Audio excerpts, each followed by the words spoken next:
The Moonstone by Wilkie Collins. Read by Michael Pennington, with Terrence Hardiman and Carole Boyd. Prologue. The Storming of Seringapatam, 1799. Extracted from a family paper.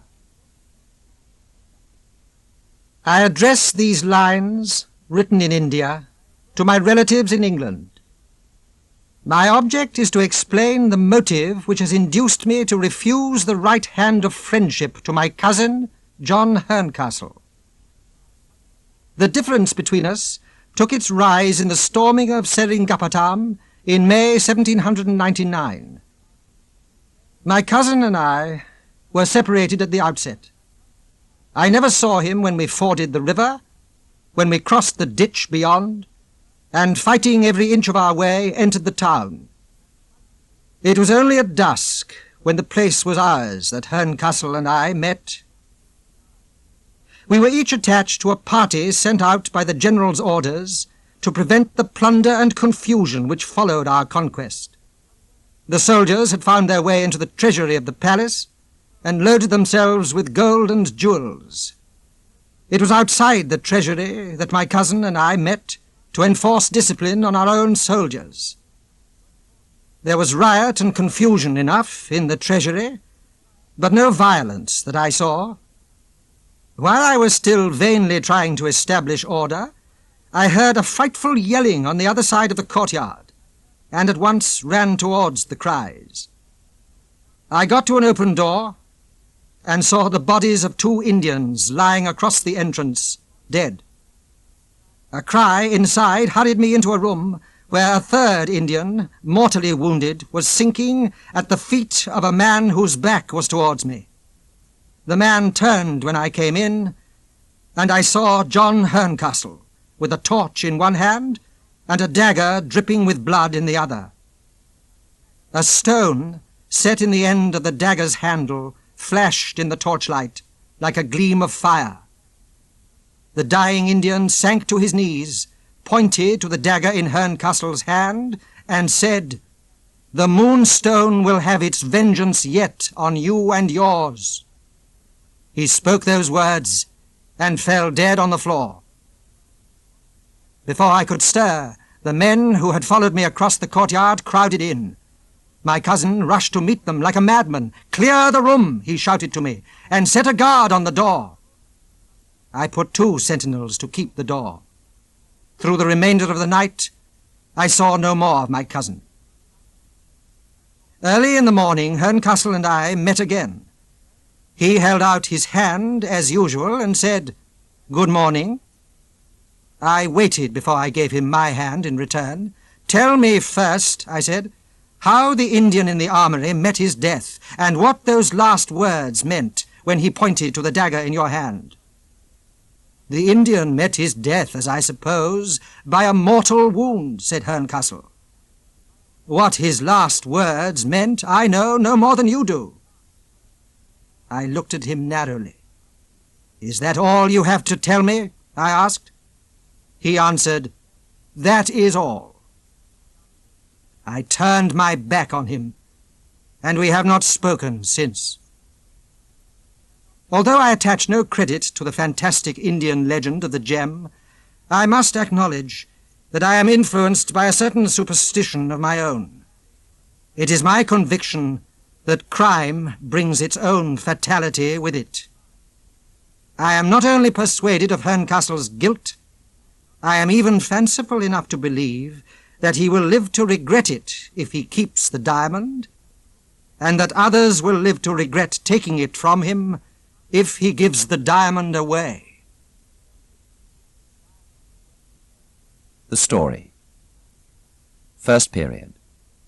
The loss of the diamond, 1848. The events related by Gabriel Betteridge, house steward in the service of Julia, Lady Verinder. This morning came my lady's nephew, Mr. Franklin Blake, and held a short conversation with me. "Betteridge," says Mr. Franklin, "I've been to the lawyers, and we've been talking of the loss of the Indian diamond in my aunt's house in Yorkshire 2 years since. Mr. Bruff thinks that the whole story ought, in the interests of truth, to be placed on record.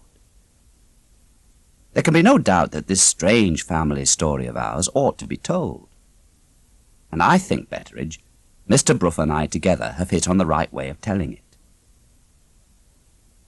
The idea is that we should all write the story of the Moonstone in turn, as far as our own personal experience extends. We must begin by showing how the diamond first fell into the hands of my Uncle Herncastle when he was serving in India 50 years since.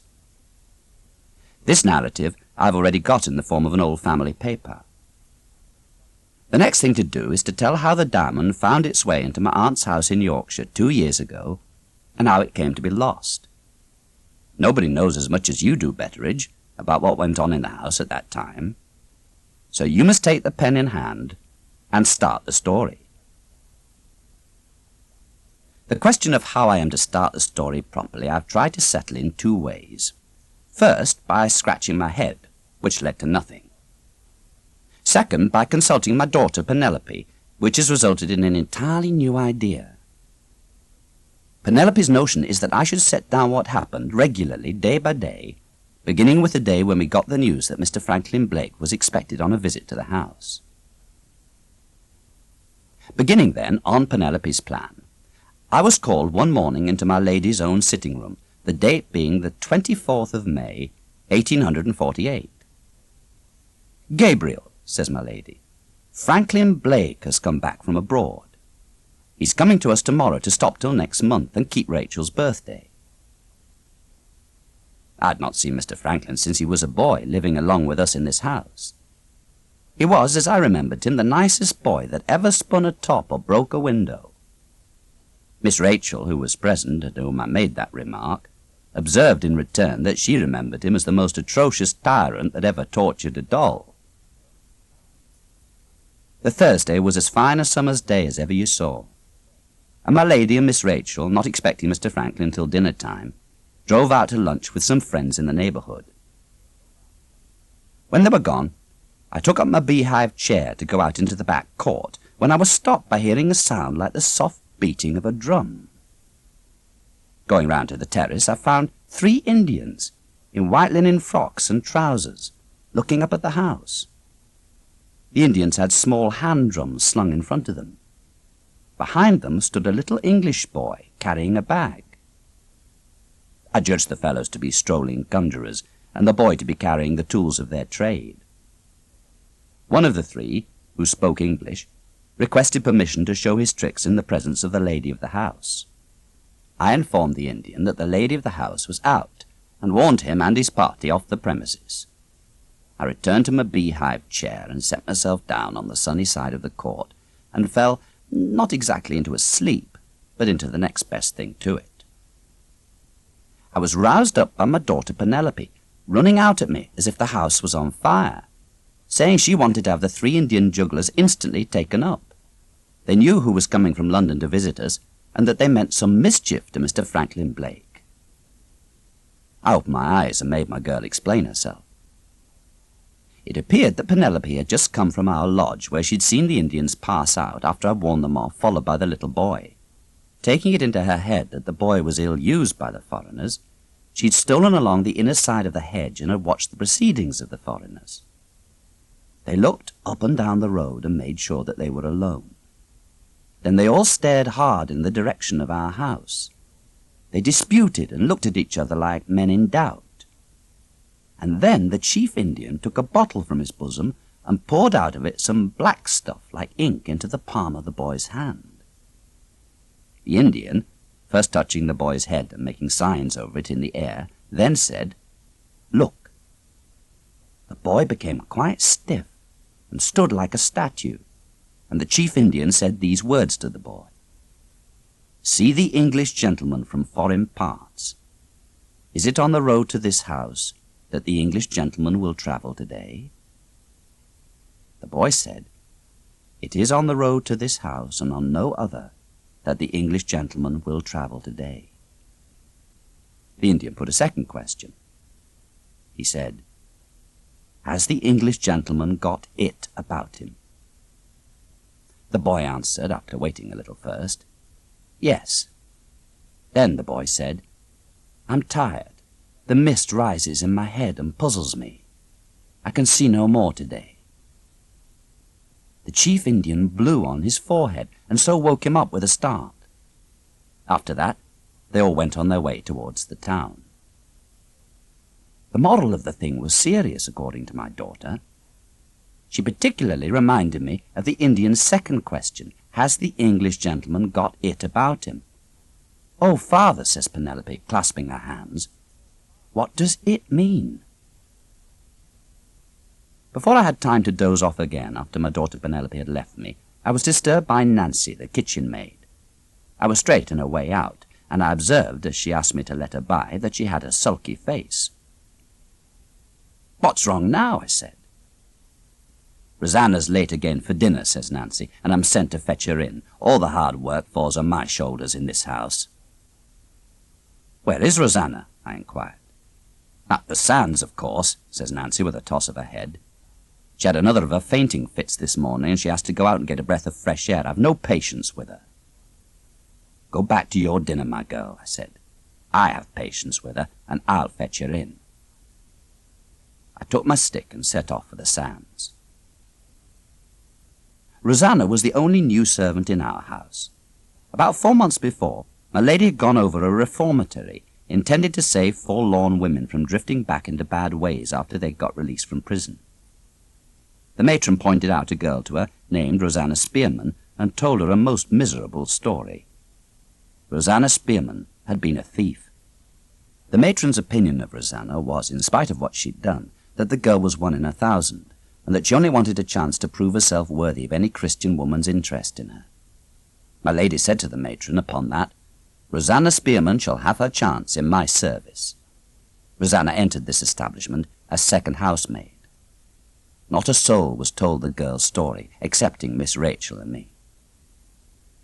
A fairer chance no girl could have had than was given to this poor girl. In return, she showed herself worthy of the kind treatment bestowed upon her. She went about her work modestly and uncomplainingly, doing it carefully and doing it well. But somehow she failed to make friends among the other women servants. I hardly know what the girl did to offend them. There was certainly no beauty about her to make the others envious. She was the plainest woman in the house. What the servants chiefly resented, I think, was her silent tongue and her solitary ways. She never quarrelled, she never took offence. She only kept a certain distance between the rest of them and herself. Our house is high up on the Yorkshire coast and close by the sea. We've got beautiful walks all round us in every direction but one.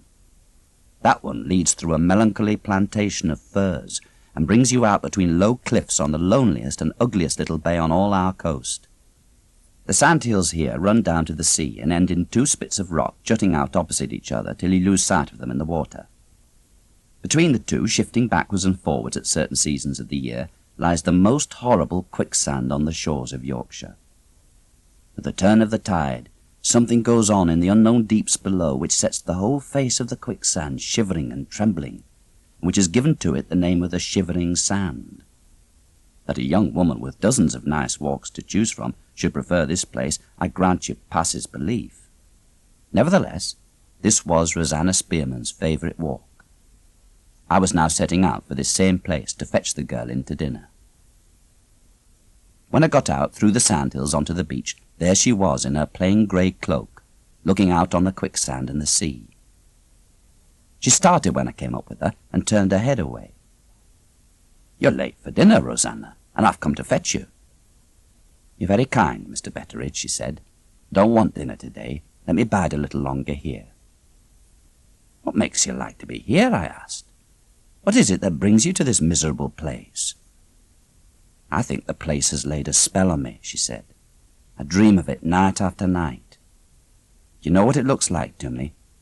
It looks as if it had hundreds of suffocating people under it, all struggling to get to the surface and all sinking lower and lower in the dreadful deeps."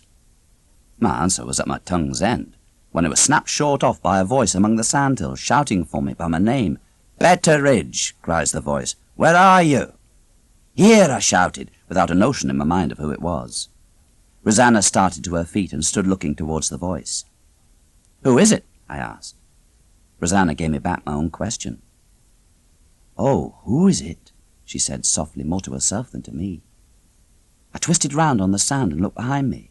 There, coming out on us from among the hills, was a bright-eyed young gentleman dressed in a beautiful suit, with a smile on his face that might have set the shivering sand itself smiling at him in return. He put his arm round my neck and gave me a hug that fairly squeezed the breath out of my body. "Dear old Betteridge," says he, "now do you know who I am?" Lord bless us and save us.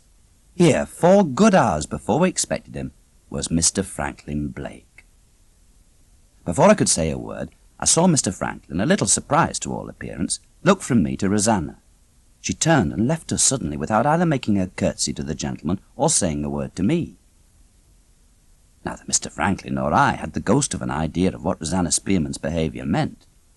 She was out of our thoughts, poor soul, before we'd seen the last flutter of a little grey cloak among the sandhills. "Welcome back to the old place, Mr. Franklin," I said. "All the more welcome, sir, that you've come some hours before we expected you." "I have a reason for coming before you expected me," answered Mr. Franklin. "I suspect, Betteridge, that I've been followed and watched in London for the last 3 or 4 days, and I've travelled by the morning instead of the afternoon train because I wanted to give a certain dark-looking stranger the slip." "Who's watching you, sir? And why?" I inquired. "Tell me about the 3 Indians you've had at the house today," says Mr. Franklin, without noticing my question.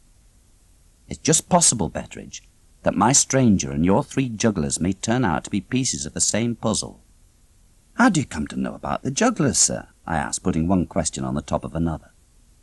"I saw Penelope at the house," says Mr. Franklin, "and Penelope told me." "What did the jugglers do?"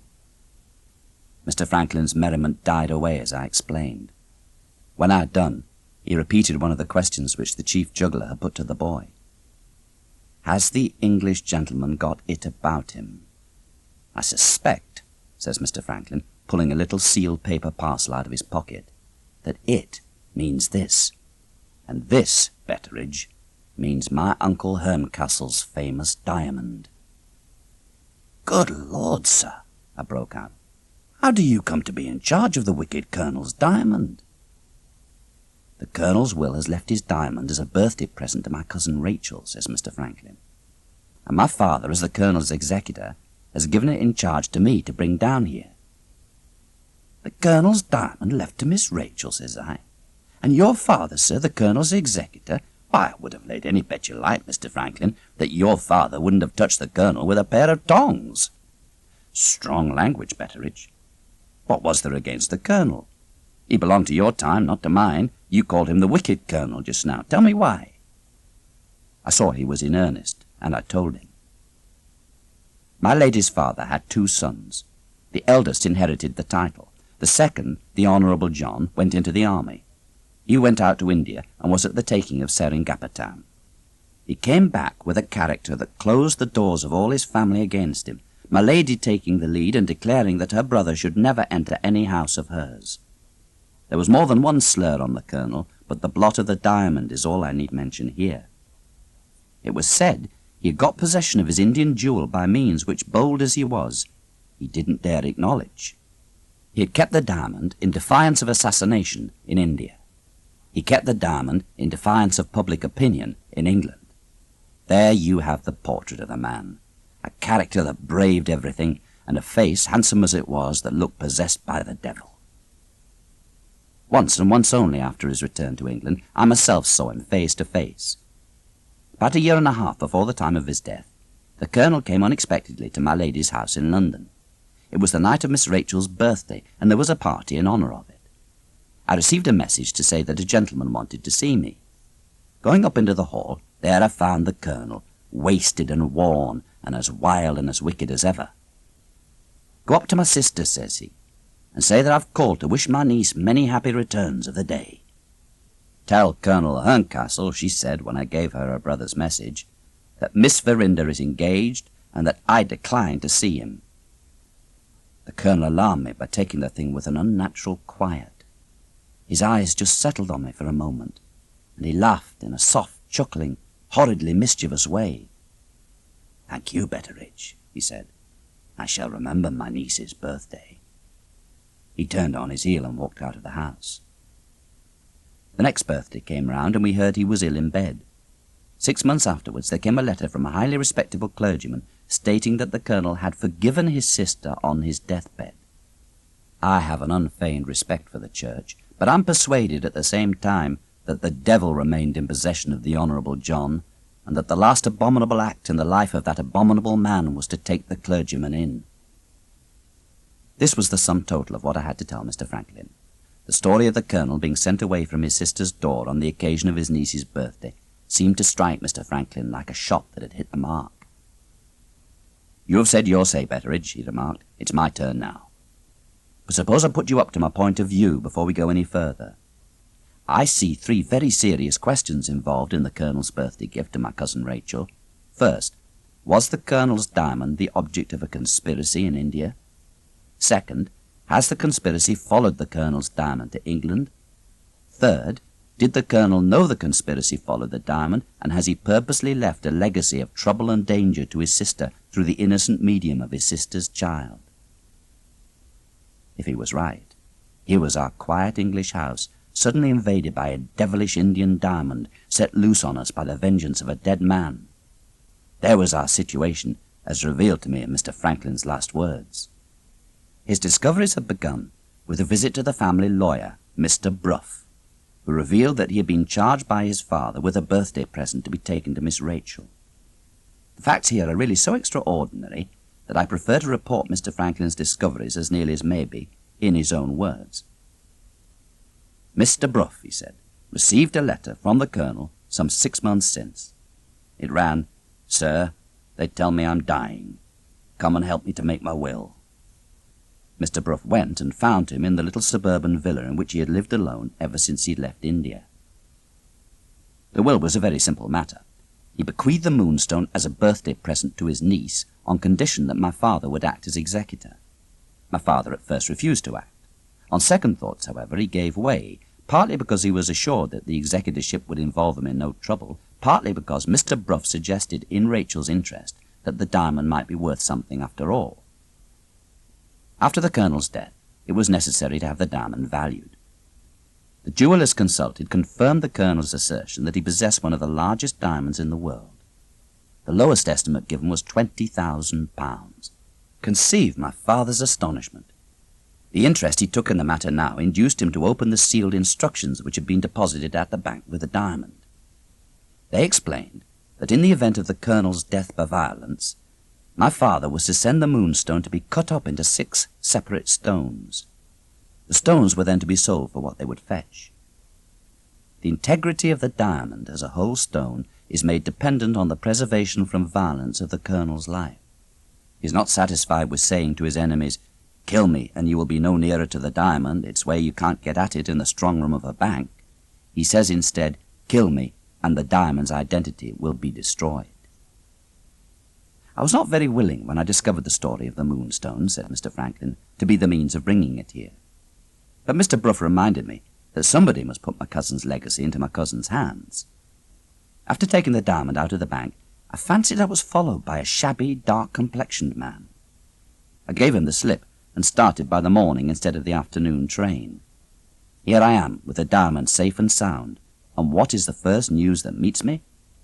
I find that 3 strolling Indians have been at the house, and that my arrival from London and something which I am expected to have about me are 2 special objects of investigation to them. The question for us to decide is whether I am wrongly attaching a meaning to a mere accident, or whether we have evidence of the Indians being on the track of the Moonstone the moment it is removed from the safekeeping of the bank."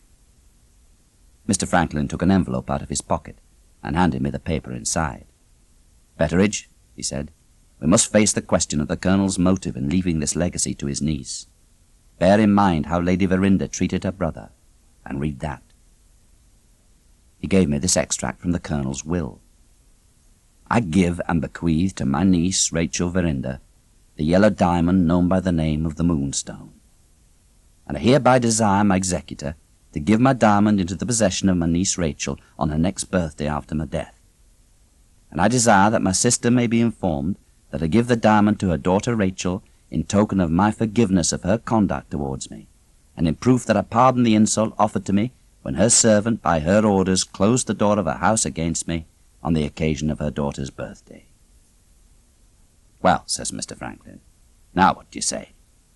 In bringing the Moonstone to my aunt's house, am I serving his vengeance blindfold, or am I vindicating a penitent and Christian man? It seems hard to say, sir, I answered, that he died with a horrid revenge in his heart and a horrid lie on his lips. God alone knows the truth. I don't want to alarm my aunt without reason, he said, and I don't want to leave her without needful warning. If you were in my place, Betteridge, in one word, what would you do? In one word, I told him, wait. I proceeded to explain myself. As I understand it, sir, somebody is bound to put this plaguey diamond into Miss Rachel's hands on her birthday, and you may as well do it as another. The birthday is on the 21st of June. We've got close on 4 weeks before us. Let's wait and see what happens in that time, and warn my lady or not as the circumstances direct us. Perfect, Betteridge, as far as it goes, says Mr. Franklin. But between this and the birthday, what's to be done with the diamond? Put it in the safe keeping of the bank at Frizzing Hall, I answered. If I were you, sir, I'd ride straight away with it to Frizzing Hall before the ladies come back. Mr. Franklin sprang to his feet. Betteridge, you're worth your weight in gold, he said. Come along and saddle the best horse in the stables directly. We went back to the house, had the fleetest horse in the stables saddled, and Mr. Franklin rattled off. The evening came, and the dressing bell for dinner rang before Mr. Franklin returned. Later in the evening, I went to Mr. Franklin in the smoking room with the soda water and brandy, and found that Miss Rachel had put the diamond clean out of his head. She's the most charming girl I've seen since I came back to England, was all I could extract from him when I endeavoured to lead the conversation to more serious things. Towards midnight, I went round the house to lock up. When all the doors were made fast except the side door that opened on the terrace, I stepped out for a breath of fresh air. The broad moonlight showed fair on the gravel walk that ran along the next side to the terrace. Looking this way, I saw the shadow of a person thrown forward from behind the corner of the house. I forbore to call out, but my feet betrayed me on the gravel. Before I could steal suddenly round the corner, I heard lighter feet than mine, and more than one pair of them retreating in a hurry. Passing over the walk where I'd seen the shadow, I now noticed a bright object lying on the clean gravel under the light of the moon. Picking the object up, I discovered it was a small bottle containing a thick liquor as black as ink. Remembering what Penelope had told me about the jugglers and the pouring of the little pool of ink into the palm of the boy's hand, I instantly suspected that I had disturbed the 3 Indians lurking about the house and bent on discovering the whereabouts of the diamond that night. Next morning, I showed Mr. Franklin this article of jugglery. Depend upon it, says Mr. Franklin, the Indians took it for granted that we should keep the diamond here, and they brought their clairvoyant boy to show them the way to it if they succeeded in getting into the house last night. Whether the jugglers heard of Mr. Franklin having been seen at the bank and drew their conclusions accordingly, or whether the boy really did see the diamond where the diamond was now lodged, or whether after all it was a mere effect of chance, not the ghost of an Indian came near the house again through the weeks that passed before Miss Rachel's birthday. Miss Rachel and Mr. Franklin hit on a new method of working their way together through the time which might otherwise have hung heavy on their hands. Mr. Franklin's universal genius, dabbling in everything, dabbled in what he called decorative painting. Miss Rachel being wired to try a hand at the new process, Mr. Franklin put an apron over Miss Rachel's gown and set her to work decorating a little sitting room. They began with the inside of the door. Miss Rachel covered the surface under his directions and with his help with patterns and devices, griffins, birds, flowers, cupids, and such like. Viewed as work, this decoration was slow and dirty, but our young lady and gentleman never seemed to tire of it. When they were not riding or seeing company or taking their meals, there they were with their heads together, spoiling the door. Seeing the pleasure which Mr. Franklin and Miss Rachel took in each other's society, we in the servants' hall naturally speculated on the chance of their putting their heads together with other objects in view besides the ornamenting of a door. That Mr. Franklin was in love, nobody who saw and heard him could doubt. The difficulty was to fathom Miss Rachel. Miss Rachel was one of the prettiest girls your eyes ever looked on. She was small and slim in fine proportion from top to toe. Her hair was the blackest I ever saw, and her complexion was as warm as the sun itself. And what about her disposition? Miss Rachel was unlike most other girls. She had ideas of her own and was stiff-necked enough to set the fashions at defiance if the fashions didn't suit her views. She judged for herself, never told you what she was going to do, never came with secrets and confidences to anybody. With all her secrecy and self-will, there was not so much as the shadow of anything false in her. Self-willed, devilish self-willed sometimes, I grant, but the finest creature, nevertheless, that ever walked the ways of this world. On June the 12th, an invitation from my mistress was sent to a gentleman in London to come and help to keep Miss Rachel's birthday. This was the fortunate individual on whom I believed her heart to be privately set.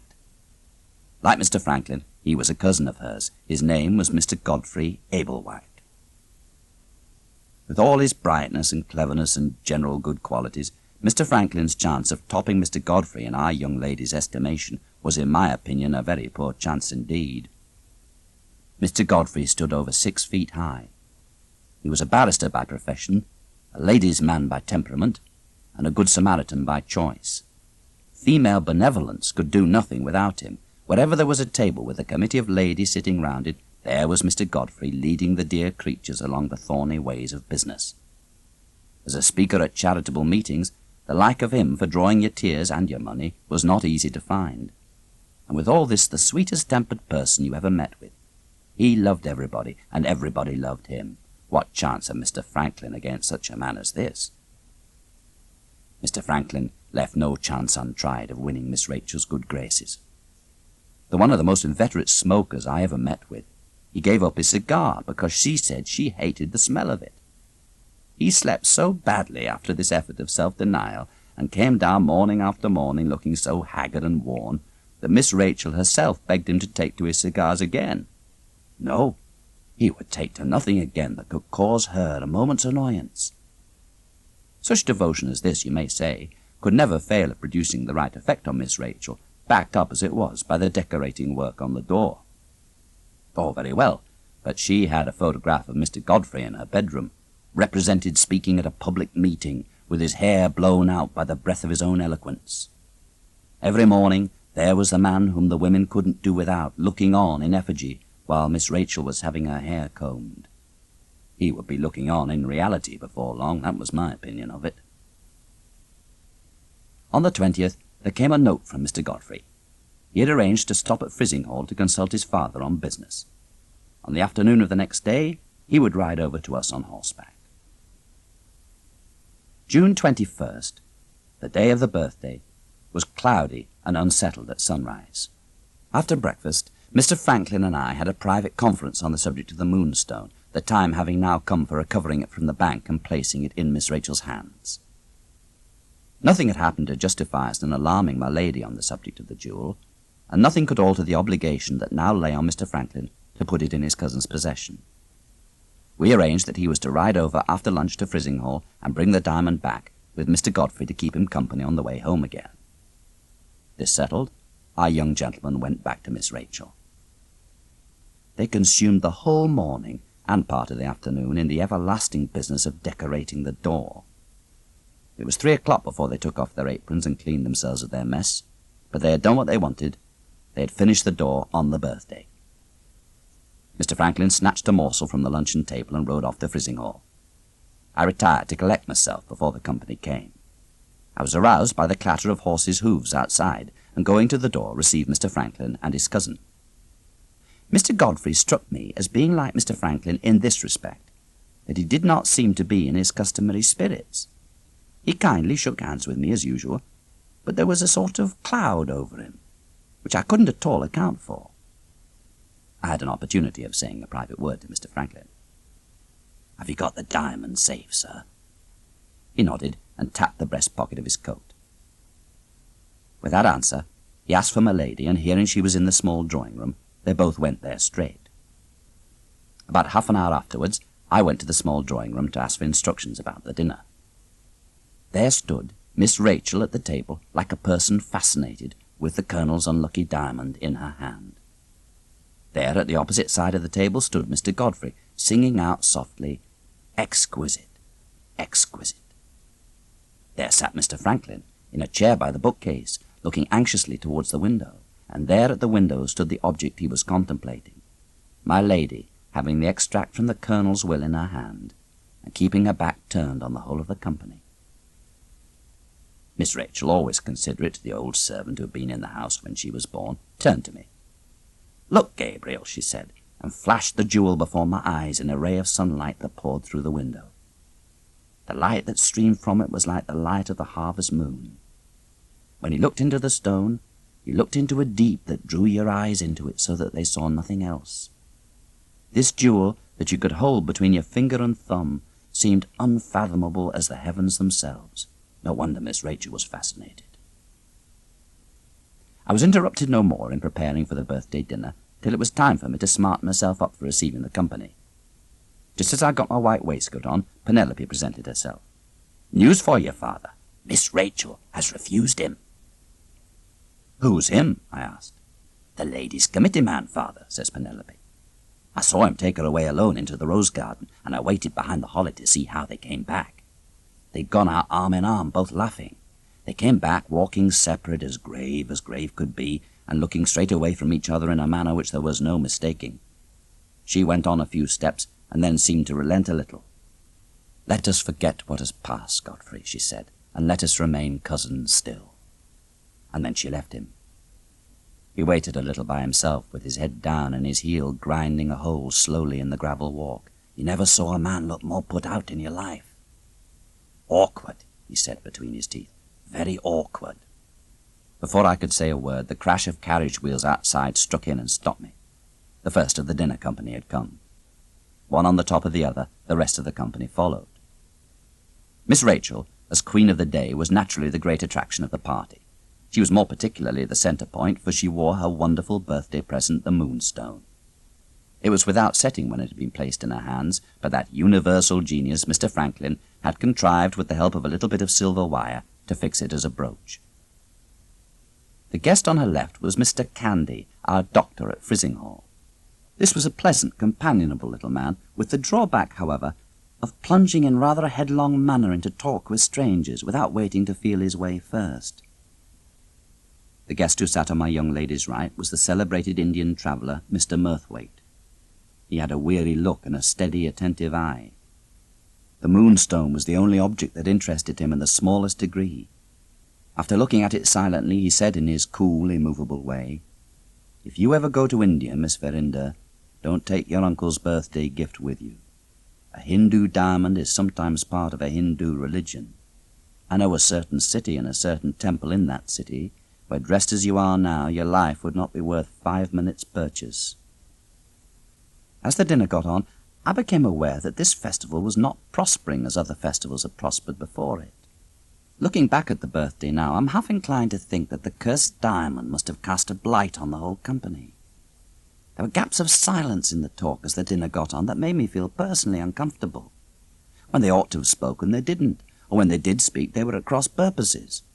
Mr. Godfrey, so eloquent in public, declined to exert himself in private. Surely you will say Mr. Franklin stirred the company up into making a pleasant evening of it. Nothing of the sort. Talk as he might, 9 times out of 10 he pitched on the wrong subject, or he addressed himself to the wrong person, the end of it being that he offended some and puzzled all of them. What do you think, for instance, of his discussing the lengths to which a married woman might let her admiration go for a man who was not her husband, and putting it in his clear-headed, witty way to the maiden aunt of the vicar of Frizinghall? He not only terrified the company with such outbreaks, but getting on the subject of the medical profession, said such downright things in ridicule of doctors that he actually put good-humoured little Mr. Candy in a rage. The dispute between them began in Mr. Franklin being led to acknowledge that he had latterly slept very badly. Mr. Candy thereupon told him that his nerves were all out of order, and they ought to go through a course of medicine immediately. Mr. Franklin replied that a course of medicine and a course of groping in the dark meant, in his estimation, one and the same thing. Mr. Candy, hitting back smartly, said that Mr. Franklin himself was, constitutionally speaking, groping in the dark after sleep, and that nothing but medicine could help him to find it.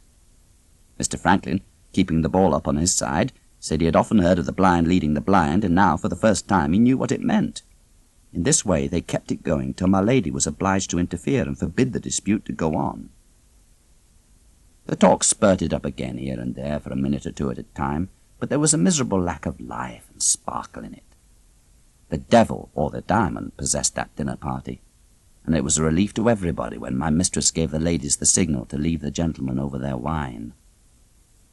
I just ranged the decanters in a row when there came a sound from the terrace which startled me. It was the sound of the Indian drum. As I live by bread, here were the jugglers returning to us with the return of the Moonstone to the house. As they rounded the corner of the terrace and came in sight, I hobbled out to warn them off. But as ill luck would have it, the ladies followed. The gentlemen came out on their side. Before you could say, "Lord bless us," the rogues were making their salams. Mr. Franklin got on one side of Miss Rachel, and I put myself behind her. If our suspicions were right, there she stood, innocent of all knowledge of the truth, showing the Indians the diamond in the bosom of her dress. I can't tell you what tricks they performed or how they did it. The first thing that I remember noticing was the sudden appearance of the Indian traveller, Mr. Murthwaite. Skirting the half-circle in which the gentlefolk stood or sat, he came quietly behind the jugglers and spoke to them. If he had pricked them with a bayonet, I doubt if the Indians could have started and turned on him with a more tigerish quickness. The chief Indian, who acted as interpreter, wheeled about again towards the gentlefolks. He bowed to my lady and informed her that the exhibition was over. The ladies withdrew to the drawing-room, and the gentlemen, excepting Mr. Franklin and Mr. Murthwaite, returned to their wine. I and the footman followed the Indians and saw them off the premises. Going back by way of the shrubbery, I found Mr. Franklin and Mr. Murthwaite walking slowly up and down among the trees. Mr. Franklin beckoned to me to join them. "This," says Mr. Franklin, presenting me to the great traveller, "is Gabriel Betteridge, the old servant and friend of our family of whom I spoke to you just now. Tell him, if you please, what you've just told me." "Mr. Betteridge," he began, "those Indians are no more jugglers than you and I are. I know what Indian juggling really is. All you've seen tonight is a bad imitation of it. Unless I'm mistaken, those men are high-caste Brahmins. I charged them with being disguised, and you saw how it told on them. There is a mystery about their conduct that I can't explain. They have doubly sacrificed their caste, first in crossing the sea, secondly in disguising themselves as jugglers. There must be some very serious motive at the bottom of it." I was struck dumb. Mr. Franklin broke the silence.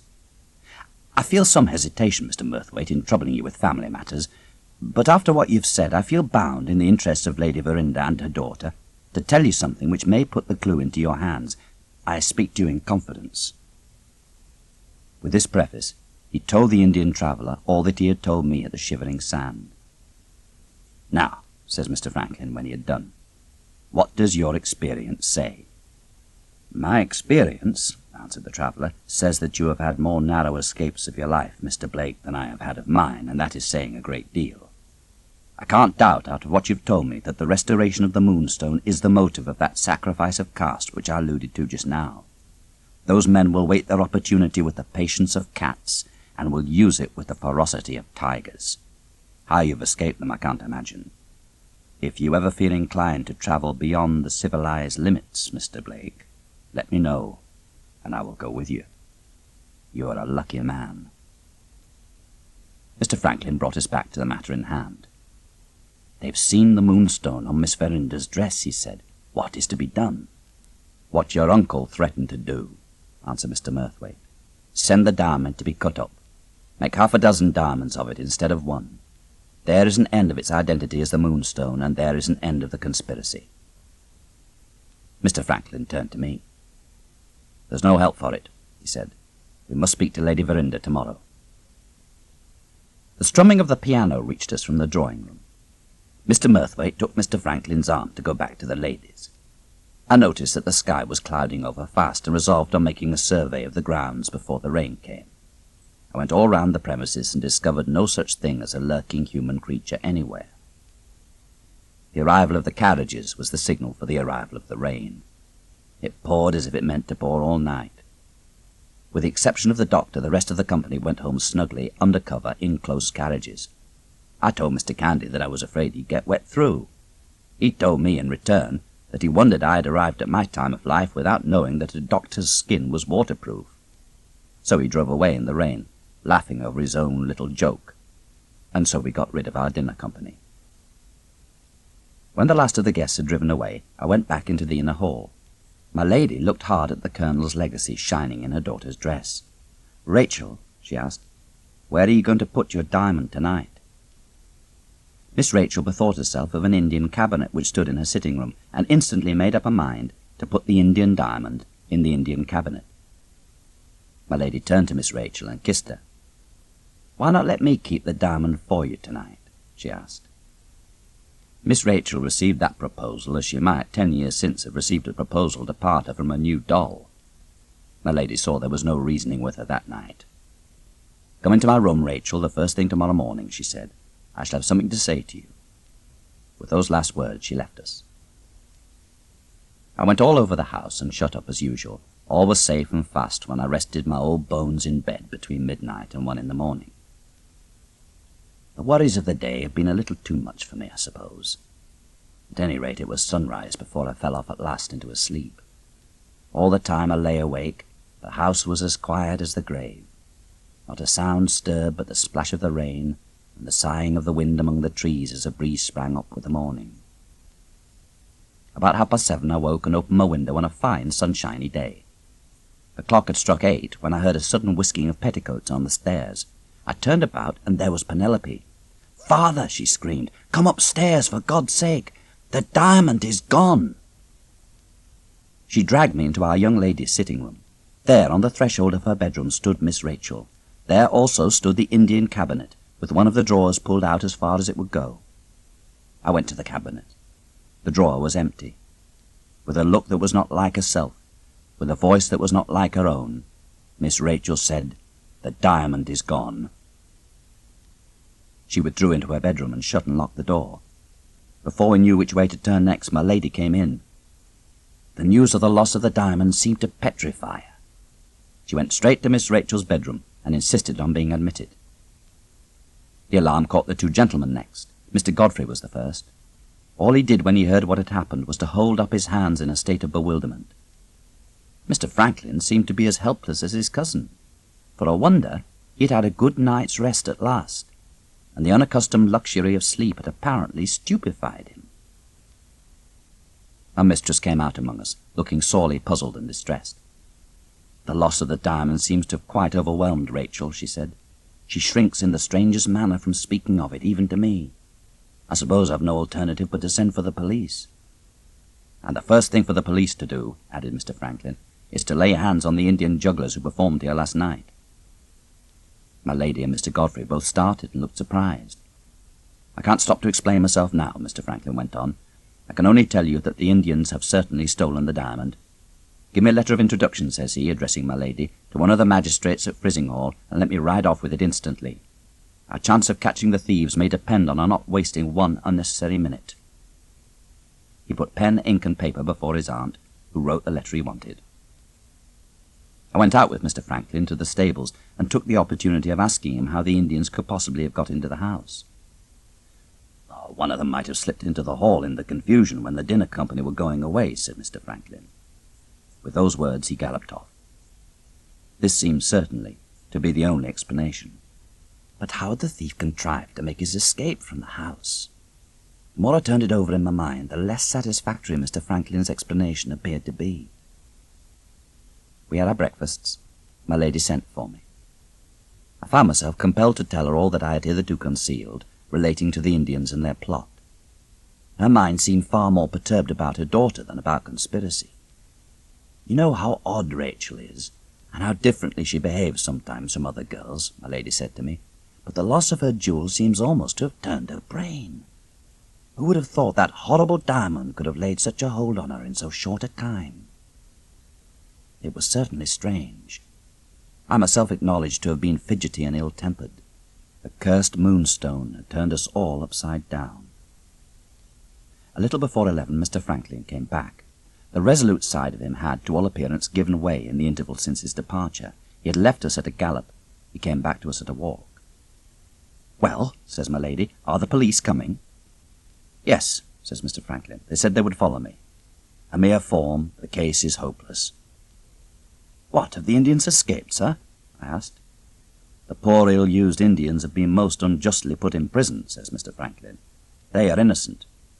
My idea that one of them was hidden in the house has been proved to be impossible." It appeared that all three had been seen returning to Frizinghall with their boy on the previous night between 10 and 11. The magistrate said there was not even a case of suspicion against them. But as it was just possible when the police came to investigate the matter that discoveries affecting the jugglers might be made, he would contrive to keep them under lock and key for a week. Such was Mr. Franklin's narrative of events at Frizinghall. 10 minutes later, to our infinite relief, Superintendent Seagrave arrived at the house. For a family in our situation, the superintendent was the most comforting officer you could wish to see, tall, portly, and military in his manners. "I'm the man you want," was written all over his face, and he ordered his two inferior policemen about with a severity which convinced us all that there was no trifling with him. He began by going round the premises, outside and in, the result of that investigation proving to him that no thieves had broken in upon it from outside, and that the robbery, consequently, must have been committed by some person in the house. I leave you to imagine the state the servants were in when this official announcement reached their ears. They burst in on Superintendent Seagrave and summoned him to say which of them he suspected at once. Mr. Superintendent proved equal to the occasion.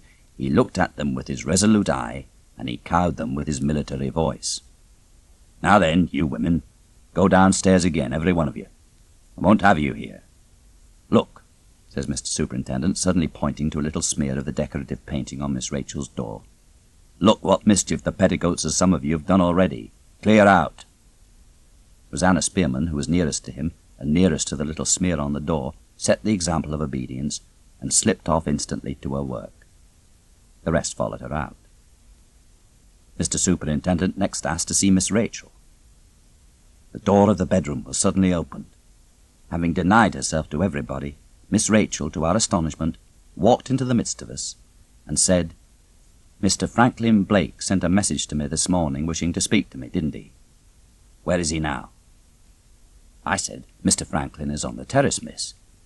Without another word, without heeding Mr. Superintendent, she left the room and went down to her cousin on the terrace. I couldn't help looking out of the window when Miss Rachel met the gentleman outside. What she said to Mr. Franklin appeared to be spoken vehemently and seemed to astonish him beyond all power of expression. Miss Rachel said a few last words to Mr. Franklin and suddenly went back into the house. The door of the sitting room was opened violently. Miss Rachel walked swiftly through to her bedroom, wild and angry, with fierce eyes and flaming cheeks. Mr. Superintendent attempted to question her. She turned round on him at her bedroom door. "I have not sent for you," she cried out vehemently. "I don't want you. My diamond is lost.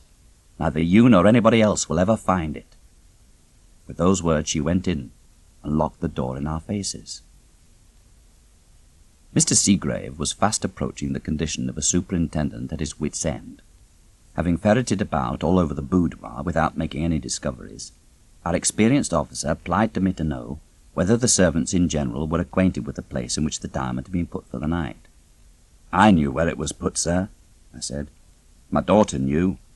For all I can tell, everybody in the house may have known where the jewel was last night." My answer presenting rather a wide field, Mr. Superintendent tried to narrow it by asking about the servants' characters. "All our people have excellent characters," I said, "and all have deserved the trust their mistress has placed in them." After that, there was but one thing left for Mr. Seagrave to do, to set to work and tackle the servants' characters himself. One after another, they were examined. One after another, they proved to have nothing to say. The next step in the investigation brought the officer an interview with my lady. After informing her that the diamond must have been taken by somebody in the house, he requested permission to search the servants' rooms and boxes. The search over, and no diamond or sign of a diamond being found, Superintendent Seagrave retired to my little room to consider what he was to do next. While the police officer was still pondering in solitude, I was sent for to see Mr. Franklin in the library. To my unutterable astonishment, just as my hand was on the door, It was suddenly opened from the inside, and out walked Rosanna Spearman. "What might you want in the library at this time of day?" I inquired. "Mr. Franklin Blake dropped one of his rings upstairs," says Rosanna, "and I've been into the library to give it to him." The girl's face was all in a flush, and she walked away with a toss of her head. I found Mr. Franklin writing at the library table. He asked for a conveyance to the railway station the moment I entered the room. "Going to London, sir?" I asked. "Going to telegraph to London," said Mr. Franklin. "I've convinced my aunt that we must have a cleverer head than Superintendent Seagraves to help us to solve the mystery of the diamond." "Talking of mysteries," said Mr. Franklin, dropping his voice, "don't breathe a word of it to anybody as yet. But either Rosanna Spearman's head is not quite right, or I'm afraid she knows more about the Moonstone than she ought to know. She came in here with a ring I'd dropped," Mr. Franklin went on. "When I'd thanked her, she stood opposite to me at the table, looking at me in the oddest manner. 'This is a strange thing about the diamond, sir,' she said in a curiously sudden, headlong way. 'They will never find the diamond, sir, will they? No, nor the person who took it. I'll answer for that.' Before I could ask her what she meant, we heard your step outside. I suppose she was afraid of your catching her here. At any rate, she changed colour and left the room. I can't bear the idea of getting the poor girl into a scrape merely because she talks strangely. And yet if she had said to the superintendent what she said to me, fool as he is, I'm afraid—" He stopped there and left the rest unspoken. "The best way, sir," I said, "would be for me to say 2 words to my mistress about it at the first opportunity. My lady has a friendly interest in Rosanna, and the girl may only have been forward and foolish after all." This view seemed to relieve Mr. Franklin mightily. On my way to the stables, I looked in at the servants' hall. Rosanna Spearman was not among them. On inquiry, I found that she had been suddenly taken ill and had gone upstairs to lie down. "Curious. She looked well enough when I saw her last," I remarked. Penelope followed me out. "Don't talk in that way before them, father," she said. "You only make them harder on Rosanna than ever. The poor thing is breaking her heart about Mr. Franklin Blake." If it was possible for Penelope to be right, the explanation of Rosanna's strange language might have been all in this, that she didn't care what she said so long as she could surprise Mr. Franklin into speaking to her. I saw the pony harnessed, and going round to the front door, I found not only Mr. Franklin, but Mr. Godfrey and Superintendent Seagrave also waiting for me. Mr. Superintendent's reflections had led him to an entirely new conclusion. Still sticking to his first text, that somebody in the house had stolen the jewel, our experienced officer was now of opinion that the thief had been acting in concert with the Indians, and he accordingly proposed shifting his inquiries to the jugglers in the prison. Mr. Franklin had volunteered to take the superintendent back to the town, from which he could telegraph to London. Mr. Godfrey, still devoutly believing in Mr. Seagrave and greatly interested in witnessing the examination of the Indians, had begged leave to accompany the officer. So they drove away to Frizinghall. Half an hour before dinner time, the 2 gentlemen came back, having arranged with Superintendent Seagrave that he was to return the next day. Mr. Franklin had sent his telegraphic message to London, and there the matter now rested till tomorrow came. With the morning came news that Mr. Candy had said one more of his many unlucky things when he drove off in the rain on the birthday night and told me that a doctor's skin was waterproof. He had caught a chill that night and was now down with a fever. Breakfast had not been over long when a telegram arrived. It informed us that Sergeant Cuff from London might be expected by the morning train. At reading the name of the new police officer, Mr. Franklin gave a start. "I begin to hope we are seeing the end of our anxieties already," he said. "If half the stories I have heard are true, when it comes to unravelling a mystery, there isn't the equal in England of Sergeant Cuff." When the time came for the sergeant's arrival, I went down to the gate to look out for him. A fly drove up as I reached the lodge, and out got a grizzled, elderly man, so miserably lean that he looked as if he had not got an ounce of flesh on his bones. He was dressed all in decent black. His face was as sharp as a hatchet, and the skin was as dry and withered as an autumn leaf. His eyes had a very disconcerting trick when they encountered your eyes, of looking as if they expected something more from you than you were aware of yourself. His walk was soft, his voice was melancholy. He might have been a parson, or an undertaker, or anything else you like, except what he really was. Why Superintendent Seagrave should have appeared to be several sizes smaller than life on being presented to Sergeant Cuff I can't undertake to explain. I can only state the fact. They retired together and remained a long time shut up from all mortal intrusion. When they came out, Mr. Superintendent was excited, and Mr. Sergeant was yawning. "The Sergeant wishes to see Miss Verinder's sitting room," says Mr. Seagrave, addressing me with great pomp and eagerness. I led the way upstairs. The Sergeant went softly all round the boudoir. In due time his course brought him to the door and put him face to face with the decorative painting. He laid one lean inquiring finger on the small smear just under the lock. "That's a pity," says Sergeant Cuff. "How did it happen?" I answered that the women's servants had crowded into the room on the previous morning and that some of their petticoats had done the mischief. "Right," says Mr. Superintendent in his military way. "I ordered them out. The petticoats did it, Sergeant. The petticoats did it." "Did you notice which petticoat did it?" asked Sergeant Cuff. Mr. Superintendent looked a little taken aback, but he made the best of it. I can't charge my memory, Sergeant," he said. A mere trifle. Sergeant Cuff looked at Mr. Seagrave and said in his melancholy way, "In all my experience, I've never met with such a thing as a trifle yet. Before we go a step further in this business, we must see the petticoat that made the smear, and we must know for certain when that paint was wet. What o'clock was it when the servants were in this room yesterday morning?" 11 o'clock, eh? Is there anybody in the house who knows whether that paint was wet or dry at 11 yesterday morning?" "Her ladyship's nephew, Mr. Franklin Blake, knows," I said. Mr. Franklin was waiting for his first chance of being introduced to the great Cuff. In half a minute he was in the room. "That door, Sergeant," he said, "has been painted by Miss Verinder, under my inspection, with my help, and in a vehicle of my own composition. The vehicle dries in 12 hours. "Do you remember when the smeared bit was done, sir?" asked the sergeant. "Perfectly," answered Mr. Franklin. "That was the last morsel to be finished.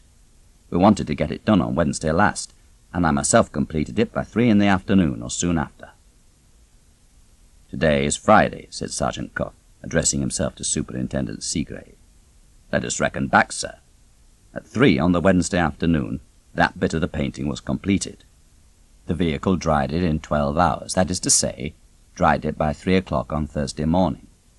At 11 on Thursday morning you held your inquiry here. Take 3 from 11, and 8 remains. That paint had been 8 hours dry, Mr. Superintendent, when you suppose that the women servants' petticoats smeared it." Having settled the question of the paint, Sergeant Cuff gave his brother officer up as a bad job, and addressed himself to Mr. Franklin as the more promising assistant of the two. "It's quite on the cards, sir," he said, "that you have put the clue into our hands." As the words passed his lips, the bedroom door opened and Miss Rachel came out among us suddenly. She addressed herself to the sergeant without appearing to notice that he was a perfect stranger to her. "Did you say," she asked, pointing to Mr. Franklin, "that he had put the clue into your hands?" "This is Miss Verinder," I whispered, behind the sergeant. "That gentleman, miss," says the sergeant, with his steely grey eyes carefully studying my young lady's face, "has possibly put the clue into our hands. Do you think a young lady's advice worth having?" "I should be glad to hear it, miss." "Do your duty by yourself, and don't allow Mr. Franklin Blake to help you." She said those words so spitefully, so savagely, with such an extraordinary outbreak of ill will towards Mr. Franklin, in her voice and in her look, that though I had known her from a baby, I was ashamed of Miss Rachel for the first time in my life. Sergeant Cuff's immovable eyes never stirred from off her face. "Thank you, miss," he said. "Do you happen to know anything about the smear? Might you have done it by accident yourself?"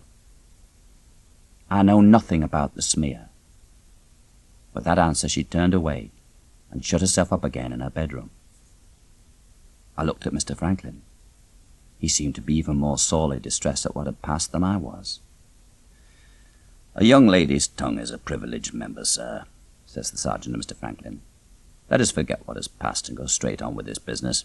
Thanks to you, we know when the paint was dry, The next thing to discover is when the paint was last seen without that smear. Did you notice your work here on the Wednesday afternoon after you'd done it?" Mr. Franklin shook his head and answered, "I can't say I did." "Who was the last person in the room the last thing on Wednesday night?" "Miss Rachel, I suppose, sir," I said. Mr. Franklin struck in there. "Or possibly your daughter, Betteridge." He turned to Sergeant Cuff and explained that my daughter was Miss Verinder's maid. "Mr. Betteridge, ask your daughter to step up," says the sergeant. I did it in less than 5 minutes. Here is my daughter's evidence, as drawn off from her by the sergeant. Penelope took a lively interest in the painting on the door, having helped to mix the colours. Noticed the bit of work under the lock because it was the last bit done. Had seen it some hours afterwards without a smear. Had left it as late as 12 at night without a smear. Had at that hour wished a young lady good night in the bedroom. Had a hand at the time on the handle of the painted door. Knew the paint was wet. Took particular pains not to touch it. Could not swear that her dress mightn't have touched it accidentally in going out. Skirts examined. Not the ghost of a paint stain discovered anywhere. End of Penelope's evidence. The sergeant next sent for a magnifying glass and tried how the smear looked. All the signs told that the paint had been smeared by some loose article of dress between midnight and 3 o'clock on the Thursday morning. Having brought his investigation to this point, Sergeant Cuff discovered that Superintendent Seagrave was still left in the room, upon which he summed up the proceedings for his brother officer's benefit. "This trifle of yours, Mr. Superintendent," says the sergeant, pointing to the place on the door, "has grown a little in importance since you noticed it last. At the present stage of the inquiry there are, as I take it, 3 discoveries to make starting from that smear. Find out, first, whether there is any article of dress in this house with the smear of the paint on it. Find out, second, who that dress belongs to. Find out, third, how the person can account for having been in this room and smeared the paint between midnight and 3 in the morning. If the person can't satisfy you, you haven't far to look for the hand that has got the diamond. I'll work this by myself, if you please, and detain you no longer from your regular business in the town. Allow me to wish you good morning." Sergeant Cuff wheeled about and walked away to the window by himself. After a minute or two, the sergeant walked into the middle of the room, and addressing me, asked for 10 minutes' conversation with my mistress at her ladyship's earliest convenience. I found my lady in her own sitting-room. She looked annoyed when I mentioned that Sergeant Cuff wished to speak to her. "If I must see him, I must," she said, "but I can't prevail on myself to see him alone. Bring him in, Gabriel, and stay here as long as he stays." I declare my lady turned a shade paler at the sight of him. She commanded herself, however, in other respects, and asked the sergeant if he had any objection to my being present. The sergeant politely answered that he would take my presence as a favour. "I have already formed an opinion on this case," says Sergeant Cuff, "which I beg your ladyship's permission to keep to myself for the present.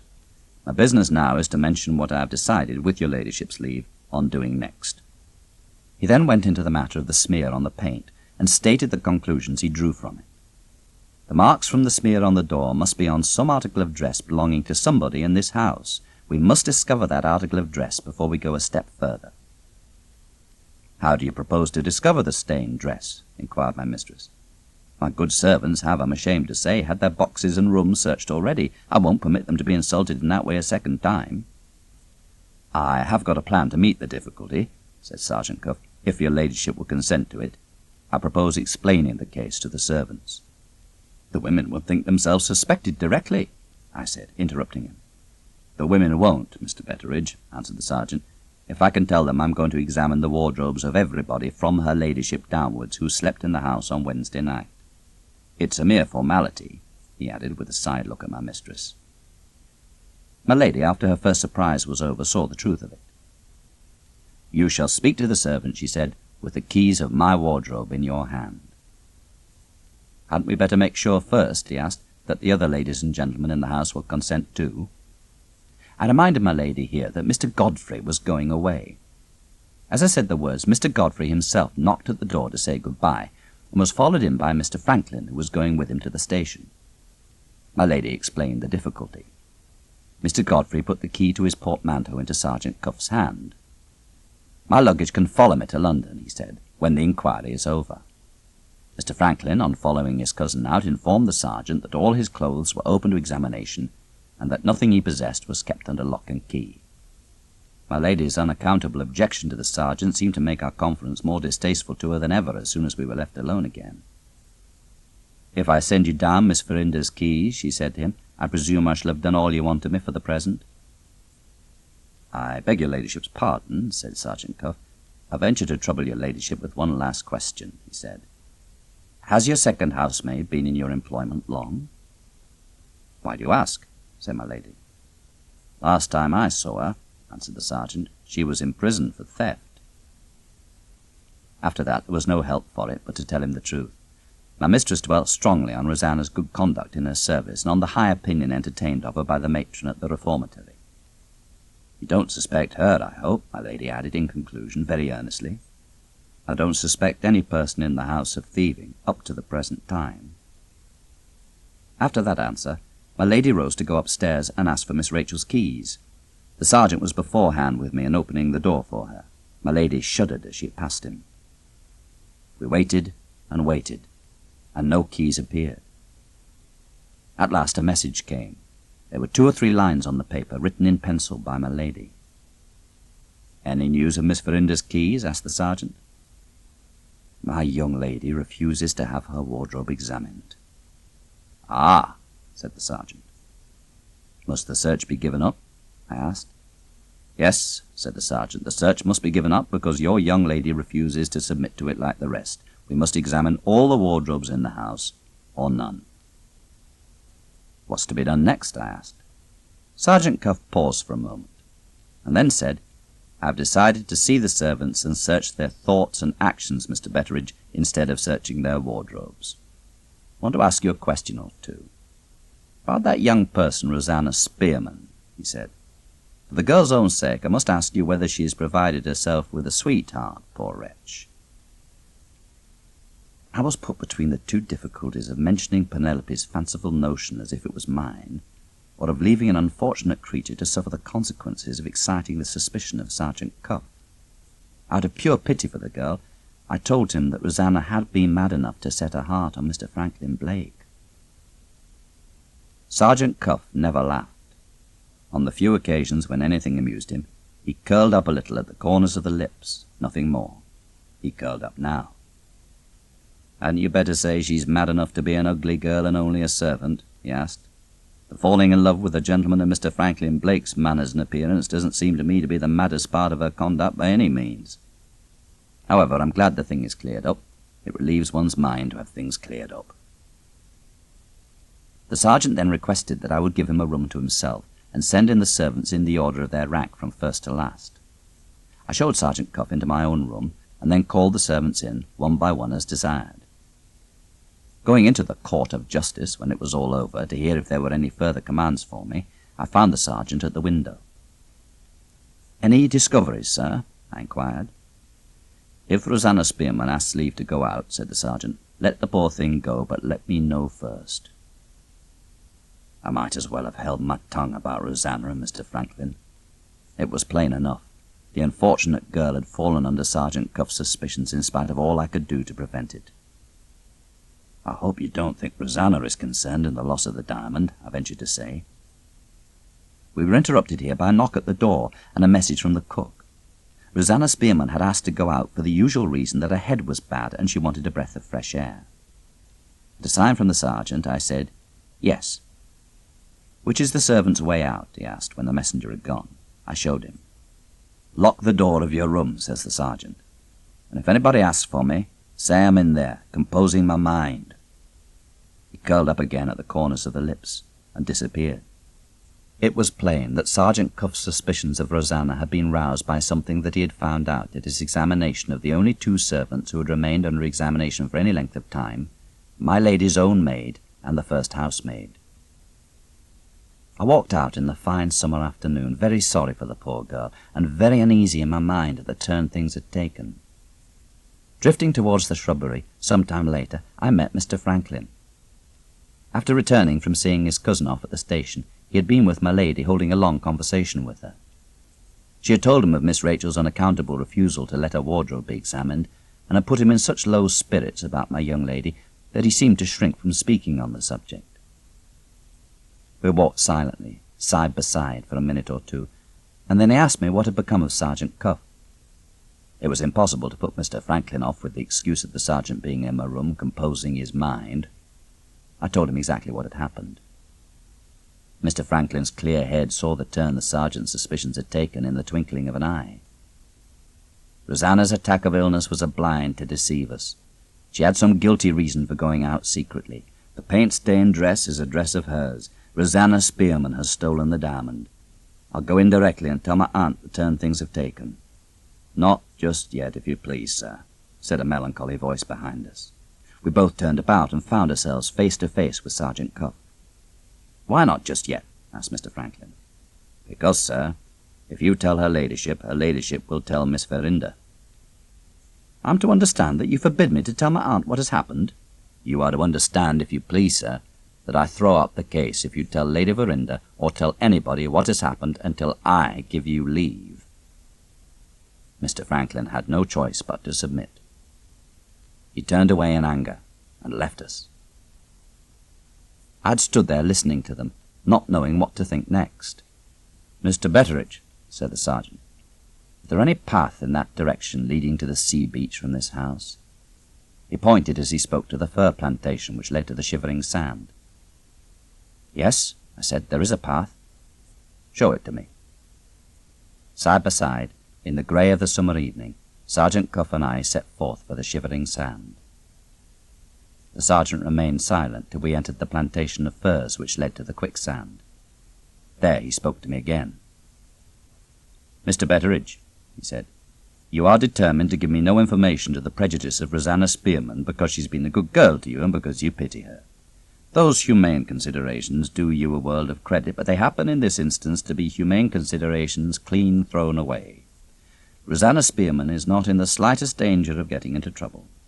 Rosanna Spearman is simply an instrument in the hands of another person, and Rosanna Spearman will be held harmless for that other person's sake. Can't you give that other person a name? I said.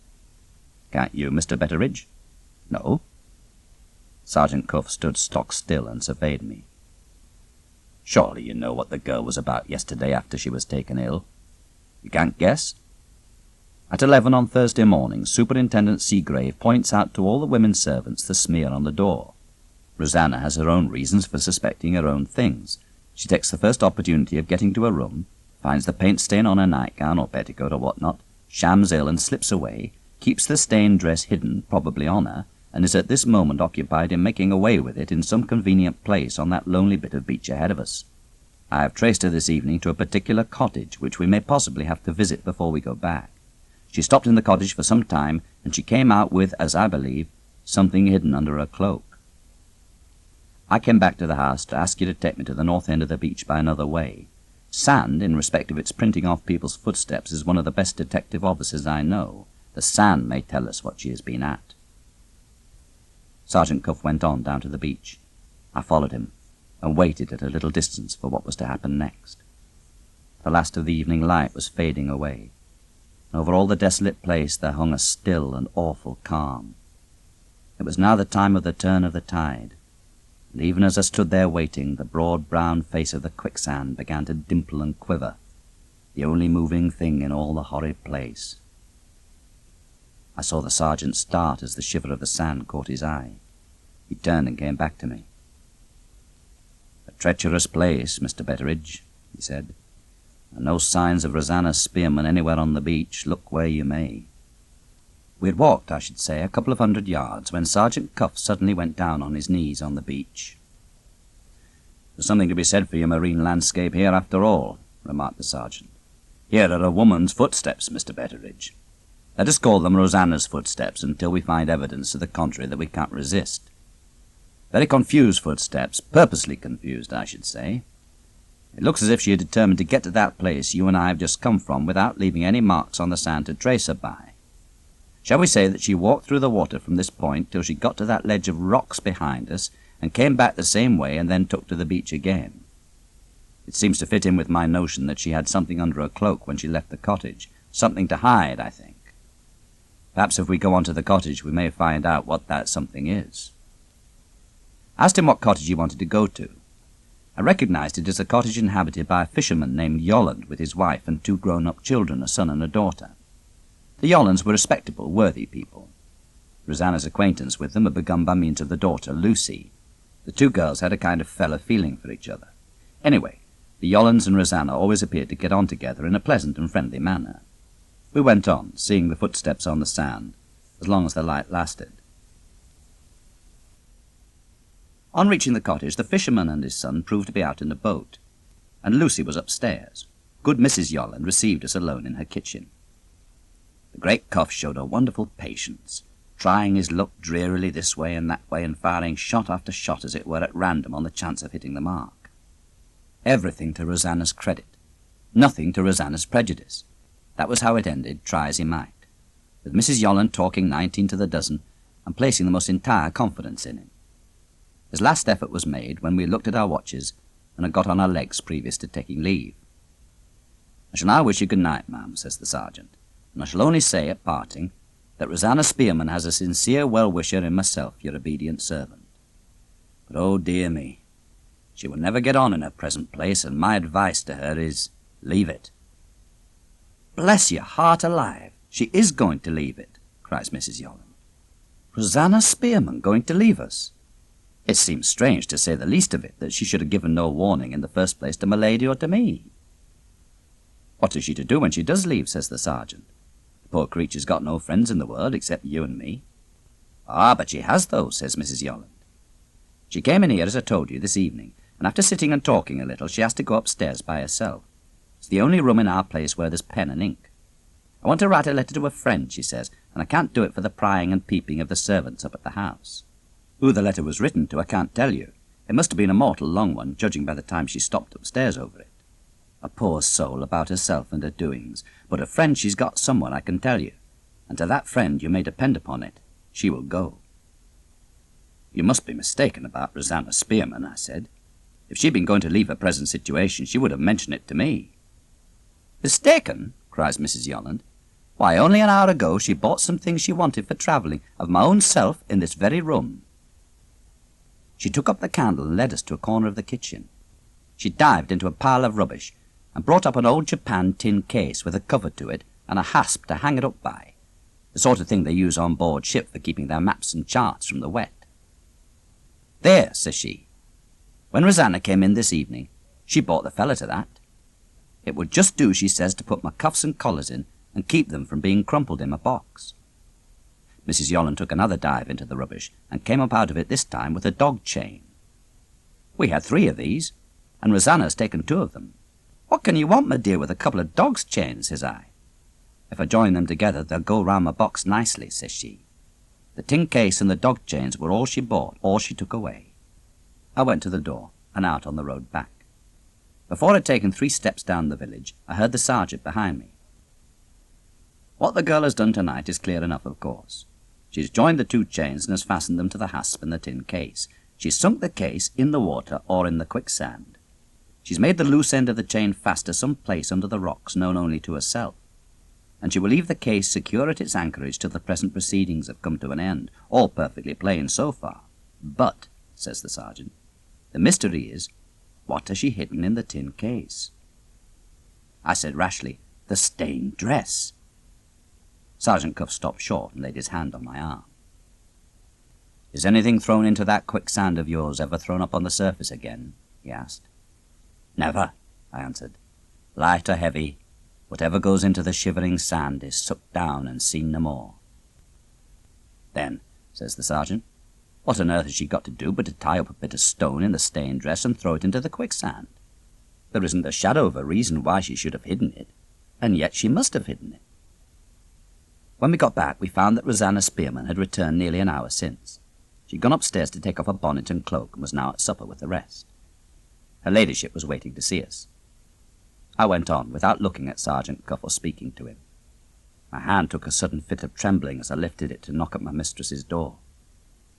I heard my mistress's voice calling to us to come in. "Officer," she said, "is it important to the inquiry you're conducting to know if any person now in this house wishes to leave it?" Most important, my lady. I have to tell you, then, that Miss Verinder proposes going to stay with her aunt, Mrs. Abel White of Frizinghall. She's arranged to leave us the first thing tomorrow morning. I have no claim, my lady, said the sergeant, to control Miss Verinder's action. All I can ask you to do is to put off her departure, if possible, till later in the day. I must go to Frizinghall myself tomorrow morning to question the Indians, and I shall be back by 2 o'clock. If Miss Verinder can be kept here till that time, I should wish to say 2 words to her before she goes. My lady directed me to give the coachman her orders, that the carriage was not to come for Miss Rachel until 2 o'clock, and dismissed us with a sign of her hand. That's a wonderful woman, said Sergeant Cuff when we were out in the hall again. But for her self-control, the mystery that puzzles you, Mr. Betteridge, would have been at an end tonight. At those words, the truth rushed at last into my stupid old head. Damn you, I cried out. There's something wrong about Miss Rachel, and you've been hiding it from me all this time. Sergeant Cuff looked up at me, without moving a muscle of his melancholy face. Ah, he said, you've guessed it at last. My unlucky temper began to get the better of me again. Do you mean to tell me, I said, that Miss Rachel has stolen her own diamond? Yes, says the sergeant, that is what I mean to tell you. Miss Verinder has been in secret possession of the Moonstone from first to last, and she's taken Rosanna Spearman into her confidence because she's calculated on our suspecting Rosanna Spearman of the theft. There is the whole case in a nutshell. You shall hear my reasons tomorrow, said the sergeant. If Miss Verinder refuses to put off a visit to her aunt, which you will find Miss Verinder will do, I shall be obliged to lay the whole case before your mistress. Let the matter rest for tonight. The sergeant turned and left me. It doesn't much matter what my thoughts were. I felt wretchedly old and worn out and unfit for my place. But I held firm, notwithstanding, to my belief in Miss Rachel. If Sergeant Cuff had told me that my young lady had mixed herself up in a mean and guilty plot, I should have had but one answer. You don't know her, and I do. In the passage, I met Penelope hanging about, and asked what she was waiting for. She was waiting for her young lady's bell when her young lady chose to call her back to go on with the packing for the next day's journey. Further inquiry revealed that on being informed that her departure would be delayed till 2 in the afternoon, she had flown into a violent passion. My lady, present at the time, had severely rebuked her, and then, having apparently something to say which was reserved for her daughter's private ear, had sent Penelope out of the room. Miss Rachel's bell rang while we were talking. Penelope ran up the back stairs to go on with the packing. I went back to the hall. Just as I approached the door leading to the hall, it was violently opened from the other side, and Rosanna Spearman ran by me with a miserable look of pain in her face. Then Mr. Franklin, beckoning me into the hall, inquired if I had seen anything of her. She's just passed me, sir, with a very disturbed face and in a very odd manner. I'm afraid I am innocently the cause of that disturbance, Betteridge. I can't explain it, says Mr. Franklin. But if the girl is concerned in the loss of the diamond, I believe she was on the point of confessing everything not 2 minutes since. Looking towards the door as he said those last words, I fancied I saw it opened a little way from the inner side. Was there anybody listening? The door fell to before I could get to it. Looking through the moment after, I thought I saw the tails of Sergeant Cuff's respectable black coat disappearing round the corner of the passage. I begged Mr. Franklin to describe what had happened between Rosanna and himself. Mr. Franklin pointed to the billiard table. I was knocking the balls about, he said, and trying to get this miserable business of the diamond out of my mind. I happened to look up, and there stood Rosanna Spearman at the side of me like a ghost. Seeing a very serious expression in her face, I asked her if she wished to speak to me. She answered, yes, if I dare. I said to her, I don't quite understand you. Is there anything you want me to do? Mind, Betteridge, I didn't speak unkindly. The poor girl can't help being ugly. The cue was still in my hand, and I went on knocking the balls about to take off the awkwardness of the thing. As it turned out, only made matters worse still. She suddenly turned away. He looks at the billiard balls, I heard her say, anything rather than look at me. Before I could stop her, she had left the hall.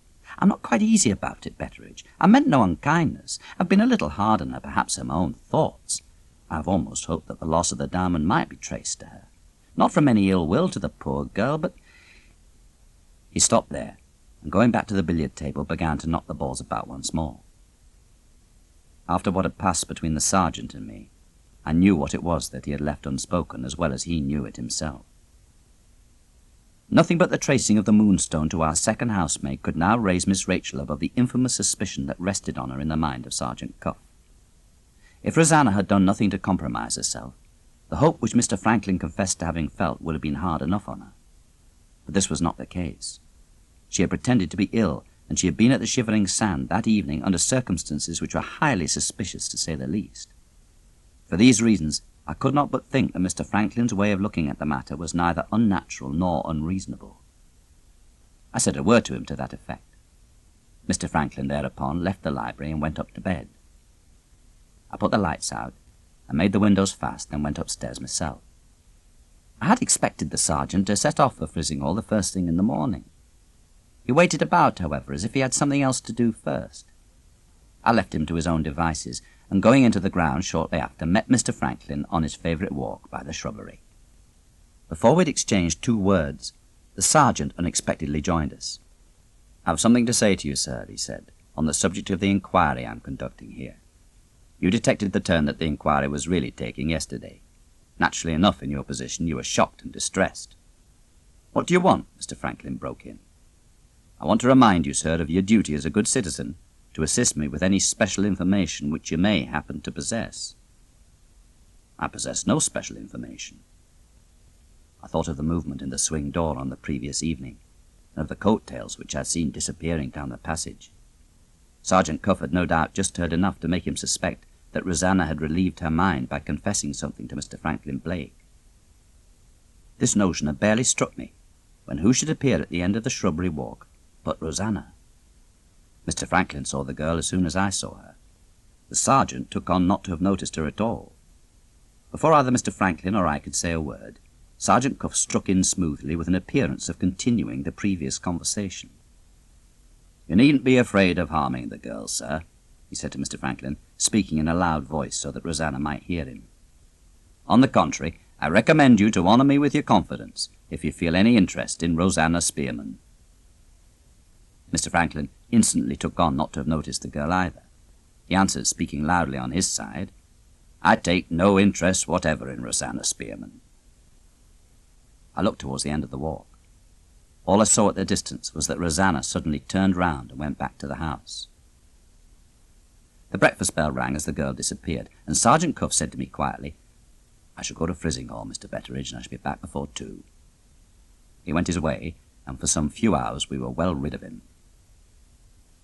When he returned, I met the sergeant on the steps and asked, "What news from Frizinghall?" "I've seen the Indians," answered Sergeant Cuff. "They will be set free on Wednesday and next week. There isn't a doubt on my mind that they came to this place to steal the Moonstone. Their calculations were all thrown out by what happened in the house on Wednesday night, and they have no more to do with the actual loss of the jewel than you have.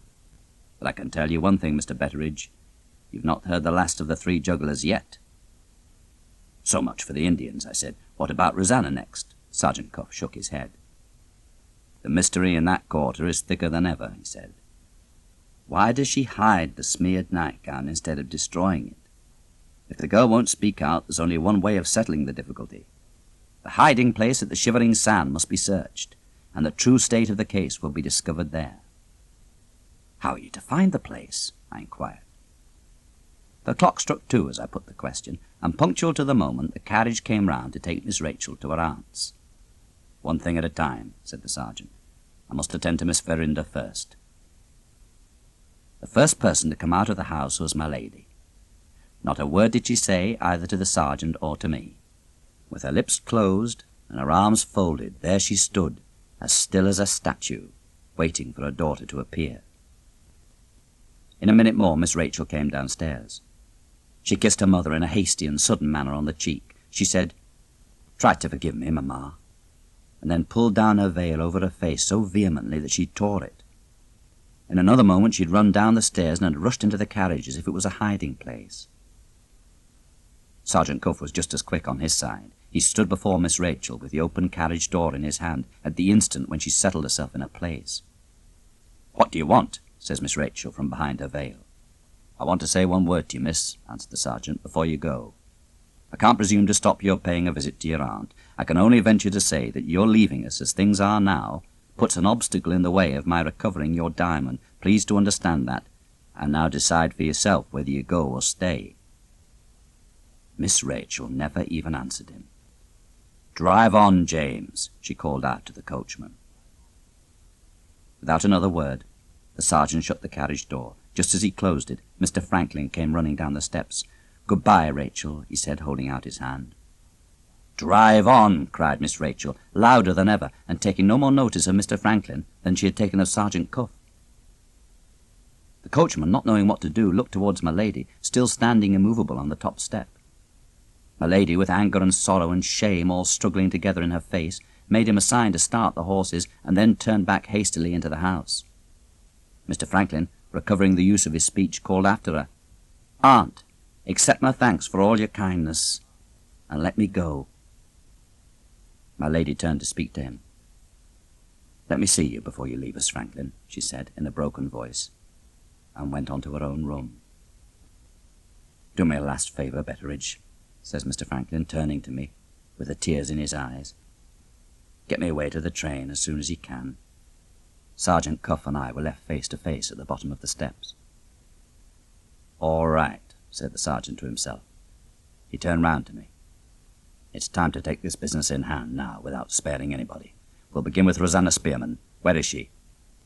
"I can't account for it, sir," I began. "I'm very sorry, but somehow or other—" "How long is it since you missed her?" said the sergeant, cutting me short. "Nigh on an hour since, sir." I find it difficult to describe how I was affected by the discovery that Rosanna was missing. I stood staring at Sergeant Cuff. "No, Mr. Betteridge," said the sergeant, as if he had discovered the uppermost thought in me. "Your young friend Rosanna won't slip through my fingers so easy as you think. As long as I know where Miss Verinder is, I have the means at my disposal of tracing Miss Verinder's accomplice. Rosanna has done one of two things. She's either gone direct to Frizinghall, or she has gone first to visit her hiding place at the Shivering Sand. The first thing to find out is which of the servants saw the last of her before she left the house." On instituting this inquiry, it turned out that the last person who'd set eyes on Rosanna was Nancy, the kitchen maid. Nancy had seen her slip out with a letter in her hand and stop the butcher's man who'd just been delivering some meat at the back door. Nancy had heard her ask the man to post the letter when he got back to Frizinghall, and no other person had seen anything afterwards of Rosanna Spearman. "Well?" I asked, when we were alone again. "Well," says the sergeant, "I must go to Frizinghall." "About the letter, sir?" "Yes. The memorandum of the hiding place is in that letter. I must see the address at the post office. If it is the address I suspect, I shall pay our friend Mrs. Yolland another visit on Monday next." I went with the sergeant to order the pony chaise. In the stable yard we got a new light thrown on the missing girl. Rosanna had been seen as lately as half an hour since. The girl had passed, running in the direction of the seashore. "Keep the pony chaise ready, Mr. Betteridge, till I come back," said the sergeant. He started for the Shivering Sand, leaving a message for me on a leaf torn out of his pocket-book. On it was written in pencil, "Send me one of Rosanna Spearman's boots, and be quick about it." I dispatched the first woman servant I could find to Rosanna's room. I hurried off as soon as I got the boot, at the nearest approach to a run which a man turned 70 can reasonably hope to make. As I got near the shore, the clouds gathered black and the rain came down, drifting in great white sheets of water before the wind. I heard the thunder of the sea on the sandbank at the mouth of the bay. Then I saw the raging sea and the rollers tumbling in on the sandbank, and the yellow wilderness of the beach with one solitary black figure standing on it, the figure of Sergeant Cuff. He waved his hand towards the north when he first saw me. "Keep on that side," he shouted, "and come on down here to me." I went down to him with my heart leaping as if it was like to leap out of me. I had 100 questions to put to him, and not one of them would pass my lips. His face frightened me. I saw a look in his eyes which was a look of horror. He snatched the boot out of my hand and set it in a footmark on the sand, pointing straight towards the rocky ledge called the South Spit. The mark was not yet blurred out by the rain, and the girl's boot fitted it to a hair. He went on, following the footsteps down to where the rocks and the sand joined. The South Spit was just awash with the flowing tide. The waters heaved over the hidden face of the Shivering Sand. With an obstinate patience that was dreadful to see, Sergeant Cuff tried the boot in the footsteps, and always found it pointing the same way, straight to the rocks. Hunt as he might, No sign could he find anywhere of the footsteps walking from them. He looked out at the waters before us, heaving in deeper and deeper over the quicksand. A dreadful, dumb trembling crawled all over me on a sudden. "She has been back at the hiding place," I heard the sergeant say to himself. "Some fatal accident has happened to her on those rocks." The girl's altered looks and words and actions, the numb, deadened way in which she listened to me and spoke to me, rose up in my mind and warned me, even as the sergeant spoke, that his guess was wide of the dreadful truth. I tried to tell him of the fear that had frozen me up. The words wouldn't come. The dumb trembling held me in its grip. The sergeant kindly turned me away from the sight of the place. With that relief, I began to fetch my breath again, and to see things about me as things really were. Looking towards the sandhills, I saw the men servants from out of doors, and the fisherman named Yolland, all running down to us together, and all calling out to know if the girl had been found. In the fewest words, the sergeant showed them the evidence of the footmarks. Sergeant Cuff looked for the last time at the footmarks on the sand, which the rain was now fast blurring out. "There," he said, "is the evidence that she can't have left this place by land." He stopped and considered for a minute. "She was seen running towards this place half an hour before I got here from the house," he said to Yolland. "Some time has passed since then. Call it altogether an hour ago. Is there any chance of finding her when the tide ebbs again?" And Yolland answered, "None. What the sand gets, the sand keeps forever." Having said that, the fisherman came a step nearer and addressed himself to me. "Mr. Betteridge," he said, "I have a word to say about the young woman's death. Along the side of the spit there's a shelf of rock. Why didn't she strike that? If she slipped by accident from off the spit, she fell in where there's foothold at the bottom at a depth that would barely cover her to the waist. She must have waded out or jumped out into the deeps beyond, or she wouldn't be missing now. No accident, sir. The deeps of the quicksand have got her, and they have got her by her own act." The sergeant was silent. The rest of us, like him, held our peace. With one accord, we all turned back up the slope of the beach. Through the driving rain we went back to meet the trouble and the terror that were waiting for us at the house. Those in front had spread the news before us. As we passed my lady's door, it was thrown open from the inner side. My mistress came out among us, quite beside herself with the horror of the thing. "You are answerable for this," she cried out, threatening the sergeant wildly with her hand. "Gabriel, give that wretch his money and release me from the sight of him." The sergeant was the only one among us who was fit to cope with her. "I'm no more answerable for this distressing calamity, my lady, than you are," he said. "If in half an hour from this you still insist on my leaving the house, I will accept your ladyship's dismissal, but not your ladyship's money." It was spoken very respectfully, but very firmly at the same time, and it had its effect on my mistress as well as on me. She went back into the room. As the door closed, the sergeant, looking about among the women servants, noticed that while all the rest were merely frightened, Penelope was in tears. "When your father has changed his wet clothes," he said to her, "come and speak to us in your father's room." Before the half hour was out, I got my dry clothes on, and Penelope came in to us to hear what the sergeant wanted with her. Asked if she knew what had led her fellow servant to destroy herself, my daughter answered that it was for love of Mr. Franklin Blake. Asked next if she had mentioned this notion of hers to any other person, Penelope answered, "I've not mentioned it, for Rosanna's sake." I felt it necessary to add a word to this. I said, "And for Mr. Franklin's sake, my dear, as well. If Rosanna has died for love of him, it's not with his knowledge or by his fault. Let him leave the house today if he does leave it without the useless pain of knowing the truth." Sergeant Cuff said, "Quite right," and fell silent again. At the end of the half hour, my mistress's bell rang. On my way to answer it, I met Mr. Franklin coming out of his aunt's sitting room. He mentioned that her ladyship was ready to see Sergeant Cuff in my presence as before, and he added that he himself wanted to say 2 words to the sergeant first. He described her ladyship as willing to acknowledge that she had spoken over hastily, and he asked if Sergeant Cuff would consent to accept his fee and to leave the matter of the diamond where the matter stood now. The sergeant answered, "No, sir. My fee has paid me for doing my duty. I decline to take it until my duty is done. When I have stated the case to Lady Verinder as the case now stands, and I've told her plainly what course of action to take for the recovery of the Moonstone. The responsibility will be off my shoulders. Let her ladyship decide after that whether she does or does not allow me to go on. I shall then have done what I undertook to do, and I'll take my fee." There was no more to be said, and Sergeant Cuff and I proceeded to my lady's room. The first words, when we had taken our seats, were spoken by my lady. "Sergeant Cuff," she said, "there was perhaps some excuse for the inconsiderate manner in which I spoke to you half an hour since. I have no wish, however, to claim that excuse. I say, with perfect sincerity, that I regret it if I wronged you." Her grace of voice and manner had its due effect on the sergeant. He requested permission to justify himself, putting his justification as an act of respect to my mistress. It was impossible, he said, that he could be in any way responsible for the calamity which had shocked us all, for this reason, that his success in bringing his inquiry to its proper end depended on his neither saying nor doing anything that could alarm Rosanna Spearman.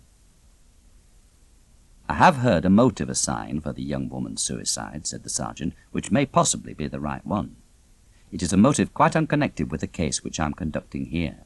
I am bound to add, however, that my own opinion points the other way. Some unbearable anxiety in connection with the missing diamond has, I believe, driven the poor creature to her own destruction. I don't pretend to know what that unbearable anxiety may have been, but I think, with your ladyship's permission, I can lay my hand on a person who is capable of deciding whether I am right or wrong." "Is the person now in the house?" my mistress asked, after waiting a little. "The person has left the house, my lady." "Be so good as to express yourself plainly," said my lady. "Do you refer to my daughter?" "I do," said Sergeant Cuff. "I had hoped," said my lady very slowly and quietly, "to have recompensed your services, and to have parted with you without Miss Verinder's name having been openly mentioned between us. After what you have just said, you know as well as I do that you've gone too far to go back. You suspect Miss Verinder of deceiving us all by secreting the diamond for some purpose of her own. Is that true?" "Quite true, my lady." "Very well. Now, before you begin, I have to tell you, as Miss Verinder's mother, that she is absolutely incapable of doing what you suppose her to have done. Mind, I am in possession of no private information. I am as absolutely shut out of my daughter's confidence as you are. My one reason for speaking positively is this: I know my child." Sergeant Cuff bowed. My mistress had produced but one effect on him. His hatchet face softened for a moment, as if he was sorry for her. As to shaking him in his own conviction, it was plain to see that she had not moved him by a single inch. He settled himself in his chair, and he began his attack on Miss Rachel's character in these words: "I must ask your ladyship," he said, "to look this matter in the face from my point of view as well as from yours. My first information relating to the loss of the Moonstone," said the sergeant, "was this: that Miss Verinder had declined to be questioned, and had spoken with a perfectly incomprehensible rudeness and contempt. I thought this curious, but I put it by in my mind and applied myself single-handed to the case. It ended, as you are aware, in the discovery of the smear on the door, and in Mr. Franklin Blake's evidence satisfying me that this same smear and the loss of the diamond were pieces of the same puzzle. So far, if I suspected anything, I suspected that the Moonstone had been stolen, and that one of the servants might prove to be the thief. In this state of things, what happens? Miss Verinder suddenly comes out of her room and speaks to me. She is still violently agitated, though more than 24 hours have passed since the diamond was lost, and she is mortally offended with Mr. Franklin Blake. Here, I say to myself, is a young lady who has lost a valuable jewel, a young lady who is of an impetuous temperament. Under these circumstances, and with that character, what does she do? She betrays an incomprehensible resentment against Mr. Blake and myself, otherwise the very people who have, in their different ways, been trying to help her to recover her lost jewel. Having brought my inquiry to that point, I begin to look back into my own mind for my own experience. My own experience explains Miss Verinder's otherwise incomprehensible conduct. It associates her with other young ladies that I know of. It tells me she has debts she daren't acknowledge that must be paid. And it sets me asking myself whether the loss of the diamond may not mean that the diamond must be secretly pledged to pay them. Having drawn my conclusion, the next thing to do was to put it to the test. I suggested to your ladyship the examination of all the wardrobes in the house. How did it turn out?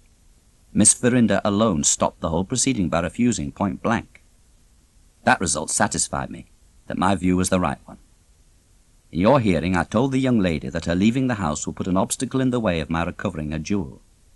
She drove off in the face of that statement. If Miss Verinder is not privy to the suppression of the diamond, what do these things mean?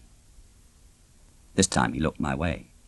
It was downright frightful to hear him piling up proof after proof against Miss Rachel, and to know, while one was longing to defend her, that there was no disputing the truth of what he said. Sergeant Cuff proceeded. "There is the case, my lady, as it stands against Miss Verinder," he said. "The next thing is to put the case as it stands against Miss Verinder and the deceased Rosanna Spearman taken together." I was inclined to doubt whether Miss Verinder had trusted a secret to anyone. When I saw Rosanna, I altered my mind. The first consideration which presented itself was this: would Miss Verinder be satisfied with leading us all to think that the Moonstone was merely lost? Or would she go a step further and delude us into believing that the Moonstone was stolen? In the latter event, there was Rosanna Spearman, with the character of a thief, ready to her hand. "I had another reason for suspecting the deceased woman," he said, "which appears to me to have been stronger still. Who would be the very person to help Miss Verinder in raising money privately on the diamond? A go-between she must have, and who so fit as Rosanna Spearman? Your ladyship's deceased housemaid was at the top of her profession when she was a thief. She had relations, to my certain knowledge, with one of the few men in London who would advance a large sum on such a notable jewel as the Moonstone without asking awkward questions or insisting on awkward conditions. Having stated the case as I understand it," he said, "I've only to tell your ladyship now what I propose to do next. It is, I admit, a bold experiment, and nothing more. I think I've formed a pretty correct estimate of Miss Verinder's temperament. She is hot and impetuous in temper, and too little accustomed to deceit as a habit to restrain herself under all provocations. It is on this peculiarity in her character that I now propose to act. I want to give her a great shock suddenly, under circumstances that will touch her to the quick. In plain English, I want to tell Miss Verinder, without a word of warning, of Rosanna's death, on the chance that her own better feelings will hurry her into making a clean breast of it. Does your ladyship accept this experiment?" She answered him on the instant. "Yes, I do." "The pony chaise is ready," said the sergeant. "I wish your ladyship good morning." My lady held up her hand and stopped him at the door. "My daughter's better feelings shall be appealed to as you propose," she said. "But I claim the right, as her mother, of putting her to the test myself. You will remain here, if you please, and I will go to Frizinghall." For once in his life, the great Cuff stood speechless with amazement. The pony chaise came round with a groom in charge. "You may rely on two things," my lady said to Sergeant Cuff in the hall. "I will try the experiment on Miss Verinder as boldly as you could try it yourself, and I will inform you of the result before the last train leaves for London tonight." With that, she stepped into the chaise and drove off to Frizinghall. In the meantime, it was my business to find out whether Mr. Franklin persisted in his resolution to leave us by the afternoon train. After having been informed of the conference in my lady's room, he immediately decided on waiting to hear the news from Frizinghall. This very natural alteration in his plans, which with ordinary people would have led to nothing in particular, proved in Mr. Franklin's case to have one objectionable result. It left him unsettled, with a legacy of idle time on his hands, with nothing to talk of but Miss Rachel's treatment of him, and with nobody to address himself to but me. And so we two spent the interval before the news came back from Frizinghall. The pony chaise returned a good half-hour before I ventured to expect it. My lady had decided to remain for the present at her sister's house. The groom brought 2 letters from his mistress, one addressed to Mr. Franklin, and the other to me. Mr. Franklin's letter I sent to him in the library. My own letter I read in my own room. A cheque which dropped out when I opened it informed me that Sergeant Cuff's dismissal from the inquiry after the Moonstone was now a settled thing. I sent a message to say that I wished to speak to the sergeant directly. He appeared and immediately noticed the letter in my hand. "Ah," he said, "you've heard from her ladyship. Have I anything to do with it, Mr. Betteridge?" "You shall judge for yourself, Sergeant." I thereupon read him the letter in the following words: "My good Gabriel, I request that you will inform Sergeant Cuff that I have performed the promise I made to him, with this result so far as Rosanna Spearman is concerned. Miss Verinder solemnly declares that she has never spoken a word in private to Rosanna since that unhappy woman first entered my house. They never met, even accidentally, on the night when the diamond was lost, and no communication of any sort whatever took place between them from the Thursday morning when the alarm was first raised in the house to this present Saturday afternoon when Miss Verinder left us. After telling my daughter suddenly and in so many words of Rosanna Spearman's suicide, this is what has come of it. Having appealed to Miss Verinder in the manner which the officer thought most desirable, I spoke to her next in the manner which I myself thought most likely to impress her. On 2 different occasions before my daughter left my roof, I privately warned her that she was exposing herself to suspicion of the most unendurable and most degrading kind. I have now told her in the plainest terms that my apprehensions have been realized. Her answer to this, on her own solemn affirmation, is as plain as words can be. In the first place, she owes no money privately to any living creature. In the second place, the diamond is not now and never has been in her possession since she put it into her cabinet on Wednesday night. The confidence which my daughter has placed in me goes no further than this. She maintains an obstinate silence when I ask her if she can explain the disappearance of the diamond. The day will come when you will know why I am careless about being suspected, and why I am silent even to you. I have done much to make my mother pity me, nothing to make my mother blush for me. Those are my daughter's own words. After what has passed between the officer and me, I think, stranger as he is, that he should be made acquainted with what Miss Verinder has said as well as you. Read my letter to him, and then place in his hands the cheque which I enclose. In resigning all further claim on his services, I have only to say that I am convinced of his honesty and his intelligence, but I am more firmly persuaded than ever that the circumstances, in this case, have fatally misled him. There the letter ended. Before presenting the cheque, I asked Sergeant Cuff if he had any remark to make. I won't say a word more about her ladyship or about Miss Verinder. I'll only turn prophet and tell you at parting of 3 things which will happen in the future, and which, I believe, will force themselves on your attention whether you like it or not. First, said the sergeant, you will hear something from the Yollands when the postman delivers Rosanna's letter on Monday next. In the second place, proceeded the sergeant, you will hear of the 3 Indians again. Third and last, you will, sooner or later, hear something of a money-lender in London. Give me a pocket-book, and I'll make a note for you of his name and address, so that there may be no mistake about it if the thing really happens. He wrote accordingly on a blank leaf, Mr. Septimus Luca, Middlesex Place, Lambeth, London. There, he said, pointing to the address, are the last words on the subject of the Moonstone which I shall trouble you with for the present. Time will show whether I'm right or wrong. In the meanwhile, sir, I carry away with me a sincere personal liking for you. The sergeant wrung my hand, darted out into the courtyard, and that was the last I saw of him. I'd kept the pony chaise ready in case Mr. Franklin persisted in leaving us by the train that night.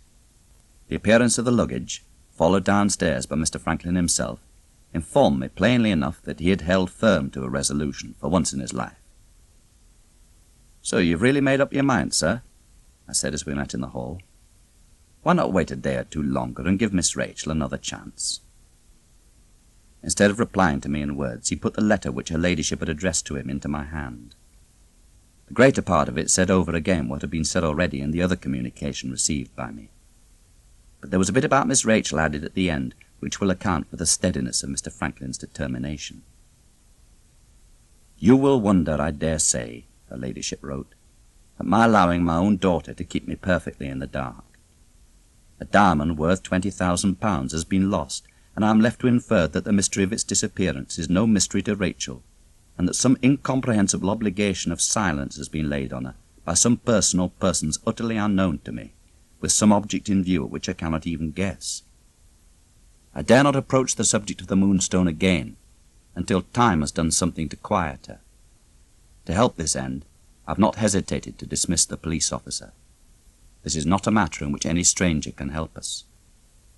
Our plans for the future are to take Rachel to London, partly to relieve her mind by a complete change, partly to try what may be done by consulting the best medical advice.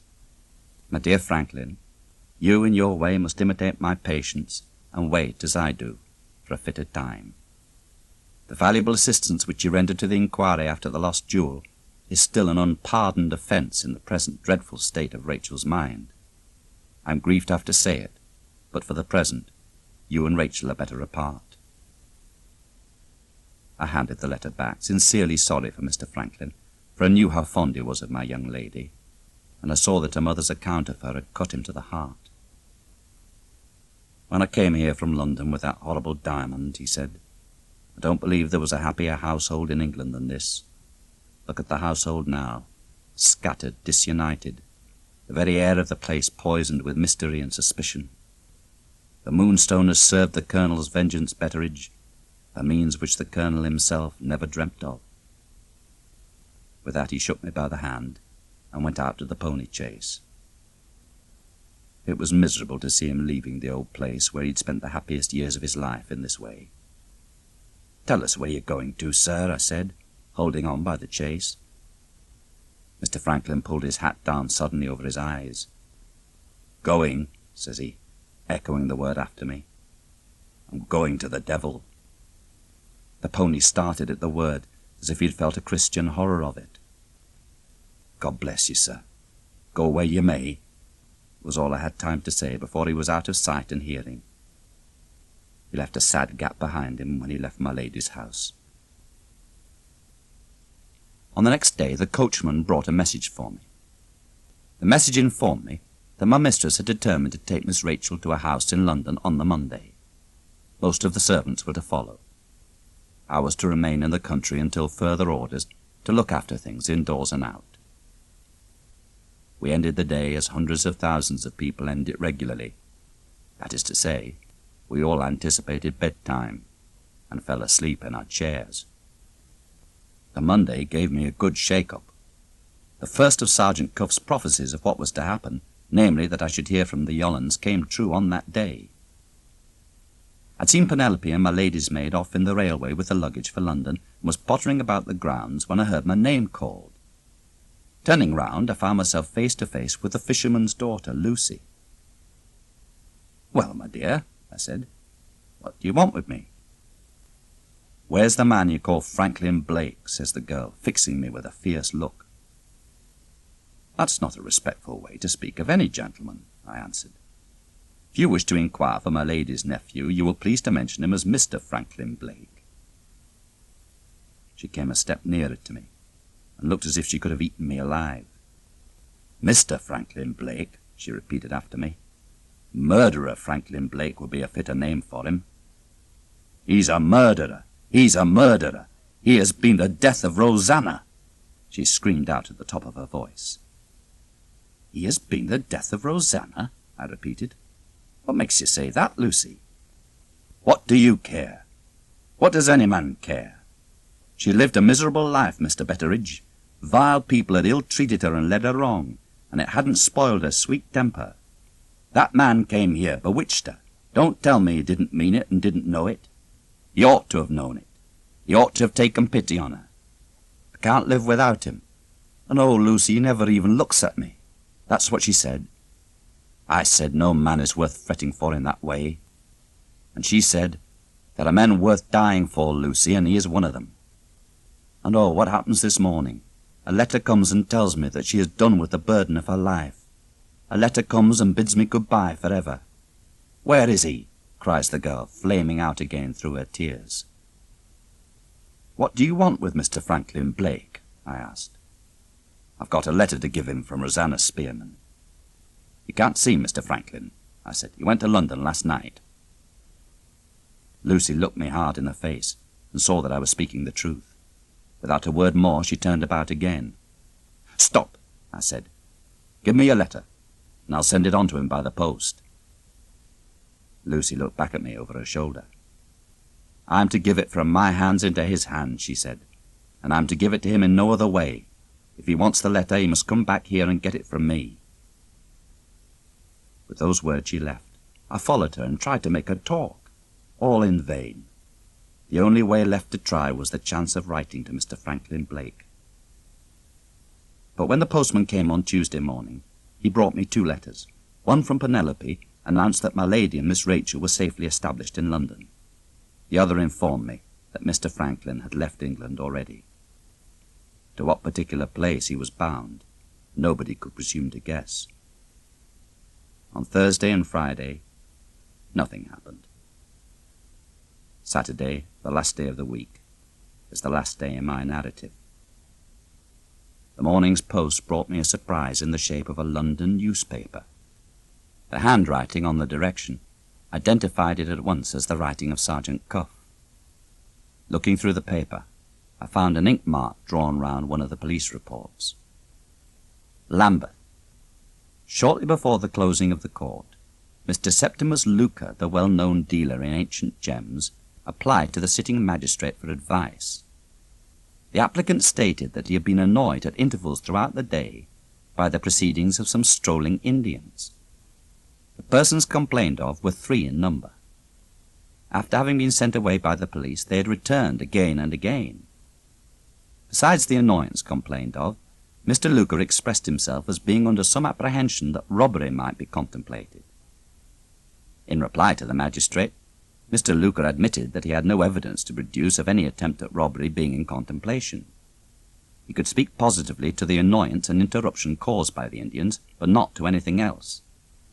The magistrate remarked that, if the annoyance were repeated, the applicant could summon the Indians to that court, where they might easily be dealt with under the Act.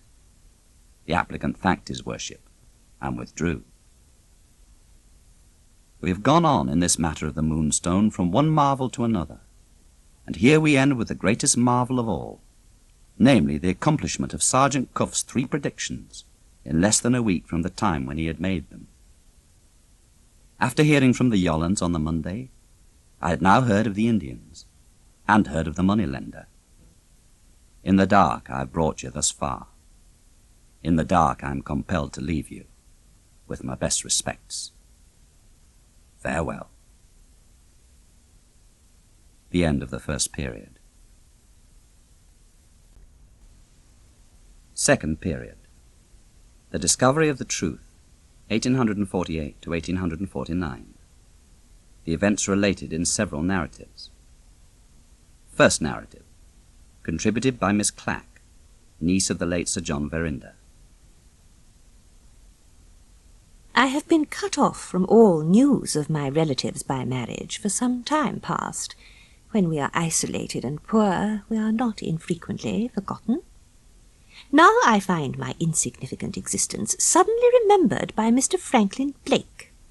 The whim has seized him to stir up the deplorable scandal of the Moonstone, and I am to help him by writing the account of what I myself witnessed while visiting at Aunt Verinder's house in London. My diary informs me that I was accidentally passing Aunt Verinder's house in Montague Square on Monday the 3rd of July, 1848. Seeing the shutters opened, I felt that it would be an act of polite attention to knock and make inquiries. The person who answered the door informed me that my aunt and her daughter had arrived from the country a week since. I sent up a message at once, begging to know whether I could be of any use. The person who answered the door took my message and left me, standing in the hall. She is the daughter of a heathen old man named Betteridge, too long tolerated in my aunt's family. She returned with the answer, "My lady is much obliged, and begs you will come and lunch tomorrow at 2. I passed over the manner in which she gave her message, and thanked this young castaway. We had a meeting that evening of the Select Committee of the Mothers' Small Clothes Conversion Society. The object of this excellent charity is to rescue unredeemed fathers' trousers from the pawnbroker, and to prevent their resumption by abridging them immediately to suit the proportions of the innocent son. I mention the society here because my precious and admirable friend Mr. Godfrey Ablewhite was associated with our work of moral and material usefulness. I had expected to see him in the boardroom, and had proposed to tell him of dear Aunt Verinder's arrival in London. To my great disappointment, he never appeared. On my expressing a feeling of surprise at his absence, my sisters of the committee asked in amazement if I had not heard the news. I acknowledged my ignorance, and was then told that on the previous Friday he had been the victim of an outrage which had startled all London. The date was Friday, June the 30th, 1848. On that day, Mr. Godfrey happened to be cashing a cheque at a banking house in Lombard Street. On gaining the door, he encountered a gentleman who was leaving the office at the same time as himself. The stranger insisted on making Mr. Godfrey precede him. Mr. Godfrey felt himself suddenly seized round the neck from behind. He had just time to notice that the arm round his neck was naked and of a tawny brown colour before he was thrown helpless to the ground by two men. A third rifled his pockets and searched him without ceremony. Dear Mr. Godfrey's property was found scattered in all directions. When the articles were collected, however, nothing was missing. It appeared that Mr. Godfrey had been the victim of some incomprehensible error committed by certain unknown men. The authorities held that a robbery had been planned on insufficient information received by the thieves, and poor Mr. Godfrey had paid the penalty. I was punctual to the luncheon hour on Tuesday. Dear Aunt Verinder received me with her usual grace and kindness, but I noticed after a little while that something was wrong. Certain anxious looks escaped my aunt, all of which took the direction of her daughter. Luncheon over, my aunt said, "Remember what the doctor told you, Rachel, about quieting yourself with a book after taking your meals." "I'll go to the library, Mamma," she answered, "but if Godfrey calls, mind I am told of it. I am dying for more news of him after his adventure." When we were left by ourselves, my aunt told me the whole horrible story of the Indian diamond. "The doctors recommend plenty of exercise and amusement for Rachel, and strongly urge me to keep her mind as much as possible from dwelling on the past," said Lady Verinder.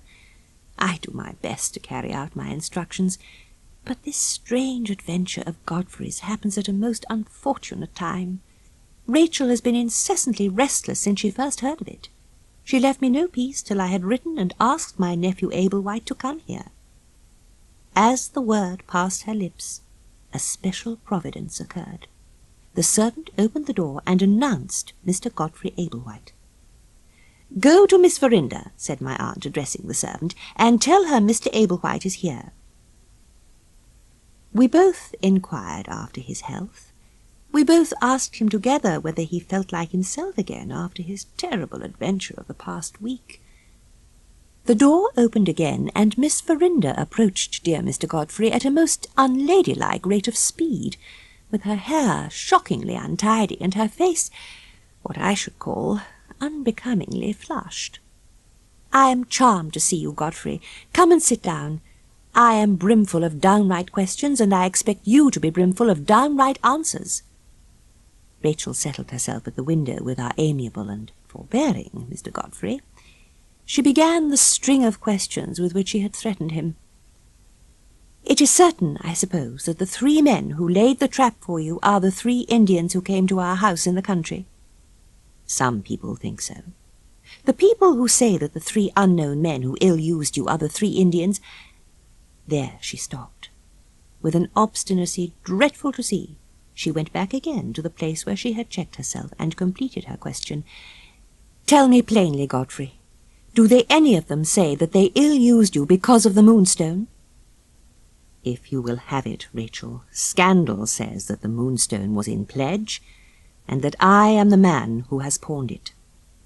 She started to her feet. "This is my fault. I must set it right. I have sacrificed myself. I had a right to do that if I liked. But to let an innocent man be ruined, to keep a secret which destroys his character for life, oh, good God, it's horrible. I can't bear it. I must and will stop it," she said. "Mamma, hear what I say. I know the hand that took the Moonstone. I know," she laid a strong emphasis on the words, "I know that Godfrey Ablewhite is innocent. Take me to the magistrate, Godfrey, and I will swear it." My aunt caught me by the hand and whispered, "Stand between us for a minute or two. Don't let Rachel see me." I noticed a bluish tinge in her face, which alarmed me. "These drops will put me right in a minute or two," she said, and so closed her eyes and waited a little. While this was going on, I heard dear Mr. Godfrey still gently remonstrating. "You must not appear publicly in such a thing as this," he said. "Your reputation, dearest Rachel, is something too pure to be trifled with." "My reputation!" She burst out laughing. "Why, I am accused, Godfrey, as well as you. The best detective officer in England declares that I have stolen my own diamond. I must be mad not to own the truth now. I won't let any innocent man be accused and disgraced through my fault. Draw out a declaration of your innocence on paper, and I will sign it. Do as I tell you, Godfrey, or I'll write it to the newspapers." Mr. Godfrey pacified her by taking a sheet of paper and drawing out the declaration. She signed it in a feverish hurry. "Show it everywhere. Don't think of me," she said as she gave it to him. "I am afraid, Godfrey, I have not done you justice hitherto. You are a better man than I believed you to be." Rachel composed herself. She crossed the room to her mother. "I have not distressed you, have I?" The drops had produced their effect. My poor aunt's complexion was like itself again. "No, no, my dear," she said. Her daughter stooped and kissed her, and so left the room. Returning to my aunt's chair, I observed dear Mr. Godfrey searching for something. Before I could offer to assist him, he had found what he wanted. He came back to my aunt and me with his declaration of innocence in one hand and with a box of matches in the other. "Dear aunt, a little conspiracy," he said. "Dear Miss Clack, a pious fraud which even your high moral rectitude will excuse. Will you leave Rachel to suppose that I accept the generous self-sacrifice which has signed this paper? And will you kindly bear witness that I destroy it in your presence before I leave the house?" He kindled a match, and lighting the paper, laid it to burn in a plate on the table. "Any trifling inconvenience that I may suffer is as nothing," he remarked, "compared with the importance of preserving that pure name from the contaminating contact of the world. There, we have reduced it to a little harmless heap of ashes, and our dear, impulsive Rachel will never know what we have done." He held out a hand to my aunt, and a hand to me. I was too deeply affected by his noble conduct to speak. I closed my eyes. When I opened my eyes again, there was nobody but my aunt in the room. He had gone. Finding myself alone with Lady Verinder, I turned naturally to the subject of her health, touching delicately on the strange anxiety which she had shown to conceal her indisposition, and the remedy applied to it from the observation of her daughter. My aunt's reply greatly surprised me. "You have surprised a secret," she said, "which I had confided to my sister, Mrs. Ablewhite, and to my lawyer, Mr. Bruff, and to no one else. I can trust in their discretion, and I am sure, when I tell you the circumstances, I can trust in yours. Have you any pressing engagement, or is your time your own this afternoon?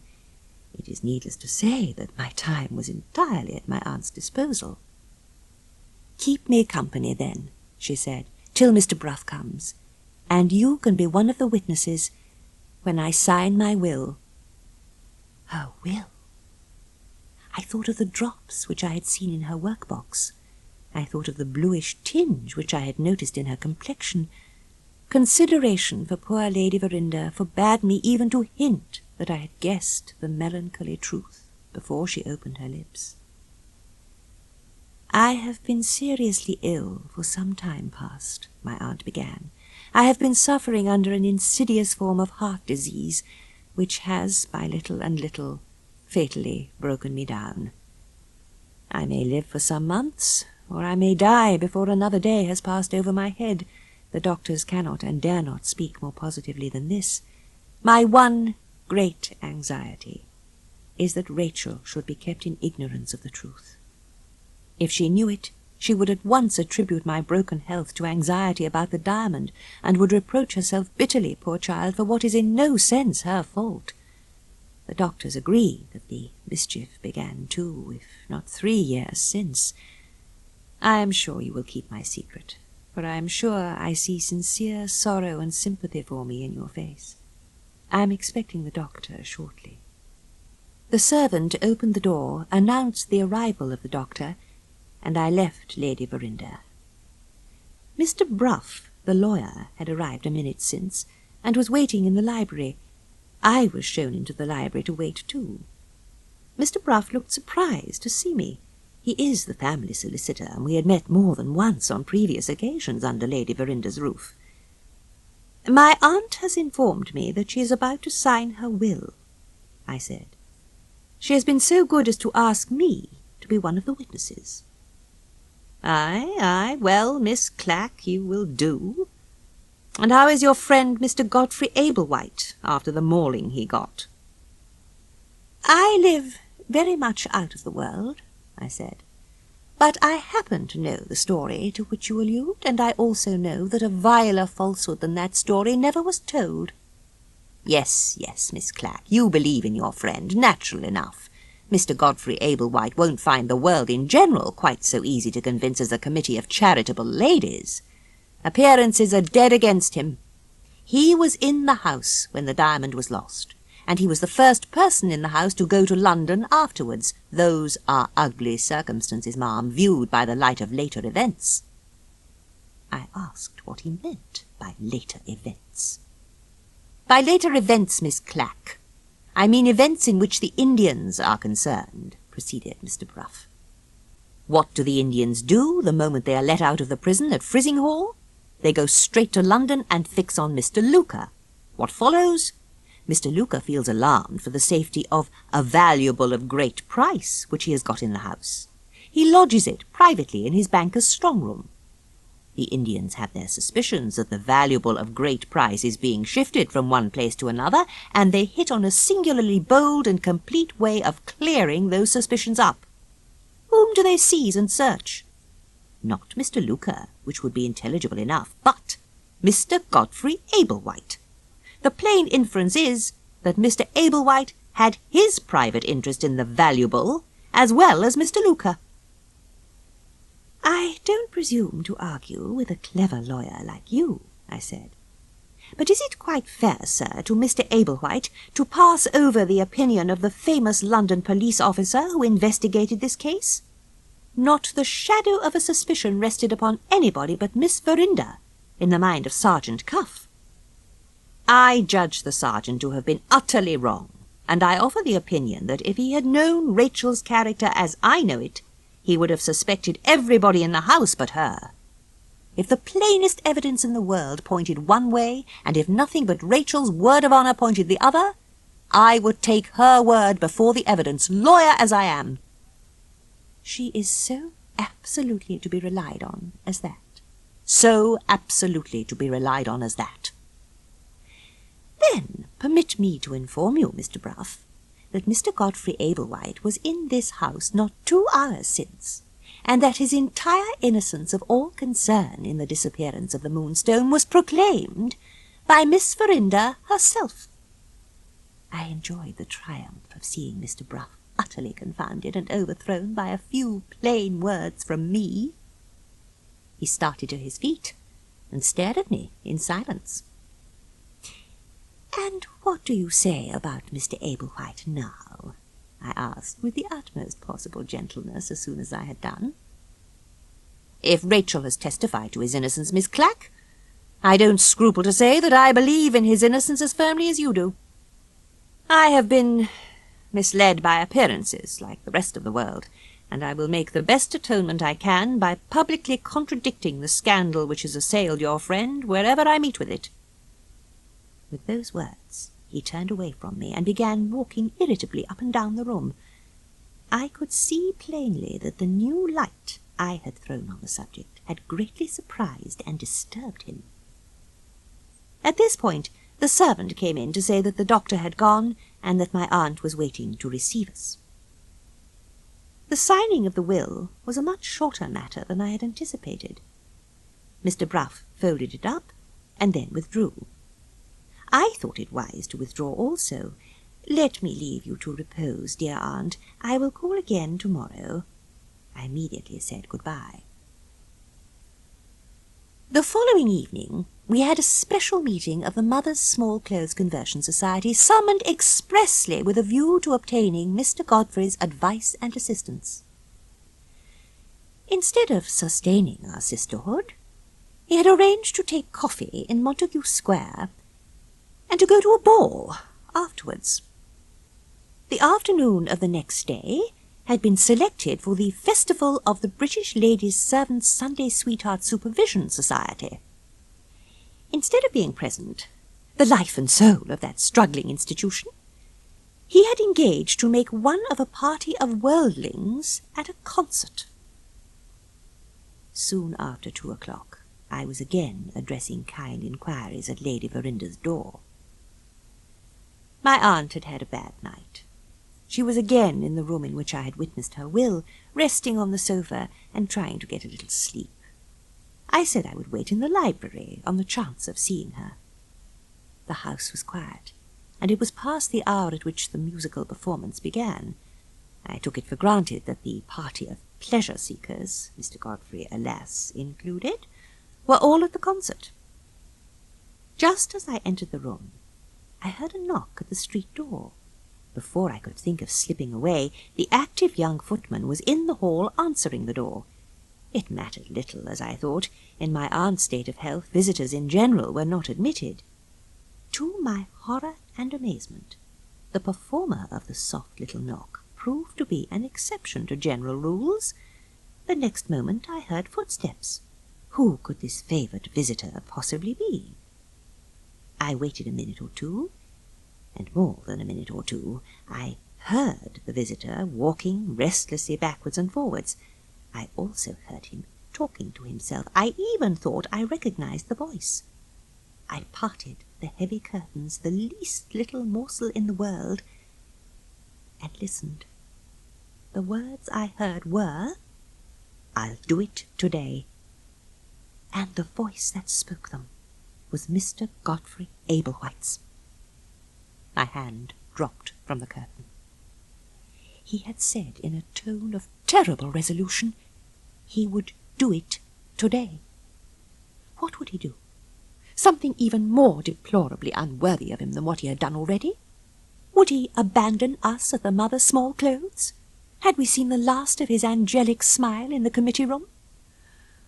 I was so wrought up by the bare idea of such awful eventualities that I believe I should have rushed from my place of concealment and implored him in the name of all the ladies' committees in London to explain himself, when I suddenly heard another voice in the room. It penetrated through the curtains. It was loud, it was bold, it was wanting in every female charm. The voice of Rachel Verinder. "Well," she said, "what did you say to them?" "Just what you said, dear Rachel, to me. That Mamma was not at all well today, and that I didn't quite like leaving her to go to the concert." Those were the words. They were grieved to lose you at the concert, but they quite understood. All sent their love, and all expressed a cheering belief that Lady Verinder's indisposition would soon pass away. I think so too. I was a little frightened at first, but I think so too. It was very kind to go and make my excuses for me to people who are almost strangers to you. But why have you not gone with them to the concert? It seems very hard that you should miss the music too." "Don't say that, Rachel. If you only knew how much happier I am here with you." "Have you forgotten what we agreed on, Godfrey, when you spoke to me in the country? We agreed that we were to be cousins and nothing more." "I break the agreement every time I think of you. Oh, Rachel, how kindly you told me only the other day that my place in your estimation was a higher place than it had ever been yet. Am I mad to dream of some future day when your heart may soften to me? I have lost every interest in life but my interest in you. A transformation has come over me which I can't account for. My charitable business is an unendurable nuisance to me, and when I see a ladies' committee now, I wish myself at the uttermost ends of the earth." "You have made your confession," she said. "I wonder whether it would cure you of your unhappy attachment to me if I made mine. Would you think, to look at me," she went on, "that I am the wretchedest girl living? It's true, Godfrey. What greater wretchedness can there be than to live degraded in your own estimation? That is my life now. My dear Rachel, it's impossible you can have any reason to speak of yourself in that way. How do you know I have no reason? Can you ask me the question? I know it because I know you. Your silence, dearest, has never lowered you in the estimation of your true friends. The disappearance of your precious birthday gift may seem strange. Are you speaking of the Moonstone, Godfrey? I certainly thought that you referred— I referred to nothing of the sort. I can bear the loss of the Moonstone, let who will speak of it, without feeling degraded in my own estimation. If the story of the diamond ever comes to light, it will be known that I accepted a dreadful responsibility. It will be known that I involved myself in the keeping of a miserable secret, but it will be as clear as the sun at noonday that I did nothing mean. You have misunderstood me, Godfrey. I will be plainer now. Suppose you were not in love with me. Suppose you were in love with some other woman, and suppose you discovered that woman to be utterly unworthy of you. Suppose the bare idea of ever marrying such a person made your face burn only with thinking of it, and suppose, in spite of all that, you couldn't tear her from your heart. Suppose the love this wretch had inspired in you— oh, how can I find words to say it? I must be out of my mind to talk as I am talking now. No, you mustn't carry away a wrong impression. I must say what is to be said in my own defence. He doesn't know. He never will know what I have told you. I will never see him. I don't care what happens. I will never, never, never see him again. Don't ask me his name. Don't ask me any more. Let's change the subject. You will get over any trouble I have caused you easily enough now. I have dropped to my right place in your estimation." She turned round on a sudden, and she burst out crying. Before I had time to feel shocked at this, I was horror-struck by an entirely unexpected proceeding on the part of Mr. Godfrey. He put his arms round her and electrified her with 2 words: "Noble creature!" She sat, either quite thunderstruck or quite fascinated, without even making an effort to put his arms back where his arms ought to have been. As for me, my sense of propriety was completely bewildered. I was so painfully uncertain whether it was my first duty to close my eyes or to stop my ears that I did neither. I attribute my being still able to hold the curtain in the right position for looking and listening entirely to suppressed hysterics. "Yes," he said, with all the fascination of his evangelical voice and manner, "you are a noble creature. A woman who can speak the truth for the truth's own sake is the most priceless of all treasures. You have spoken, dearest, of your place in my estimation. Judge what that place is when I implore you to let the cure of your poor wounded heart be my care. Rachel, will you honour me, will you bless me by being my wife?" "Godfrey," she said, "you must be mad." "I never spoke more reasonably, dearest, in your interests as well as in mine. I don't ask for your love. I will be content with your affection and regard. Let the rest be left to your husband's devotion and to time that heals even wounds as deep as yours. Look at your own case once again. Is it possible for you to sentence yourself to a single life?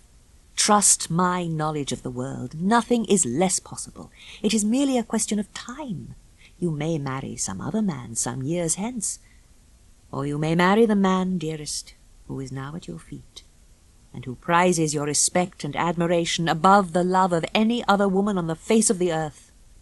Gently, Godfrey. You are putting something into my head which I never thought of before. You are tempting me with a new prospect when all my other prospects are closed before me. You won't ask me for more than I can give? My angel, I only ask you to give me yourself. Take me." In those 2 words, she accepted him. They understood each other so thoroughly by this time that I fully expected to see them walk off together, arm in arm, to be married. There appeared, however, judging by Mr. Godfrey's next words, to be one more trifling formality. "Shall I speak to your dear mother?" he asked, "or will you?" "Let my mother hear nothing from either of us until she is better. I wish it to be kept a secret for the present, Godfrey. Go now, and come back this evening. We have been here alone together quite long enough."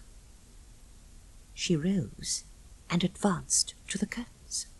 At the moment when she laid her hand on them, at the moment when the discovery of me appeared to be quite inevitable, the voice of the young footman on the stairs suddenly suspended any further proceedings. It was unmistakably the voice of a man in great alarm. "Miss Rachel!" he called out. "Where are you, Miss Rachel?" She sprang back from the curtains and ran to the door. The footman came just inside the room. He said, "Please to come downstairs, miss. My lady has fainted and we can't bring her to again." In a moment more, I was alone, and free to go downstairs in my turn, quite unobserved. Mr. Godfrey passed me in the hall, hurrying out to fetch the doctor. "Go in and help them," he said, pointing to the room. I found Rachel on her knees by the sofa. One look at my aunt's face was enough to warn me of the dreadful truth. I kept my thoughts to myself till the doctor came in. It was not long before he arrived. He began by sending Rachel out of the room, and then he told the rest of us that Lady Verinder was no more. Lady Verinder's death left her daughter under the care of her brother-in-law, Mr. Ablewhite the elder. He was appointed guardian by the will until his niece married or came of age. Under these circumstances, Mr. Godfrey informed his father, I suppose, of the new relation in which he stood towards Rachel.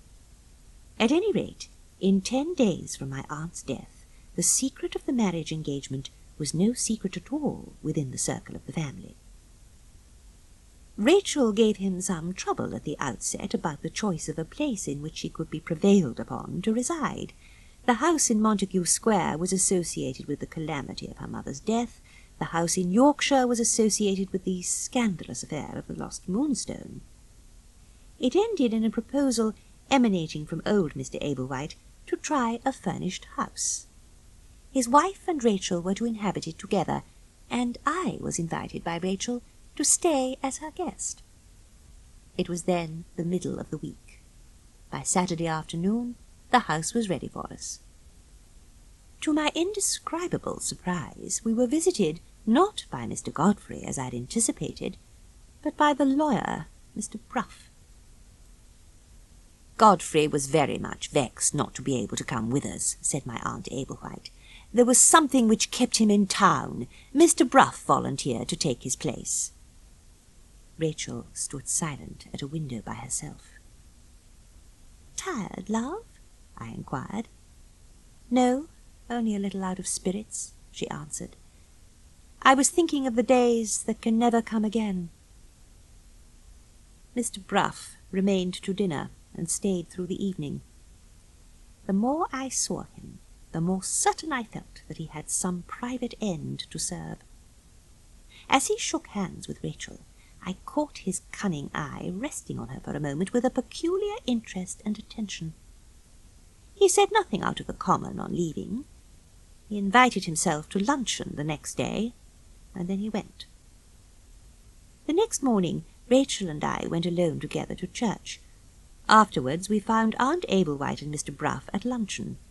When Rachel declined eating anything and gave as a reason for it that she was suffering from a headache, the lawyer's cunning instantly seized the chance that she had given him. "There is only one remedy for a headache," said this horrible old man. "A walk, Miss Rachel, is the thing to cure you. I am entirely at your service if you will honour me by accepting my arm." "With the greatest pleasure. A walk is the very thing I was longing for." In another minute more they were both out of the house. On my return from the afternoon service, I found that they had just got back. One look at them told me that the lawyer had said what he wanted to say. I had never before seen Rachel so silent and so thoughtful. I had never before seen Mr. Bruff pay her such devoted attention and look at her with such marked respect. He had, or pretended that he had, an engagement to dinner that day, and he took an early leave of us all. The moment his back was turned, Rachel withdrew to her own room. She never appeared at dinner. I ran up to her and made all sorts of sisterly offers through the door. It was locked, and she kept it locked. When her cup of tea went up to her the next morning, I followed it in. "Do you know, love," I said, "I had an odd fancy yesterday about Mr. Bruff. I thought when I saw you after your walk with him that he had been telling you some bad news." "Quite the contrary," she said. "It was news I was interested in hearing, and I am deeply indebted to Mr. Bruff for telling me of it." "Yes," I said, in a tone of gentle interest.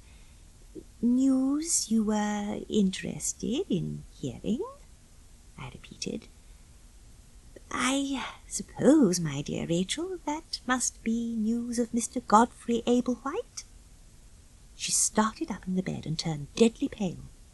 She laid her head back on the pillow, considered a minute, and then answered in these remarkable words: "I shall never marry Mr. Godfrey Ablewhite." "What can you possibly mean?" I exclaimed.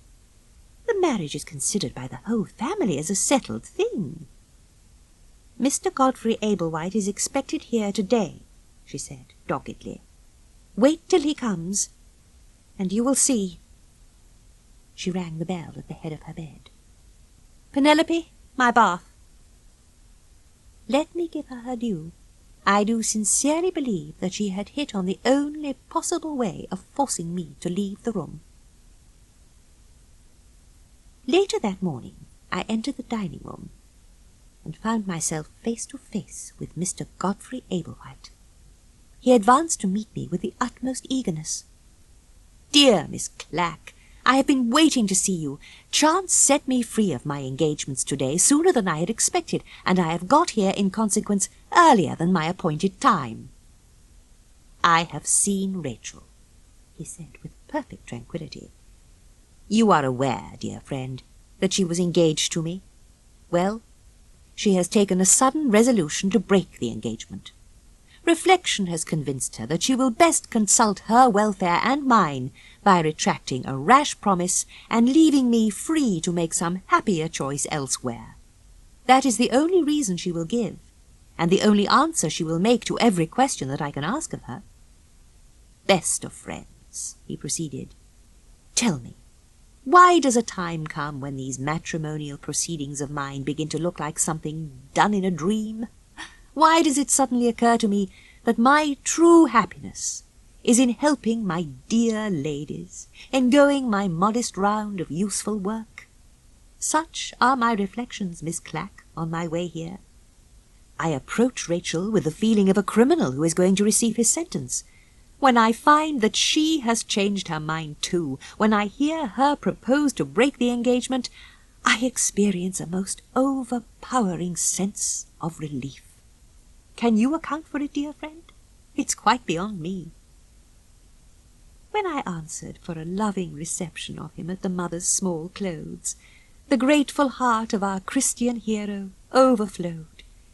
He pressed my hands alternately to his lips, overwhelmed by the exquisite triumph of having got him back among us. I closed my eyes. I felt my head sinking on his shoulder. In a moment more I should certainly have swooned away in his arms, but for an interruption from the outer world, which brought me to myself again. A horrid rattling of knives and forks sounded outside the door, and the footman came in to lay the table for luncheon. Mr. Godfrey started up and looked at the clock on the mantelpiece. "How time flies with you!" he exclaimed. I ventured on asking why he was in such a hurry. "I have heard from my father," he said. "Business obliges him to leave Frizinghall for London today. I must tell him what has happened between Rachel and me. There will be great difficulty, I fear, in reconciling him to the breaking off of the engagement. I must stop him for all our sakes from coming here till he is reconciled. Best and dearest of friends, we shall meet again." With those words, he hurried out. The next day, Aunt Ablewhite was astonished by the sudden appearance of her husband. He had barely been a minute in the house before he was followed, to my astonishment this time, by Mr. Bruff. He seated himself by Rachel. I retired modestly to a corner. My aunt sat at the window. Mr. Ablewhite stood up in the middle of the room and addressed himself to his niece. "Rachel, my dear," he said, "I have heard some very extraordinary news from Godfrey, and I am here to inquire about it." "Some weeks ago," pursued the old gentleman, "my son informed me that Miss Verinder had done him the honour to engage herself to marry him. Is it possible, Rachel, that he can have misinterpreted what you really said to him?" "Certainly not," she replied. "I did engage myself to marry him." "Very frankly answered," said Mr. Ablewhite, "and most satisfactory, my dear, so far. I begin to see it now. You and he have had a lover's quarrel, and my foolish son has interpreted it seriously." "Pray let us understand each other, Mr. Ablewhite," Rachel said. "Nothing in the least like a quarrel took place yesterday between your son and me. If he told you that I proposed breaking off our marriage engagement, and that he agreed on his side, he told you the truth. It is a settled thing between your son and myself that we remain for the rest of our lives cousins and nothing more. Is that plain enough?" "I am to understand, then," he said, "that your marriage engagement is broken off, and I am also to take it as a matter of fact that the proposal to withdraw from the engagement came in the first instance from you?" "It came in the first instance from me, and it met, as I have told you, with your son's consent and approval." "In justice to myself as his father, and not in justice to him, I beg to ask you, Miss Verinder, what complaint you have to make of Mr. Godfrey Ablewhite?" "Your son put the same question to me which you have just asked," she said. "I have only one answer. I proposed that we should release each other because reflection had convinced me that I should best consult his welfare and mine by retracting a rash promise and leaving him free to make his choice elsewhere." "In plain English, it's your sovereign will and pleasure, Miss Verinder, to jilt my son?" Rachel was silent for a moment. She recovered herself and answered Mr. Ablewhite as boldly as ever. "I have exposed myself to worse misconstruction than that," she said, "and I have borne it patiently. The time has gone by when you could mortify me by calling me a jilt." She spoke with a bitterness of tone which satisfied me that the scandal of the Moonstone had been in some way recalled to her mind. "I have no more to say," she added, looking away from us all out of the window that was nearest to her. Mr. Ablewhite got upon his feet and pushed away his chair. "I have a last word to say," he said to Mr. Bruff. "I beg to inform you, sir, that if my son is not good enough to be Miss Verinder's husband, I cannot presume to consider his father good enough to be Miss Verinder's guardian. Understand, if you please, that I refuse to accept the position which is offered to me by Lady Verinder's will. This house has necessarily been hired in my name. I can keep it or let it, just as I please. I have no wish to hurry Miss Verinder. On the contrary, I beg her to remove her luggage at her own entire convenience." He made a low bow and walked out of the room. Mr. Bruff led Rachel to a chair by the window and spoke to her there. "My dear young lady," he said, "Mr. Ablewhite's conduct has naturally shocked you and taken you by surprise. Your poor mother named her brother-in-law your guardian because she believed in him. I induced your mother to let me insert a clause in the will empowering her executors in certain events to consult with me about the appointment of a new guardian.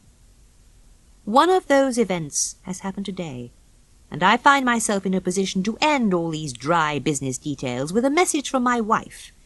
Will you honour Mrs. Bruff by becoming her guest and remain under my roof as one of my family, until we have settled what is to be done next?"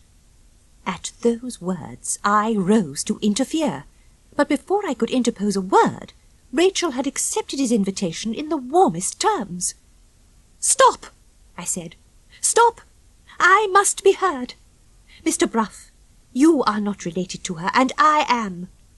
I invite her. I summon the executors to appoint me guardian. Rachel, dearest Rachel, I offer you my modest home. Come to London by the next train, and share it with me." Mr. Bruff said nothing. Rachel looked at me with astonishment. At that same moment her maid entered with her bonnet and shawl. She huddled them on, anyhow. "Pack my things," she said, "and bring them to Mr. Bruff's." She pulled down her veil, and, hurrying out, shut the door in my face. I bore the insult with my customary fortitude. Reviled by them all, deserted by them all, I was left alone in the room.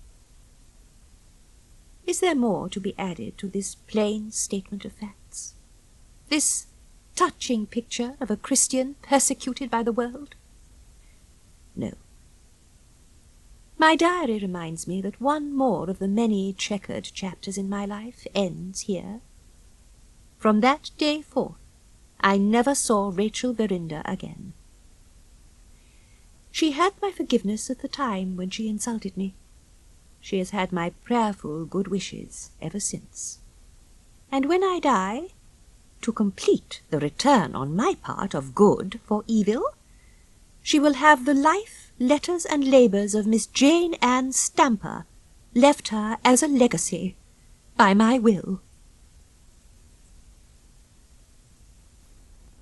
Second narrative, contributed by Matthew Bruff, solicitor, of Gray's Inn Square. My fair friend, Miss Clack, having laid down the pen, there are two reasons for my taking it up next. In the first place, Miss Verinder had her own private reason for breaking her marriage engagement, and I was at the bottom of it. Mr. Godfrey Ablewhite had his own private reason for withdrawing his claim to the hand of his charming cousin, and I discovered what it was. In the second place, I became personally involved in the mystery of the Indian diamond. The true story of the broken marriage engagement comes first. On Lady Verinder's death, the will was placed in the hands of my proctor to be proved, as the phrase is, in the usual way. In about 3 weeks from that time, the first warning reached me of something unusual going on. I happened to be looking in at my friend the proctor's office, and I observed that he received me with an appearance of greater interest than usual. "I have some news for you," he said. "Lady Verinder's will has been asked for and examined already." "Did you hear who asked for it?" I asked. "Yes, Mr. Smalley, of the firm of Skip and Smalley. The will has not been copied yet into the great folio registers, so there was no alternative but to let him see the original document. He looked it over carefully and made a note in his pocket-book. Have you any idea of what he wanted with it?" I shook my head. "I shall find out," I answered. With that I went back at once to my own office. The moment I got back I spoke to my clerk, and after telling him what had happened, I sent him to Mr. Smalley's office with Mr. Bruff's compliments, and he would be glad to know why Messrs. Skip and Smalley had found it necessary to examine Lady Verinder's will. This message brought Mr. Smalley back to my office. He acknowledged that he had acted under instructions received from a client, Mr. Godfrey Ablewhite. Let me state that Rachel Verinder had nothing but a life interest in the property. Her mother's excellent sense, and my long experience, had combined to relieve her of all responsibility and to guard her from becoming the victim of some needy and unscrupulous man. Neither she nor her husband, if she married, could raise sixpence, either on the property in land or on the property in money. They would have the houses in London and in Yorkshire to live in, and they would have the handsome income, and that was all. I was sorely perplexed what to do next. Hardly a week had passed since I had heard of Miss Verinder's proposed marriage, and I had been inexpressibly grieved when I heard that she was about to throw herself away on Mr. Godfrey Ablewhite. And now here was the man, whom I had always believed to be a smooth-tongued impostor, justifying the very worst that I had thought of him, and plainly revealing the mercenary object of the marriage on his side. The first consideration which now naturally occurred to me was this: would Mr. Godfrey Ablewhite hold to his engagement after what his lawyer had discovered for him? My doubts ended in my calling at the house at which I knew Mrs. Ablewhite and Miss Verinder to be staying. They informed me that an unexpected obstacle prevented Mr. Godfrey Ablewhite from staying with them. I at once proposed to take his place. I found my opportunity to speak with Miss Verinder when I was out walking with her. "Will you forgive an old friend and servant of your family, Miss Rachel, if I venture on asking whether your heart is set on this marriage?" "I am marrying in despair, Mr. Bruff, on the chance of dropping into some sort of stagnant happiness which may reconcile me to my life." "Mr. Godfrey Ablewhite can hardly be of your way of thinking," I said. "His heart must be set on the marriage at any rate." She stopped, and taking her arm out of mine, looked me searchingly in the face. "Mr. Bruff," she said, "you have something to tell me about Godfrey Ablewhite. Tell it." I knew her well enough to take her at her word. I told it. When I had done, she kept silence and walked by my side, lost in her own thoughts. We had walked on for nearly a mile before Rachel roused herself. She suddenly looked up at me with a faint reflection of her smile of happier times. "I owe much already to your kindness," she said, "and I feel more deeply indebted to it now than ever. If you hear any rumours of my marriage when you get back to London, contradict them at once on my authority." "Have you resolved to break your engagement?" I asked. "Can you doubt it?" she returned proudly, "after what you have told me?" "My dear Miss Rachel, you are very young, and you may find more difficulty in withdrawing from your present position than you anticipate. It's impossible for you to tell him that you withdraw from your engagement without giving some reason for it. I shall say that I have thought it over, and that I am satisfied it will be best for both of us if we part." "No more than that?" "No more." I entreated her to consider her own position. I reminded her that she would be exposing herself to the most odious misconstruction of her motives, but she was as immovable as ever. I made her promise to write to me the moment she had any news, and I went back to my business with a mind exceedingly ill at ease.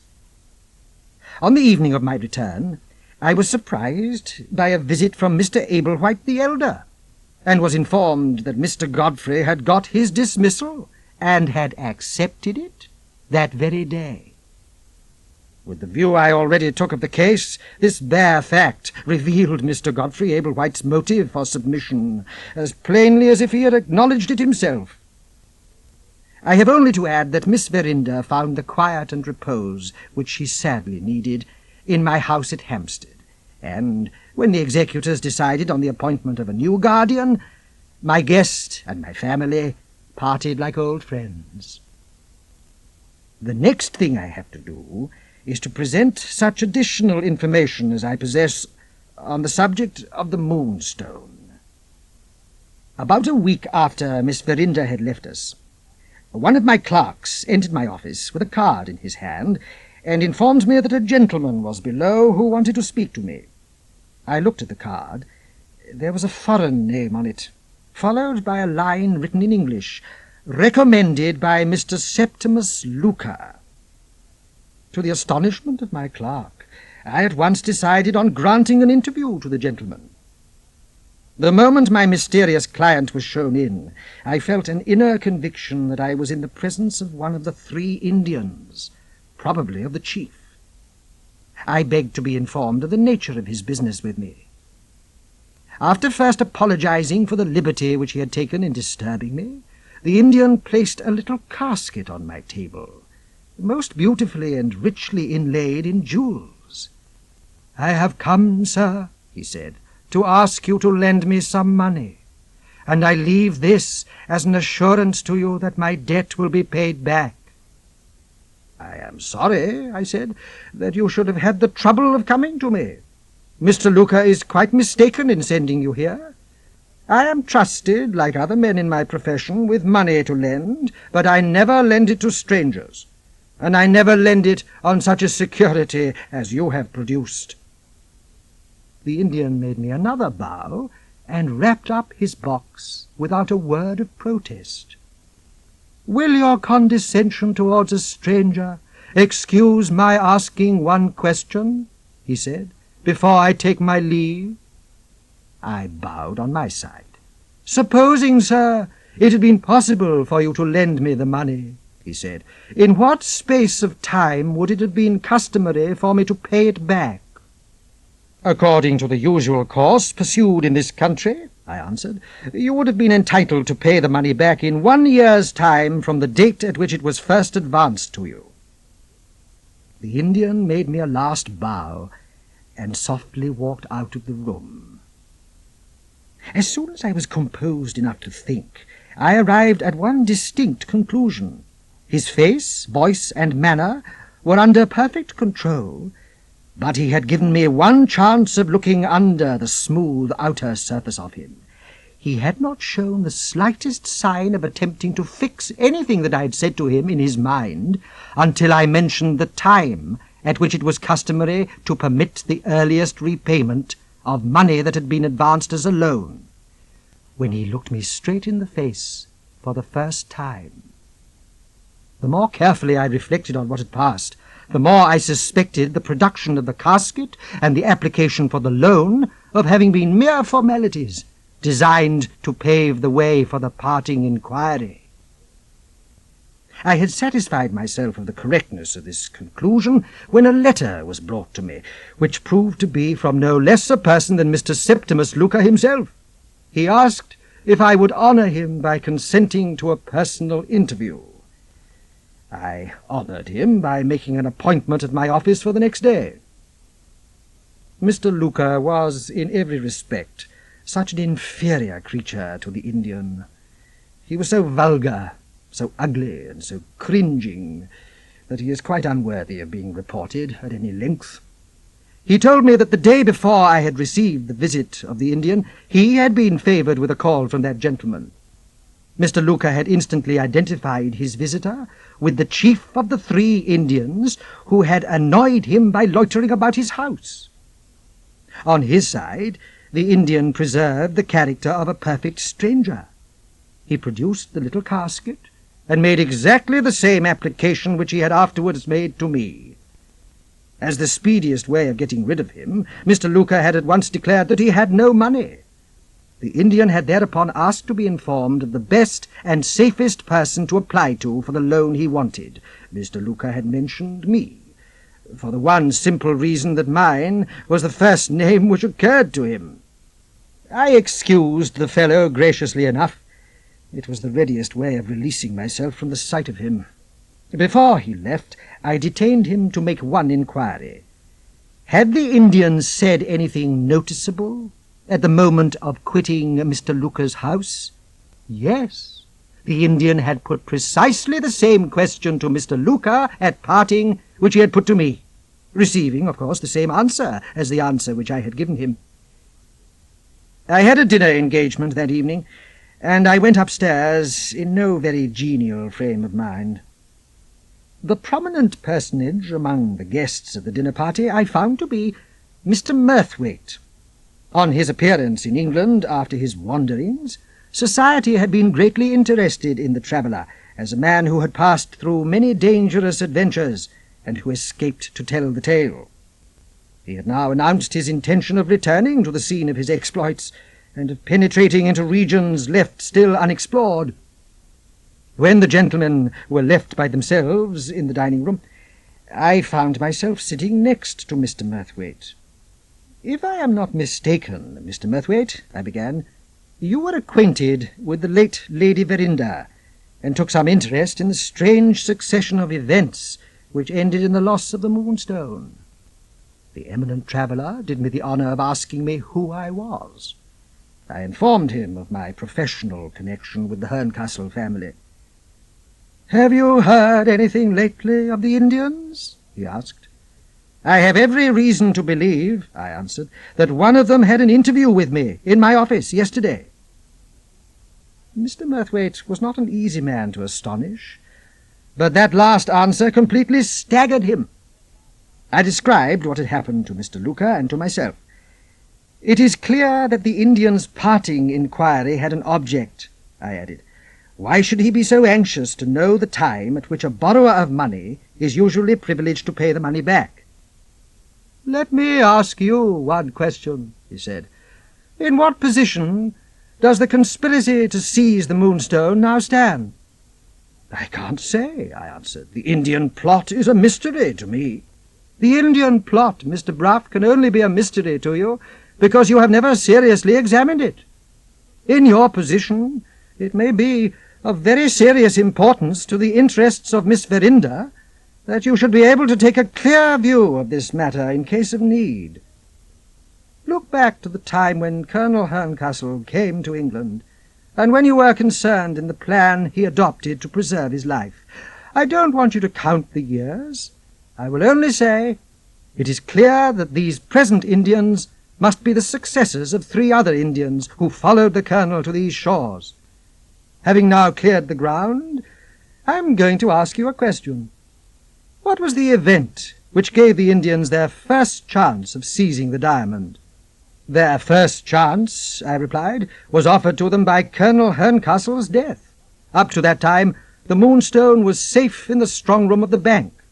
I drew the Colonel's will, leaving his jewel to his niece, and they provided themselves with a copy of the will from Doctors' Commons," I said. "Exactly. That copy would inform them that the Moonstone was bequeathed to the daughter of Lady Verinder, and that Mr. Blake the elder, or some person appointed by him, was to place it in her hands. And there you have the explanation of the appearance of the Indians at Frizinghall, disguised as jugglers and waiting their time. In London, it is needless to say, they had their organization at their disposal to keep them informed of events. 2 men would do it, one to follow anybody who went from Mr. Blake's house to the bank, and one to treat the lower men-servants with beer and to hear the news of the house. These commonplace precautions would readily inform them that Mr. Franklin Blake had been to the bank, and that Mr. Franklin Blake was the only person in the house who was going to visit Lady Verinder. What actually followed upon that discovery you remember, no doubt, quite as correctly as I do." I remembered that Franklin Blake had detected one of the spies in the street, that he had, in consequence, advanced the time of his arrival in Yorkshire by some hours, and that he had lodged the diamond in the bank at Frizinghall before the Indians were so much as prepared to see him in the neighbourhood.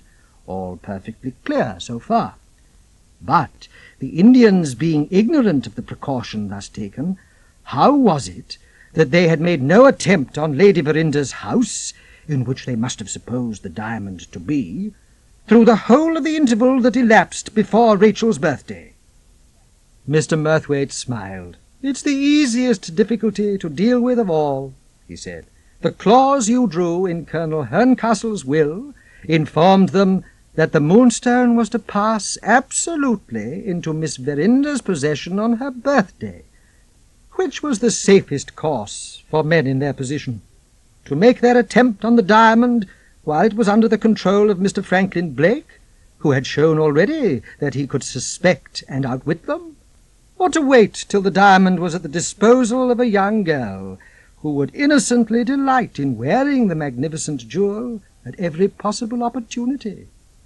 They appeared at the house, after waiting all those weeks, on Miss Verinder's birthday, and they were rewarded for the patient accuracy of their calculations by seeing the Moonstone in the bosom of her dress. When I heard the story of the Colonel and the diamond later in the evening, I felt so sure about the risk Mr. Franklin Blake had run, and I was so strongly convinced of the worse risks still in store for Miss Verinder, that I recommended following the Colonel's plan and destroying the identity of the gem by having it cut into separate stones. So far, so good. The first chance the Indians had of seizing the diamond was a chance lost on the day when they were committed to the prison at Frizinghall. The second chance offered itself while they were still in confinement. I was staying with some friends at Frizinghall at the time.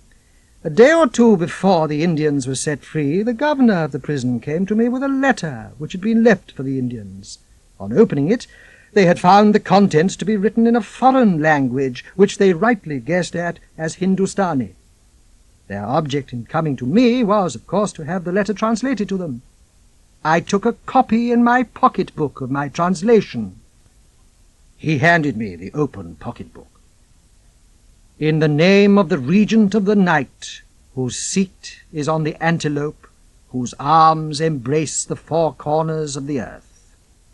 Brothers, turn your faces to the south, and come to me in the street of many noises, which leads down to the muddy river. The reason is this: my own eyes have seen it. There the letter ended. I handed it back to Mr. Murthwaite, and owned that it rather puzzled me. "I can explain the first sentence to you," he said, "and the conduct of the Indians themselves will explain the rest. The god of the moon is represented in the Hindu mythology as a four-armed deity seated on an antelope, and one of his titles is the Regent of the Night. Here, then, to begin with, is something which looks suspiciously like an indirect reference to the Moonstone.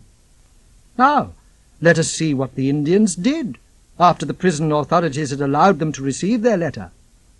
On the very day when they were set free, they went at once to the railway station and took their places in the first train that started for London. What was the next news we heard of them, Mr. Bruff?" "They were annoying Mr. Luca," I answered, "by loitering about the house at Lambeth." "Did you read the report of Mr. Luca's application to the magistrate?" "Yes." "In the course of his statement he referred, if you remember, to a foreign workman in his employment whom he had just dismissed on suspicion of attempted theft, and whom he also distrusted as possibly acting in collusion with the Indians who had annoyed him. The inference is pretty plain, Mr. Bruff, as to who wrote that letter." Lawyer as I was, I began to feel that I might trust Mr. Murthwaite. "You shall give me a piece of information in your turn before we go on," he said. "Somebody must have taken the Moonstone from Yorkshire to London, and somebody must have raised money on it, or it would never have been in Mr. Luca's possession. Has there been any discovery made of who that person was?" "None that I know of." "There was a story, was there not, about Mr. Godfrey Ablewhite?" said Mr. Murthwaite. I felt bound to inform him, without, it is needless to say, mentioning Miss Verinder's name, that Mr. Godfrey Ablewhite had been cleared of all suspicion, on evidence which I could answer for as entirely beyond dispute. "Very well," said Mr. Murthwaite quietly. "We must get back again to the Indians." Their journey to London simply ended in their becoming the victims of another defeat. By the dismissal of the man in his employment, Mr. Luca deprived the Indians of the assistance which their confederate would have rendered them in getting into the house. By the prompt transport of the Moonstone to his bankers, he took the conspirators by surprise before they were prepared with a new plan for robbing him. Now, Mr. Bruff, what is their third chance of seizing the diamond, and when will it come?" As the question passed his lips, I penetrated the motive of the Indians' visit to my office at last. "I see it!" I exclaimed. The Indians take it for granted that the Moonstone has been pledged, and they want to be certainly informed of the earliest period at which the pledge can be redeemed, because that will be the earliest period at which the diamond can be removed from the safekeeping of the bank. I told you you would find it out for yourself, Mr. Bruff, if I only gave you a fair chance. Mr. Luca's own lips have told them how long they will have to wait, and your respectable authority has satisfied them that Mr. Luca has spoken the truth. When do we suppose, at a rough guess, that the diamond found its way into the moneylender's hands? Towards the end of last June, I answered. And we are now in the year 48. Very good. If the unknown person who has pledged the Moonstone can redeem it in a year, the jewel will be in that person's possession again at the end of June 49. I shall be thousands of miles away from England and English news at that date, but it may be worth your while to take a note of it, and to arrange to be in London at that time. Those were the last words he said on the subject. I made a note of the date, and it may not be amiss if I close my narrative by repeating that note here. June 49. Expect news of the Indians towards the end of the month. And that done, I hand the narrative to Mr. Franklin Blake. Third narrative, contributed by Franklin Blake. In the spring of '49, I received news from Mr. Bruff informing me that my father was dead, and that I was heir to his great fortune. Mr. Bruff entreated me to lose no time in returning to England, and by daybreak the next morning I was on my way back to my own country. I went abroad resolved to forget Rachel. I never forgot her, but the pang of remembrance lost its worst bitterness as time and distance interposed themselves more and more effectually between Rachel and me. On the other hand, it is no less certain that with the act of turning homeward, the nearer I drew to the prospect of seeing her again, the more her influence began to recover its hold on me. On leaving England, she was the last person in the world whose name I would have suffered to pass my lips. On returning to England, she was the first person I inquired after when Mr. Bruff and I met again. I was informed, of course, of all that had happened in my absence, one circumstance only being excepted. Mr. Bruff did not at that time feel at liberty to inform me of the motives which had influenced Rachel and Godfrey Ablewhite in recalling the marriage promise. My next inquiries advanced to the present. Under whose care had she been placed, and where was she living now? She was living under the care of a widowed sister of the late Sir John Verinder, one Mrs. Merridew of Portland Place. Half an hour after receiving this information, I was on my way to Portland Place. The man who answered the door was not sure whether Miss Verinder was at home or not. I sent him upstairs with my card as the speediest way of setting the question at rest. The man came down again with an impenetrable face and informed me that Miss Verinder was out. I left word that I would call again at 6 o'clock that evening. At 6 o'clock, I was informed for the second time that Miss Verinder was not at home. Had any message been left for me? No message had been left for me. Had Miss Verinder not received my card? The servant begged my pardon. Miss Verinder had received it. The inference was too plain to be resisted. Rachel declined to see me. My last chance was to write to Rachel. My servant took a letter to her the next day with strict instructions to wait for an answer. The answer came back, literally, in one sentence. Miss Verinder begs to decline entering into any correspondence with Mr. Franklin Blake. Fond as I was of her, I felt indignantly the insult in that reply. Mr. Bruff came in to speak to me on business before I had recovered possession of myself. I dismissed the business on the spot and laid the whole case before him. I took out the letter which Lady Verinder had written to me on the day when I left her house in Yorkshire, and I pointed Mr. Bruff's attention to this sentence in it. The valuable assistance which you rendered to the inquiry after the lost jewel is still an unpardoned offence in the present dreadful state of Rachel's mind. Is it possible, I asked, that the feeling towards me which is there described is as bitter as ever against me now? If you insist on an answer, he said, I own I can place no other interpretation on her conduct than that. I rang the bell and directed my servant to pack my portmanteau and to send out for a railway guide. Mr. Bruff asked in astonishment what I was going to do. "I'm going to Yorkshire," I answered. "The assistance I innocently rendered to the inquiry after the diamond is an unpardoned offence in Rachel's mind. I won't accept that position. I am determined to find out the secret of her enmity towards me. If time, pains, and money can do it, I will lay my hand on the thief who took the Moonstone. There are missing links in the evidence as I left it which Gabriel Betteridge can supply, and to Gabriel Betteridge I go." Towards sunset that evening, I stood again on the well-remembered terrace and looked once more at the peaceful old country house. I walked round by the familiar paths and passages and looked in at the open gate of the yard. There he was, on the old beehive chair with his pipe in his mouth. He shaded his failing eyes with his hand and looked inquiringly at the figure at the gate. "Betteridge," I said. "Mr. Franklin," cried the old man. He struggled to his feet with my assistance.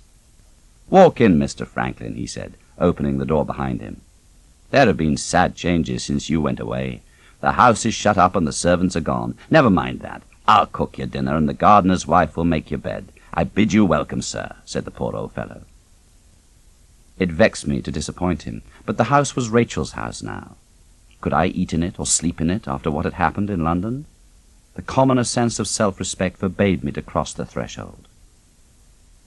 I took Betteridge by the arm and led him out into the garden. There was no help for it. I was obliged to tell him the truth. "It's a lovely evening," I said. "I shall walk to Frizinghall and stay at the hotel, and you must come tomorrow morning and breakfast with me. I have something to say to you." Betteridge shook his head gravely. "I'm heartily sorry for this," he said. "I had hoped, Mr. Franklin, to hear that things were all smooth and pleasant again between you and Miss Rachel. If you must have your own way, sir," he continued after a moment's reflection, "there's no need to go to Frizinghall for a bed. It's to be had nearer than that. There's Hotherstone's farm barely 2 miles from here." We went back to the yard in which I'd left my travelling bag.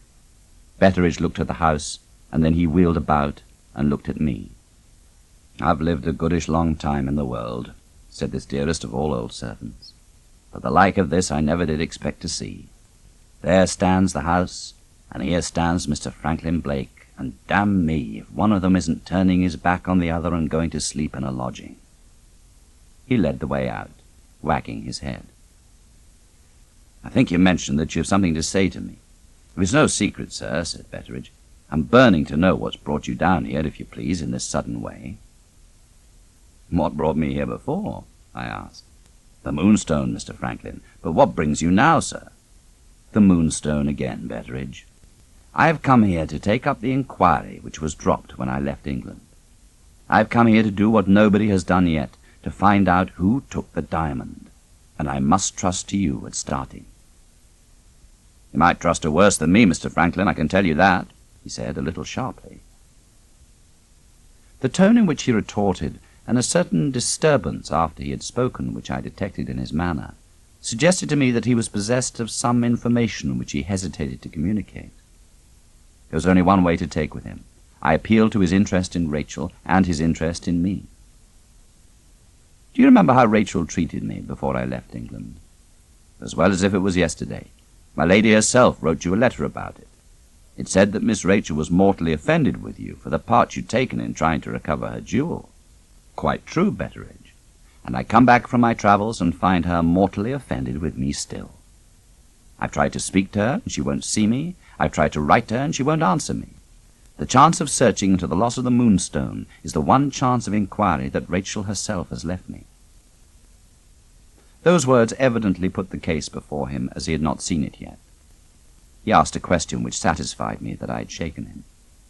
"You don't feel any fear, sir, supposing you make any discoveries, in regard to what you may find out about Miss Rachel?" "I am as certain of her as you are," I answered. "The fullest disclosure of her secret will reveal nothing that can alter her place in your estimation or in mine." Betteridge's last scruples vanished. "If I'm doing wrong to help you, Mr. Franklin," he exclaimed, "all I can say is I'm as innocent of seeing it as a babe unborn. I can put you on the road to discovery if you can only go on by yourself. You remember that poor girl of ours, Rosanna Spearman? Of course. You always thought she had some sort of confession in regard to this matter of the Moonstone which she wanted to make to you. I certainly couldn't account for her strange conduct in any other way. You may set that doubt at rest, Mr. Franklin, whenever you please. It was my turn to come to a standstill now. I asked a little impatiently what he meant. "Steady, sir," proceeded Betteridge. "I mean what I say. Rosanna Spearman left a sealed letter behind her, a letter addressed to you." "Where is it?" "In the possession of her friend, Lucy Yolland. She wouldn't give it into any hands but yours, and you left England before I could write to you." "Let's go back, Betteridge, and get it at once."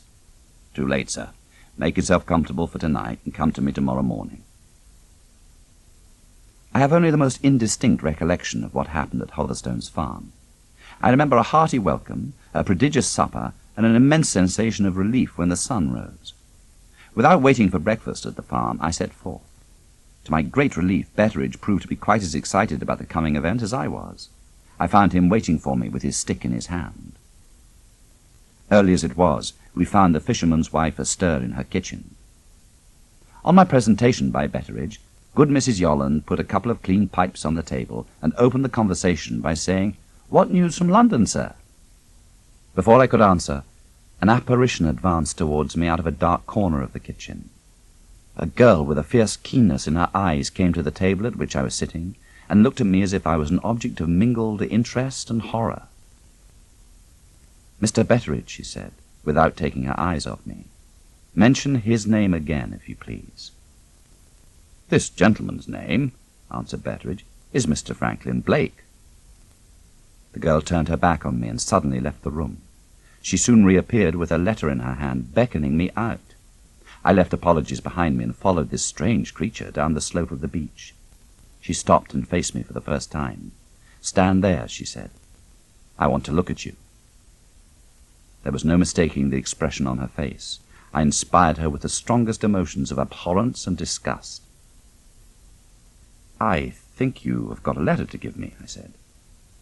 "Is it the letter there in your hand?" "Say that again," was the only answer I received. I repeated the words. "No," said the girl, keeping her eyes fixed on me. "I can't find out what she saw in his face. I can't guess what she heard in his voice." She suddenly looked away from me. "Oh, my poor dear," she said. "Oh, my lost darling, what could you see in this man?" She lifted her head again fiercely and abruptly thrust the letter into my face. "Take it," she exclaimed furiously. "I never set eyes on you before. God Almighty forbid I should ever set eyes on you again." With those parting words she walked away from me. I turned to Rosanna Spearman's letter and broke the seal. The envelope contained a letter and a slip of paper. I read the letter first. "Sir, if you are curious to know the meaning of my behavior, do what you are told to do in the memorandum enclosed with this, and do it without any person being present to overlook you.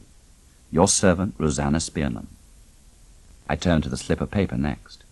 Here is the copy of it. "Go to the shivering sand at the turn of the tide. Walk out on the South Spit until I get the South Spit beacon and the flagstaff at the Coast Guard station in a line together. Lay down on the rocks a stick exactly in the line of the beacon and flagstaff. Take care in doing this that one end of the stick shall be at the edge of the rocks on the side which overlooks the quicksand. Feel along the stick for the chain. Run my hand along the chain until I come to the part of it which stretches over the edge of the rocks into the quicksand, and then pull." Just as I'd read the last words, I heard the voice of Betteridge. "I can't stand it any longer, Mr. Franklin. For mercy's sake, sir, tell us, what does her letter say?" I handed him the letter and the memorandum. He read the first without appearing to be much interested in it, but the second, the memorandum, produced a strong impression on him. "The sergeant said it," cried Betteridge. "He said she got a memorandum of the hiding place. Lord save us, Mr. Franklin, here is the secret that puzzled everybody." "We can go round by the coast, Mr. Franklin," said Betteridge, "and get to the quicksand in that way with plenty of time to spare. What do you say, sir?" "Come along." With Betteridge's help, I soon stood in the right position to see the beacon and the Coast Guard flagstaff in a line together. Following the memorandum as our guide, We laid my stick in the necessary direction on the uneven surface of the rocks. I prepared to reach down, and greatly to my surprise, Betteridge prepared to leave me. "What are you going away for?" I asked. "Look at the letter again, sir, and you will see." A glance at the letter reminded me that I was charged, when I made my discovery, to make it alone. "It's hard for me to leave you at such a time as this," said Betteridge. "But she died a dreadful death, poor soul, and I feel a kind of call on me, Mr. Franklin, to humour that fancy of hers. I'll go to the fir plantation, and wait till you pick me up." My directions in the memorandum instructed me to feel along the line traced by the stick. I advanced more than halfway along the stick without encountering anything but the edges of the rocks. An inch or two further on, however, just within reach of my forefinger, I felt the chain. In this position, my face was within a few feet of the surface of the quicksand. The sight of it so near me shook my nerves for the moment. A horrible fancy that the dead woman might appear on the scene of her suicide turned me cold in the warm sunlight. The instant afterwards, before the stick could have been submerged more than a few inches, I was free from the hold of my own superstitious terror, and was throbbing with excitement from head to foot. The stick struck the chain. I felt under the overhanging edges of the rock, and found the chain. I drew it up without the slightest difficulty, and there was the tin case fastened to the end of it. Exerting my utmost strength, I contrived to draw off the cover. Some white substance filled the interior. I put in my hand, and found it to be linen. In drawing out the linen, I also drew out a letter crumpled up with it. After discovering that it bore my name, I put the letter in my pocket and removed the linen. I carried it to the dry sand and unrolled and smoothed it out. There was no mistaking it. It was a nightgown. The uppermost side, when I spread it out, presented nothing. I tried the undermost side next, and instantly discovered a smear of paint. My eyes remained riveted on the stain, and my mind took me back at a leap from present to past. The words of Sergeant Cuff recurred to me, as if the man himself was at my side again, pointing to the unanswerable inference which he drew from the smear on the door. Find out whether there is any article of dress in this house with a stain of paint on it. Find out who that dress belongs to. Find out how the person can account for having been in the room and smeared the paint between midnight and 3 in the morning. If the person can't satisfy you, you haven't far to look for the hand that took the diamond. I was roused by a voice calling to me. I looked up and saw that Betteridge's patience had failed him at last. He was just visible between the sandhills, returning to the beach.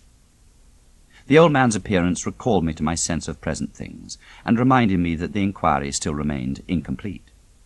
I had discovered the smear on the nightgown. To whom did the nightgown belong? The nightgown itself would reveal the truth, for in all probability the nightgown was marked with its owner's name. I took it up from the sand and looked for the mark. I found the mark and read, "My own name." If time, pains, and money can do it, I will lay my hand on the thief who took the Moonstone. I had left London with those words on my lips. I had penetrated the secret which the quicksand had kept from every other living creature, and on the unanswerable evidence of the paint stain, I had discovered myself as the thief. I have not a word to say about my own sensations. I certainly could not have known what I was about when Betteridge joined me, for I have it on his authority that I laughed when he asked what was the matter, and putting the nightgown into his hands, told him to read the riddle for himself. Of what was said between us on the beach, I have not the faintest recollection. The scene shifts to Betteridge's little sitting-room. My resolution not to enter Rachel's house is forgotten. "Now, Mr. Franklin, there's one thing certain at any rate," said Betteridge, throwing the nightgown down on the table between us, and pointing to it as if it was a living creature that could hear him. "He's a liar, to begin with." This comforting view of the matter was not the view that presented itself to my mind. "I am as innocent of all knowledge of having taken the diamond as you are," I said. "But there is the witness against me. The paint on the nightgown and the name on the nightgown are facts." "Facts," he repeated. "Foul play, sir. That's how I read the riddle. Was there nothing else in the tin case?" The question instantly reminded me of the letter in my pocket. I took it out and opened it. I looked impatiently for the signature at the end, Rosanna Spearman. Betteridge laid his hand on my arm. "You will be clear of this, Mr. Franklin, beyond all doubt. See what the letter says, sir. In justice to the girl's memory, see what it says." I felt the earnestness with which he spoke. "You shall form your own judgment on her letter," I said. "I will read it out." I began, and read these lines. "Sir, I have something to own to you. This confession can be made in 3 words. I love you. I should be dead and gone, sir, when you find my letter. It is that which makes me bold. Not even my grave will be left to tell of me. You will find your nightgown in my hiding place, with the smear of the paint on it, and you will want to know how it came to be hidden by me, and why I said nothing to you about it. I have only one reason to give. I did these strange things because I loved you, and I couldn't even attract your notice. This is all I have to say about myself, but I must explain my actions from the morning when the alarm was raised in the house that the diamond was lost. I was so aggravated by the foolish talk among the women servants that I kept as much as possible away by myself until later in the day when the officer from Frizinghall came to the house. Mr. Seagrave began by setting a guard on the women's bedrooms, and the women all followed him upstairs in a rage to know what he meant by the insult he had put on them. I went with the rest, because if I had done anything different from the rest, Mr. Seagrave would have suspected me directly. We found him in Miss Rachel's room. He told us he wouldn't have a lot of women there, and he pointed to the smear on the painted door and said some of our petticoats had done the mischief and sent us all downstairs again. My work, sir, was to make your bed and to put your room tidy. It was the happiest hour I had in the whole day. No matter who has done it since, you have never had your clothes folded as nicely as I folded them for you. You never noticed it, any more than you noticed me. Well, I went in that morning to do my work in your room. There was your nightgown tossed across the bed. I took it up to fold it, and I saw the stain of the paint from Miss Rachel's door. I was so startled by the discovery that I ran out with the nightgown in my hand and locked myself into my own room. At that time, please to remember, not the ghost of an idea entered my head that you had stolen the diamond.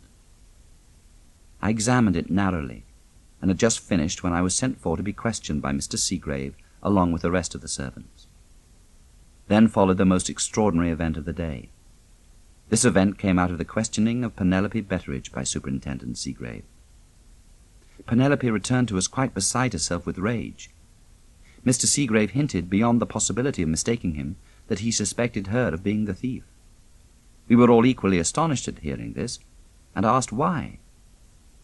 "Because the diamond was in Miss Rachel's sitting room," Penelope answered, "and because I was the last person in the sitting room at night." If the last person who was in the room is the person to be suspected, I thought to myself, the thief is not Penelope, but Mr. Franklin Blake. The bare thought that you had let yourself down to my level, and that I, in possessing your nightgown, also possessed the means of shielding you from being discovered and disgraced for life, seemed to open such a chance of winning your goodwill that I passed blindfold from suspecting to believing. I made up my mind on the spot that you had shown yourself the busiest of anybody in fetching the police, as a blind to deceive us all, and that the hand which had taken Miss Rachel's jewel be no other hand than yours. I felt a devouring eagerness to see you, to try you with a word or two about the diamond, and to make you look at me and speak to me. I put my hair tidy, and went to you boldly in the library. You had left one of your rings upstairs, which made a good excuse for my intrusion. But then you thanked me for finding your ring in an indifferent manner, and looked back at your writing. I was so mortified at being treated in this way that I plucked up enough spirit to speak. I said, "This is a strange thing about the diamond, sir." And you looked up again and said, "Yes, it is." Your coolness so provoked me that I got bold enough in the heat of the moment to give you a hint. I said, "They will never find the diamond, sir, will they?" "No, nor the person who took it. I'll answer for that." This time you looked up at me with something like interest in your eyes. Just at that moment, Mr. Betteridge spoiled it all by coming to the door. I knew his footstep, and I also knew that it was against his rules for me to be in the library at that time of day. I had only just time to get out of my own accord before he could come in and tell me to go. I was angry and disappointed, but I was not entirely without hope for all that. The ice was broken between us, and I thought I would take care on the next occasion that Mr. Betteridge was out of the way. The next thing was the arrival of Sergeant Cuff, and the next great surprise was the announcement of what he thought about the smear on the door. The sergeant had come round by a totally different way to the same conclusion as mine, and I had got the only proof against you. At that place, I looked up from the letter. Some person outside knocked at the door of the room. Betteridge looked surprised as well as annoyed by the interruption. "Come in," he called out irritably. The door opened, and there entered to us quietly the most remarkable-looking man that I had ever seen. His complexion was of a gypsy darkness. His fleshless cheeks had fallen into deep hollows. His nose presented the fine shape and modelling so often found among the ancient people of the East, so seldom visible among the newer races of the West. From this strange face, eyes of the softest brown, eyes dreamy and mournful and deeply sunk in their orbits, looked out at you. I looked at the man with curiosity, and he met my involuntary rudeness in staring at him with an apology which I was conscious that I had not deserved. "I beg your pardon," said the man. "I had no idea that Mr. Betteridge was engaged." He took a slip of paper from his pocket and handed it to Betteridge. "The list for next week," he said. His eyes rested on me, and he left as quietly as he had entered. "Who is that?" I asked. "Mr. Candy's assistant," said Betteridge. "By the by, Mr. Franklin, you will be sorry to hear that the little doctor has never recovered from that illness he caught going home from the birthday dinner. He lost his memory in the fever, and has never recovered more than the wreck of it since. The work all falls on his assistant." "May I ask what he wanted with you when he gave you that bit of paper?" "Only to bring me the weekly list of the sick people about here, sir, who stand in need of a little wine." Mr. Candy's assistant had produced too strong an impression on me to be immediately dismissed from my thoughts. "What is his name?" I asked. "As ugly a name as need be," Betteridge answered. "Ezra Jennings." Having told me the name, Betteridge appeared to think that we'd wasted enough time. I resumed the perusal of Rosanna Spearman's letter. There was the bare chance that I might discover something in the unread portion which it might be useful for me to know. It ended in these terms: "How to hide the nightgown so that not even the sergeant could find it. I undressed and put the nightgown on, and I went to your favourite walk in the shrubbery to try for another chance of speaking to you. You never appeared, and what was worse still, Mr. Betteridge and Sergeant Cuff passed by the place where I was hiding, and the sergeant saw me. I had no choice after that but to return to my proper work. Just as I was going to step across the path, you came back. You were making straight for the shrubbery when you saw me. I'm certain, sir, you saw me. And you turned away as if I had got the plague, and went into the house. I made my way indoors again, and I sat down alone and thought of the shivering sand. I wondered which it would be hardest to do, to bear Mr. Franklin Blake's indifference to me, or to jump into the quicksand and end it forever. It's useless to ask me to account for my own conduct at this time. I try, and I can't understand it myself. Why didn't I stop you when you avoided me in that cruel manner? Why didn't I call out, 'Mr. Franklin, I've got something to say to you. It concerns yourself, and you must hear it'? The truth is plain enough, surely. Behind your back I loved you with all my heart and soul. Before your face I was frightened of you, frightened of making you angry with me, frightened of what you might say to me, though you had taken the diamond, if I presumed to tell you that I had found it out. The first person who disturbed me was Penelope. She had found out my secret long since, and she had done her best to bring me to my senses, and done it kindly, too. "Ah," she said, "the best thing that can happen for your advantage, Rosanna, will be for Mr. Franklin's visit here to come to an end. It's my belief that he won't be long now before he leaves the house. In all my thoughts of you, I'd never thought of your going away. I couldn't speak to Penelope. I could only look at her. I've just left Miss Rachel," Penelope went on, "and she's determined to go to her Aunt Ablewhite tomorrow. If she does that, Mr. Franklin will be the next to find a reason for going away, you may depend on it." She had only just spoken those cruel words when there came a call to us from Mr. Betteridge. All the indoor servants were to assemble in the hall, and then we were to go in one by one and be questioned by Sergeant Cuff. Sergeant Cuff's inquiries soon showed me that he suspected me of being concerned in the disappearance of the diamond. But he let me see purposely that he did not consider me as the person chiefly answerable for the loss of the jewel. He appeared to think that I had been acting under the direction of somebody else.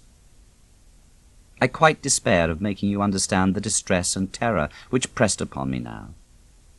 It was impossible for me to risk wearing your nightgown any longer. I might find myself taken off at a moment's notice to the police court at Frizinghall to be charged on suspicion and searched accordingly.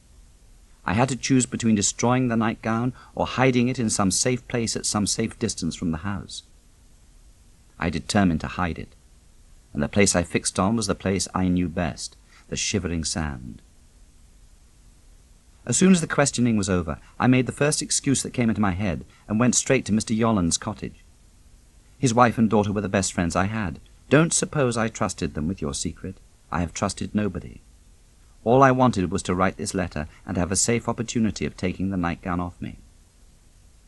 And now I have nearly got through my long letter, writing it alone in Lucy Yolland's bedroom. When it is done, I shall go to the Shivering Sand and hide the nightgown where no living creature can find it without being first let into the secret by myself. Then, Mr. Franklin, I shall have 2 reasons for making another attempt to say the words to you which I have not said yet. If you leave the house, and if I haven't spoken to you before that, I shall lose my opportunity forever. Then there is the comforting knowledge, if my speaking does make you angry, that I have got the nightgown ready to plead my cause for me as nothing else can. If these 2 together don't harden my heart against the coldness of your treatment of me, there will be the end of my efforts and the end of my life. It has been hard, hard work writing my letter. Oh, if we only end in understanding each other, how I shall enjoy tearing it up. I beg to remain, sir, your true lover and humble servant, Rosanna Spearman. The reading of the letter left Betteridge in silence, and I put it away in my pocket. I walked to the railway station accompanied by Gabriel Betteridge. We left the house in silence. For the first time in my experience of life, I found old Betteridge in my company without a word to say to me. We reached the station with only a minute or 2 to spare. The hour at which I arrived in London precluded all hope of my finding Mr. Brough at his place of business. I drove from the railway to his private residence at Hampstead, and disturbed the old lawyer dozing alone in his dining-room. When Mr. Brough had heard my story, he ordered lights and strong tea to be taken into his study, and he sent a message to his family forbidding them to disturb us.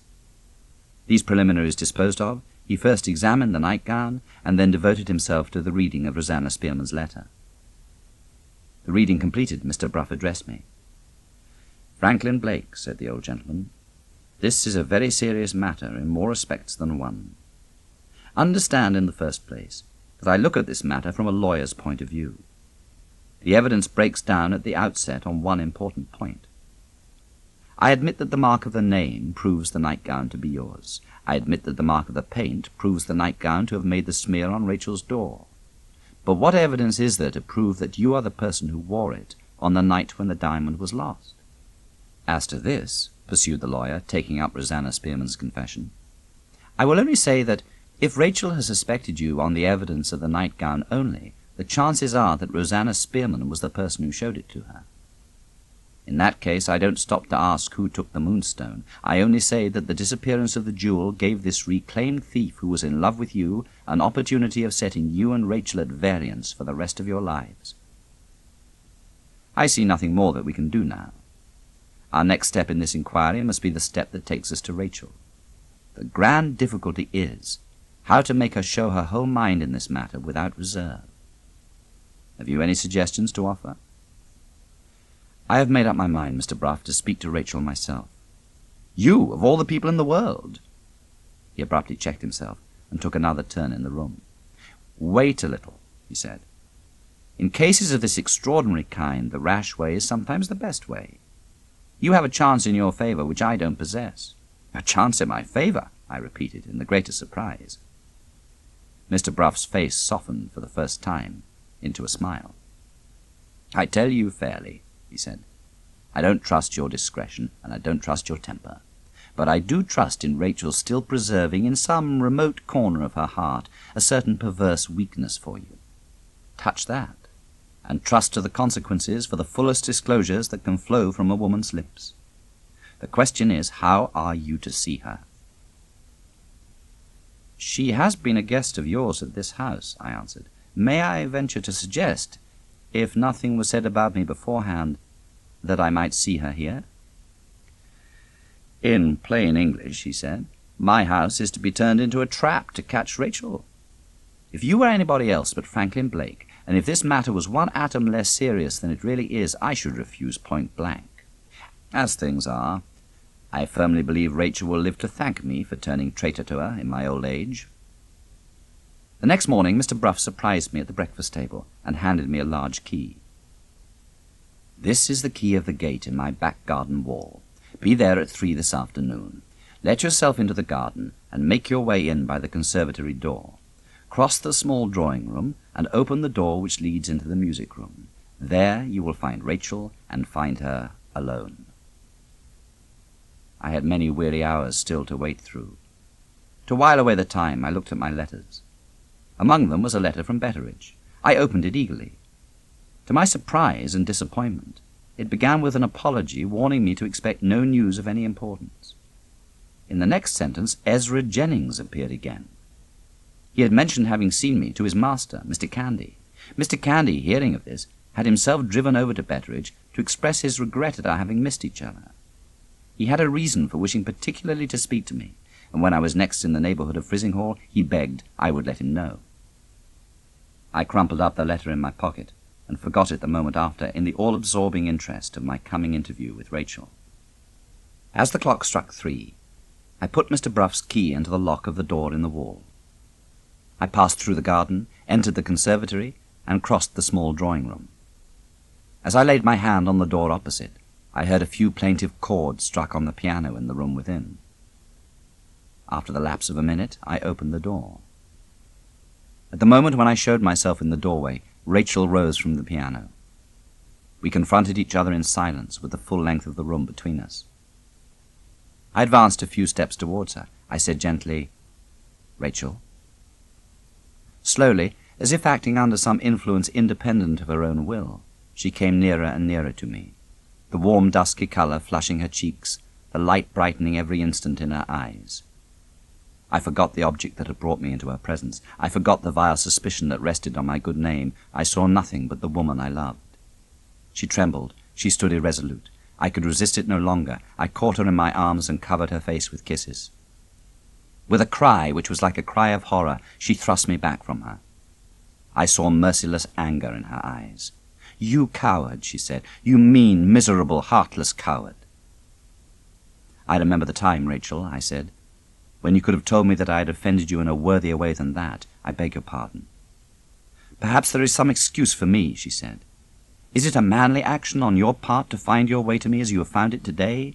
It seems a cowardly experiment to try an experiment on my weakness for you. It seems a cowardly surprise to surprise me into letting you kiss me." "If my honor was put in your hands," I said, "I would leave you this instant and never see you again. What have I done?" "I have kept your infamy a secret," she answered, "and I have suffered the consequences of concealing it. Have I no claim to be spared the insult of your asking me what you have done?" Her voice failed her. She dropped into a chair and turned her back on me. I waited a little before I trusted myself to say any more. "I have come here with something serious to say to you," I said. "Will you do me the justice of listening while I say it?" She neither moved nor answered. I made no second appeal to her. I never advanced an inch nearer to her chair. With a pride which was as obstinate as her pride, I told her of my discovery at the Shivering Sand and of all that had led to it. From beginning to end, she never looked round at me, and she never uttered a word. I moved round so as to place myself in front of her. "I have a question to ask you," I said. "It obliges me to refer again to a painful subject. Did Rosanna Spearman show you the nightgown, yes or no?" She started to her feet and walked close up to me of her own accord. Her eyes looked me searchingly in the face. "Have you some object to gain which I don't understand?"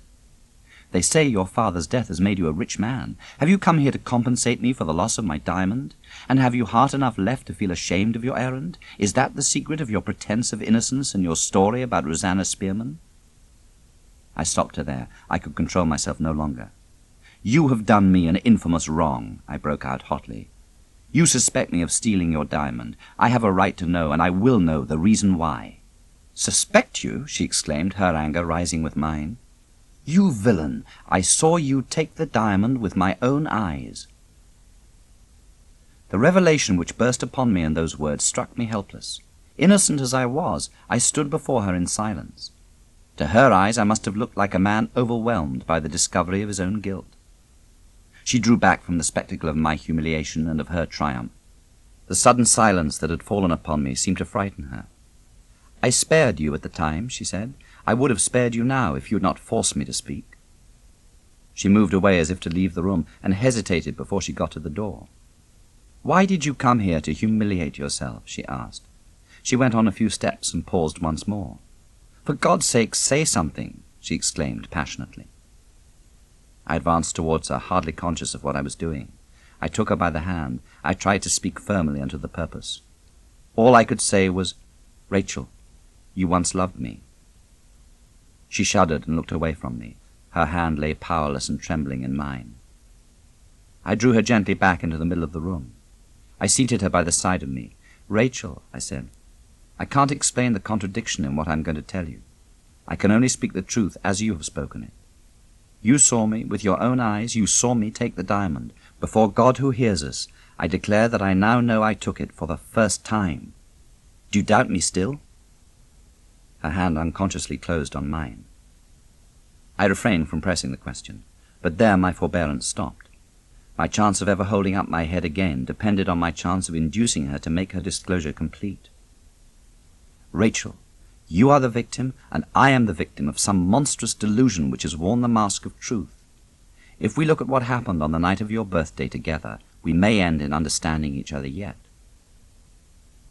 Those words seemed to awaken in her something of the hope which I felt myself when I uttered them. "Let us begin," I said, "with what happened after we'd wished each other good night. Did you notice the time? Was it late?" "Not very. About 12 o'clock, I think." "Did you fall asleep?" "No, I couldn't sleep that night." "Did you leave your bedroom?" "I was going to leave it. I put on my dressing gown, and I was going into my sitting room to get a book. I just opened the door, but I was stopped from going in." "What stopped you?" "I saw a light under the door, and I heard footsteps approaching it." "What did you do?" "I blew out my candle." "Did you go back to bed?" "I had no time to go back. At the moment when I blew the candle out, the sitting-room door opened, and I saw—" "You saw?" "You! Dressed in my nightgown? In your nightgown, with your bedroom candle in your hand." "Could you see my face?" "Quite plainly. The candle in your hand showed it to me." "Did you notice anything strange, anything like a fixed, vacant expression?" "Nothing of the sort." "Your eyes were brighter than usual. You came in as far as the middle of the room, and then you stopped and looked about you." "What did I do after that?" "You turned and went straight to my Indian cabinet. You put your candle on the top of the cabinet. You opened one drawer after another until you came to the drawer in which I put my diamond. You looked at the open drawer, and then you put your hand in and took the diamond out. You had the diamond in your right hand, and you took the candle from the top of the cabinet with your left hand. You went straight out of the room, and I was left alone in the dark." "Did nothing happen from that time to the time when the whole house knew that the diamond was lost?" "Nothing. I never slept. I never went back to my bed. Nothing happened until Penelope came in at the usual time in the morning." I dropped her hand. Every detail that I could desire to know had been placed before me. What was to be said next? I let the exasperating helplessness of my situation get the better of my self-control. "If you had spoken when you ought to have spoken," I began, "if you had done me the justice to explain yourself—" "Explain myself?" she repeated. "Oh, is there another man like this in the world? I spare him when my heart is breaking. I screen him when my own character is at stake, and he turns on me now and tells me that I ought to have explained myself. After believing in him as I did, after loving him as I did, he wonders I didn't charge him with his disgrace the first time we met." I took up my hat. I turned away without a word and opened the door by which I had entered the room. She followed and snatched the door out of my hand. "No," she said, "not yet. It seems that I owe a justification of my conduct to you. You shall stay and hear it." It wrung my heart to see her. It wrung my heart to hear her. She waited a little and steadied herself. She spoke without looking at me. "I refrained from alarming the house and telling everybody what had happened. In spite of what I had seen, I was fond enough of you to believe any impossibility rather than admit it to my own mind that you were deliberately a thief. I planned to have the sitting room left open and empty all the morning. I hoped that you would take the opportunity and put the diamond back secretly in the drawer. But what was the first news that reached me in the morning? I heard that you were the foremost person in the house in fetching the police. But even then there was some infatuation in my mind which wouldn't let me give you up. Somebody told me you were on the terrace. I went down to the terrace. I forced myself to speak to you. I gave you one opportunity after another of owning the truth, and all the return you made was to look at me with your vile pretense of astonishment and your false face of innocence, just as you are looking at me now. I left you that morning, knowing you for what you were, for what you are, as base a wretch as ever walked the earth. I don't believe you found the nightgown. I don't believe in Rosanna Spearman's letter. I don't believe a word you have said. You stole it. I saw you. You affected to help the police. I saw you. You fled to the continent with your plunder. Why did you come here? She persisted desperately. Are you afraid I shall expose you? Now you're a rich man, now you've got a place in the world, are you afraid I shall say the words which I've never said yet to anybody but you? I can't say the words. I can't expose you. I can't tear you out of my heart, even now. The tears were forcing their way into my eyes in spite of me. The horror of it was to be endured no longer. You shall know that you have wronged me yet, I said, or you shall never see me again. With those words I left her. Late that evening, I was surprised at my lodgings by a visit from Mr. Bruff. He shook hands with me in silence. I know, Mr. Franklin, that you have got at the truth at last. To my mind, the result of the extraordinary turn which the matter has now taken is this. In the first place, we are sure that Rachel has told you the whole truth. In the second place, though we know that there must be some dreadful mistake somewhere, we can hardly blame her for believing you to be guilty on the evidence of her own senses. We shall be wasting our time and cudgelling our brains to no purpose if we attempt to unravel this frightful complication from the beginning. Let us look to what we can discover in the future instead of to what we cannot discover in the past. Answer me this, continued Mr. Bruff. What do we believe was done with the Moonstone when it was taken to London? It was pledged to Mr. Luca. Where do we believe the Moonstone to be now? Deposited in the keeping of Mr. Luca's bankers. Exactly. Now, observe. We are already in the month of June. Towards the end of the month, a year will have elapsed from the time when we believe the jewel to have been pledged. There is a chance that the person who pawned it may be prepared to redeem it when the year's time has expired.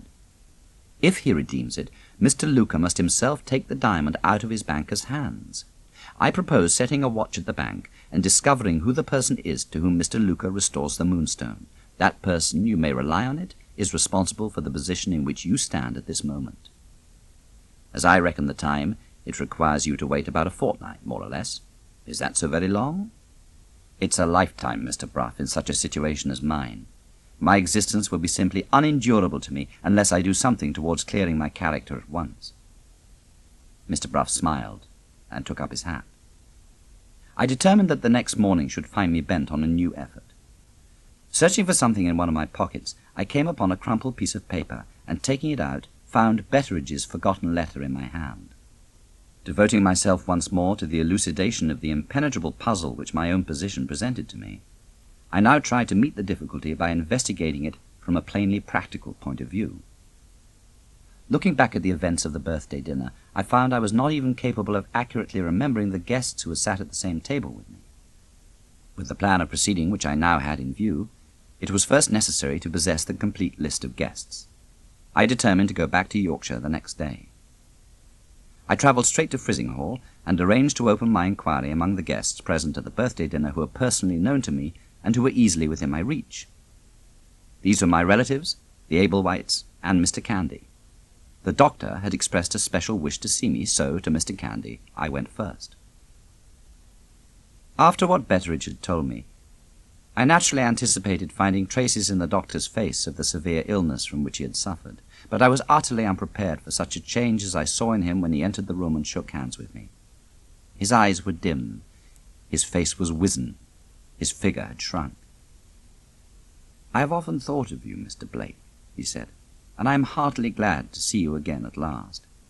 If there is anything I can do for you, pray command my services, sir." "You sent me a message by Gabriel Betteridge." "Yes," he exclaimed eagerly, "that's it. I sent you a message." He dropped back into silence. Recollecting what I had heard from Betteridge about the effect of the fever on his memory, I went on with the conversation in the hope that I might help him at starting. "It's a long time since we met," I said. "We last saw each other at the last birthday dinner my poor aunt was ever to give." "Ah, the dinner at Lady Verinder's," he exclaimed, more eagerly than ever. "I've got something to say to you about that." His eyes looked at me again, so wistful, so vacant, so miserably helpless to see. He was evidently trying hard and trying in vain to recover the lost recollection.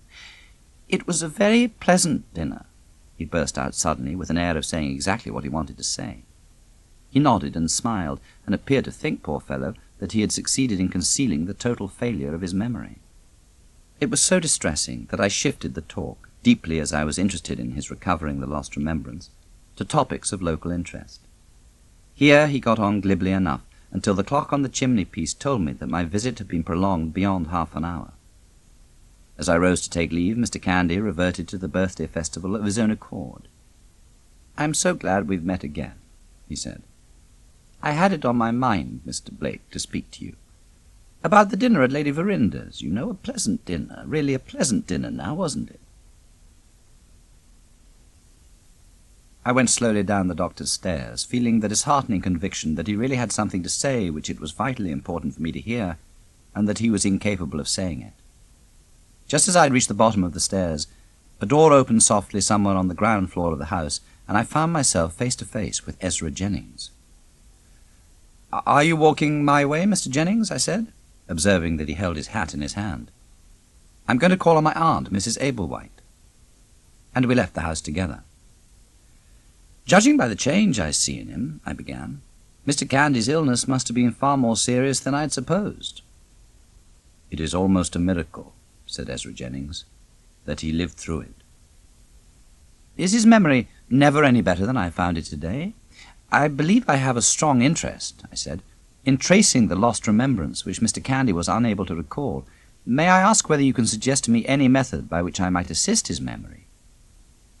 Ezra Jennings looked at me with a sudden flash of interest. "Mr. Candy's memory is beyond the reach of assistance," he said, "but it may be possible to trace Mr. Candy's lost recollection without the necessity of appealing to Mr. Candy himself. It has often occurred to me in the course of my medical practice to doubt whether we can justifiably infer, in cases of delirium, that the loss of the faculty of speaking connectedly implies of necessity the loss of the faculty of thinking connectedly as well. Poor Mr. Candy's illness gave me the opportunity of putting this doubt to the test, and I was able to take down the patient's wanderings exactly as they fell from his lips. After putting the broken sentences together, I found the superior faculty of thinking going on more or less connectedly in my patient's mind, while the inferior faculty of expression was in a state of almost complete incapacity and confusion." "One word," I interposed eagerly. "Did my name occur in any of his wanderings?" "There is one in which your name occurs. For nearly the whole of one night, Mr. Candy's mind was occupied with something between himself and you. I have got the words as they dropped from his lips on a sheet of paper. I have every reason to suppose that my notes contain something which he actually wished to say to you. And yet you hesitate, and yet I hesitate. Remember the circumstances under which I obtained the information which I possessed.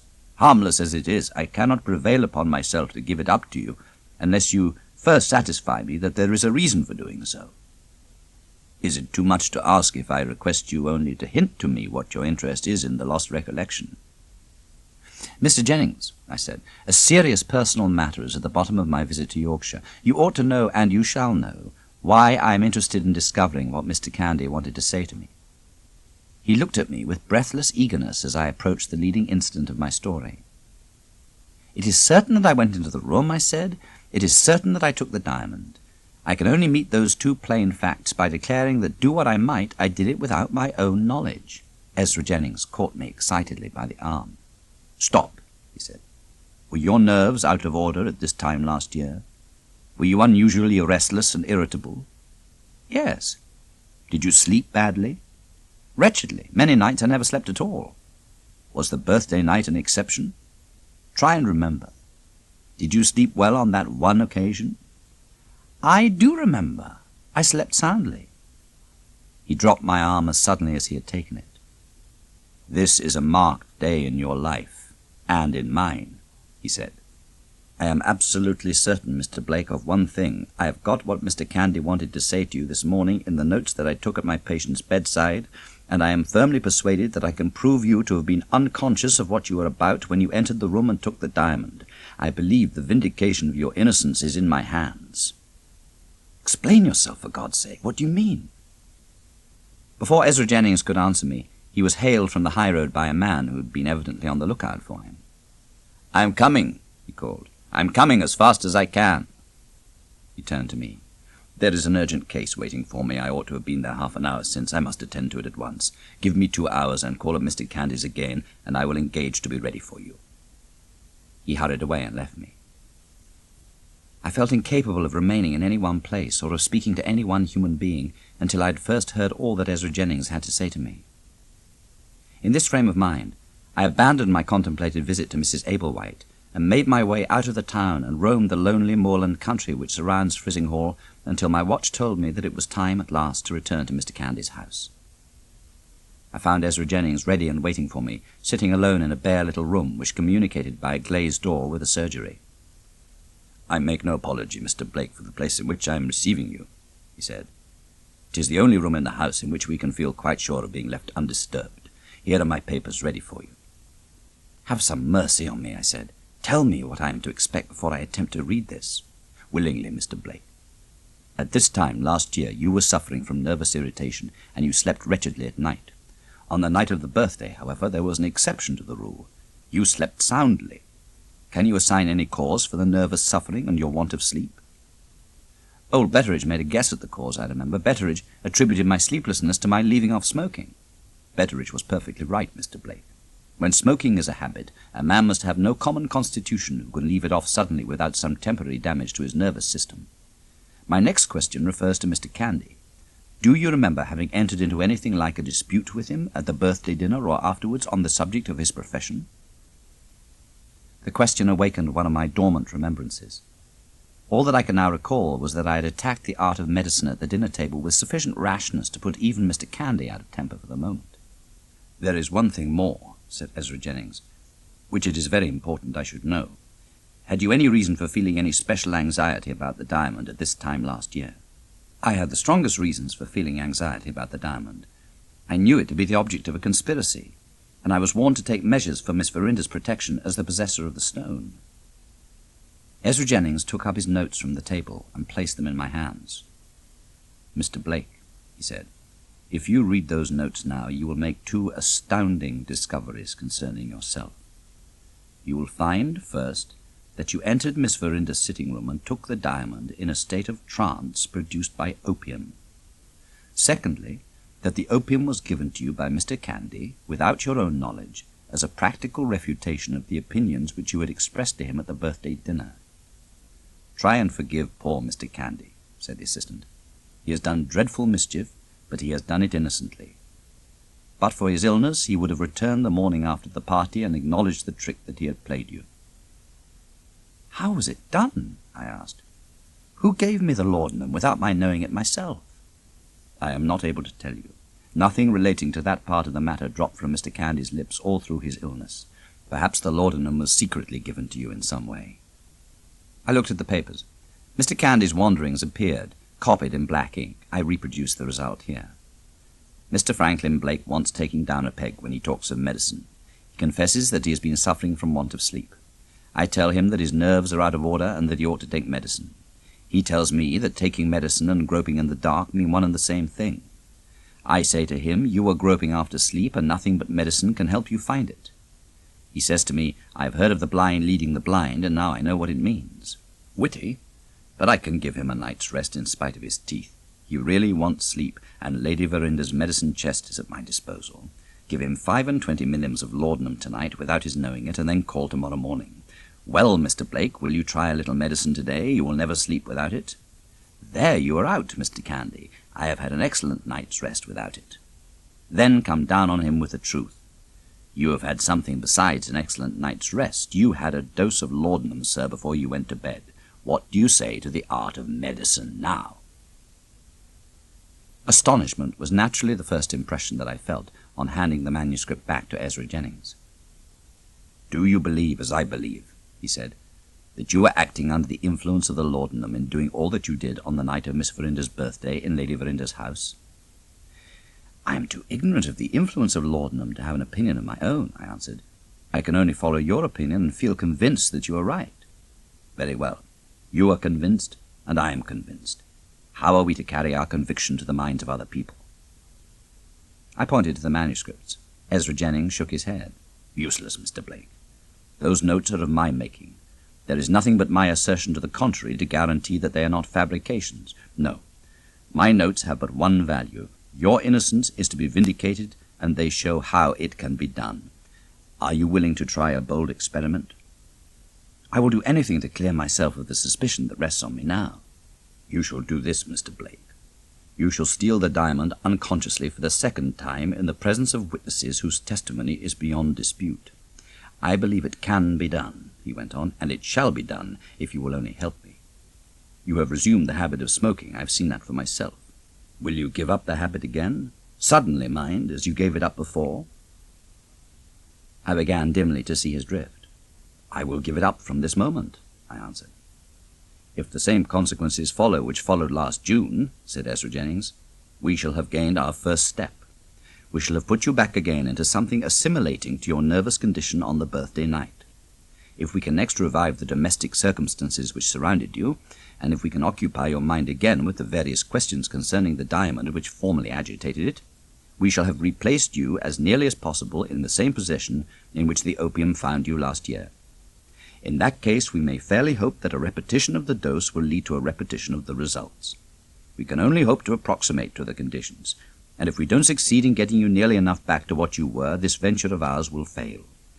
If we do succeed, and I am myself hopeful of success, you may at least so far repeat your proceedings on the birthday night as to satisfy any reasonable person that you are guiltless, morally speaking, of the theft of the diamond. Have I made it tolerably clear to you so far?" "You have made it so clear," I said, "that I want you to go farther. You have shown me how I came to take the diamond, but Miss Verinder saw me leave the room with a jewel in my hand. Can you trace my proceedings from that moment? Can you guess what I did next?" "That is the very point I was coming to," he rejoined. "It is a question with me whether the experiment which I propose as a means of vindicating your innocence may not also be made a means of recovering the lost diamond as well. When you left Miss Verinder's sitting-room with the jewel in your hand, you went back in all probability to your own room, and it is possible, Mr. Blake, that your idea of preserving the diamond led to the idea of hiding the diamond, and that you hid it somewhere in your bedroom. In that event, you may remember, under the influence of the second dose of opium, the place in which you hid the diamond under the influence of the first." I stopped him before he could say any more. "You are speculating," I said, "on a result which cannot possibly take place. The diamond is at this moment in London." He started and looked at me in great surprise. "Mr. Blake, may I ask you how you know that the diamond is at this moment in London?" I had put precisely the same question to Mr. Bruff. In answering Ezra Jennings, I repeated what I had heard from the lawyer's own lips. He showed plainly that he was not satisfied with my reply. "With all deference to you," he said, "and with all deference to your legal adviser, I maintain that your opinion rests on a mere assumption. You assume that the Hindu conspirators went to Mr. Luca's house after the diamond, and therefore in Mr. Luca's possession the diamond must be. Have you any evidence to prove that the Moonstone was taken to London at all? Have you any evidence that the jewel was pledged to Mr. Luca? He declares that he never heard of the Moonstone. The Indians assume that Mr. Luca is lying, and you assume that the Indians are right. I should be glad if you will write to Mr. Bruff. If we consult his experience, we may see the matter under a new light. For the present, let us return to our experiment with the opium. We have decided that you leave off the habit of smoking from this moment. The next step is to reproduce as nearly as we can the domestic circumstances which surrounded you last year. Above all things, he said, you must sleep in the room which you slept in on the birthday night, and it must be furnished in the same way. It is absolutely necessary, Mr. Blake, to replace every article of furniture in that part of the house which may now be put away. The sacrifice of your cigars will be useless unless we can get Miss Verinder's permission to do that.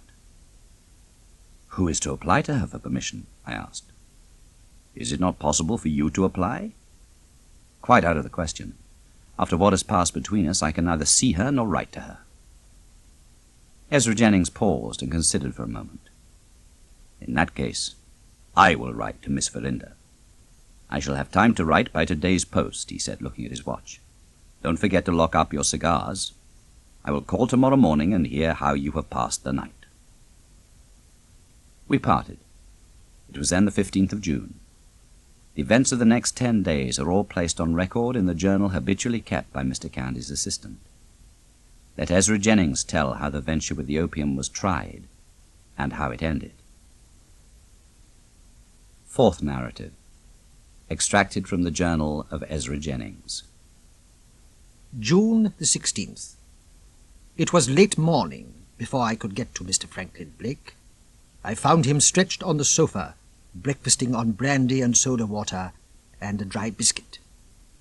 I am beginning as well as you could possibly wish, he said.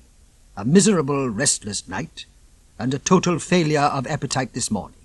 Exactly what happened last year when I gave up my cigars. The sooner I am ready for my second dose of laudanum, the better I shall be pleased.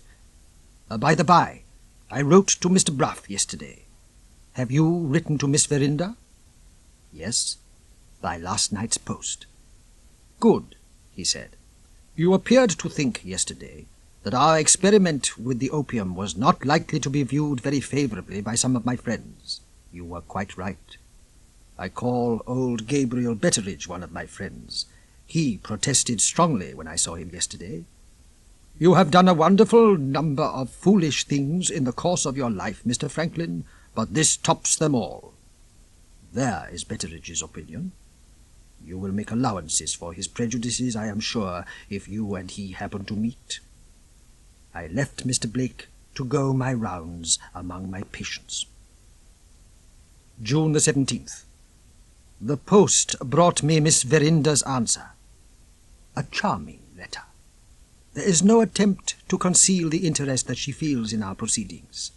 She tells me that my letter has satisfied her of Mr. Blake's innocence, without the slightest need, so far as she is concerned, of putting my assertion to the proof. It is plain that she has loved him throughout the estrangement between them. In more than one place, the rapture of discovering that he has deserved to be loved breaks its way through the formalities of pen and ink. There are 2 requests contained in the letter. One of them prevents me from showing it to Mr. Franklin Blake. I am authorized to tell him that Miss Verinder willingly consents to place her house at our disposal, and that said, I am desired to add no more. So far, it is easy to comply with her wishes, but the second request embarrasses me seriously. Miss Verinder asks leave to assist me. She only waits a word of reply from me to make the journey to Yorkshire and to be present as one of the witnesses on the night when the opium is tried for the second time. 2 o'clock. I have just returned from my round of medical visits, having begun, of course, by calling at the hotel. Mr. Blake's report of the night is the same as before. He has had some intervals of broken sleep, and no more. I found him eager to know if I had received any answer from Miss Verinder. I told him exactly what I was permitted to tell, and no more. 5 o'clock. I have written my reply to Miss Verinder. I have suggested that she should so time her journey as to arrive at the house privately on the evening when we make the attempt. Travelling by the afternoon train from London, she would delay her arrival until 9 o'clock. At that hour, I have undertaken to see Mr. Blake safely into his bedchamber, and so to leave Miss Verinder free to occupy her own rooms until the time comes for administering the laudanum. When that has been done, there can be no objection to her watching the result with the rest of us. June the 18th. Late again in calling on Mr. Franklin Blake. I found Gabriel Betteridge in the room when I went in. He withdrew to the window and looked out while I put my first customary question to my patient.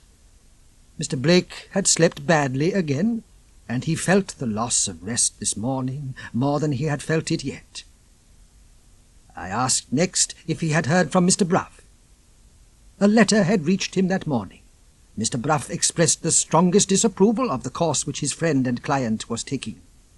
It excited hopes that might never be realized, and looked like a piece of trickery. On these grounds Mr. Bruff entered his protest and left it there. My next inquiry related to the subject of the diamond. The lawyer had simply declined to discuss the question. Time would show, and Mr. Bruff was willing to wait for time. A pause in the talk between us followed, and Gabriel Betteridge came out from his retirement at the window. "Can you favour me with your attention, sir?" he inquired, addressing himself to me. "I am quite at your service," I answered. Betteridge took a chair and seated himself at the table. "I have lived," said Betteridge, "nigh on 50 years in the service of my late lady. I am now somewhere between 70 and 80 years of age. And what does it all end in? It ends, Mr. Jennings, in a conjuring trick being performed on Mr. Franklin Blake by a doctor's assistant with a bottle of laudanum, and by the living jingo I'm appointed in my old age to be conjurer's boy." I attempted to speak. Betteridge held up his hand in token that he had not done yet. "Not a word, Mr. Jennings," he said. "It don't want a word, sir, from you. I have got my principles, thank God. If an order comes to me, so long as I get it from my master or mistress, I may have my own opinion," said Betteridge, raising his voice and shaking his head at me solemnly. "It don't matter. I withdraw my opinion for all that. My young lady says do it, and I say, miss, it shall be done. Here I am with my book and my pencil. Give me your orders, Mr. Jennings. Issue your direction, sir." Mr. Blake made me a sign to take him at his word. I issued my directions as plainly and as gravely as I could. "I wish certain parts of the house to be reopened," I said, "and to be furnished exactly as they were furnished at this time last year." Betteridge gave his pencil a preliminary lick with his tongue. "Name the parts, Mr. Jennings," he said loftily. "First, the inner hall, leading to the chief staircase." "First, the inner hall," Betteridge wrote.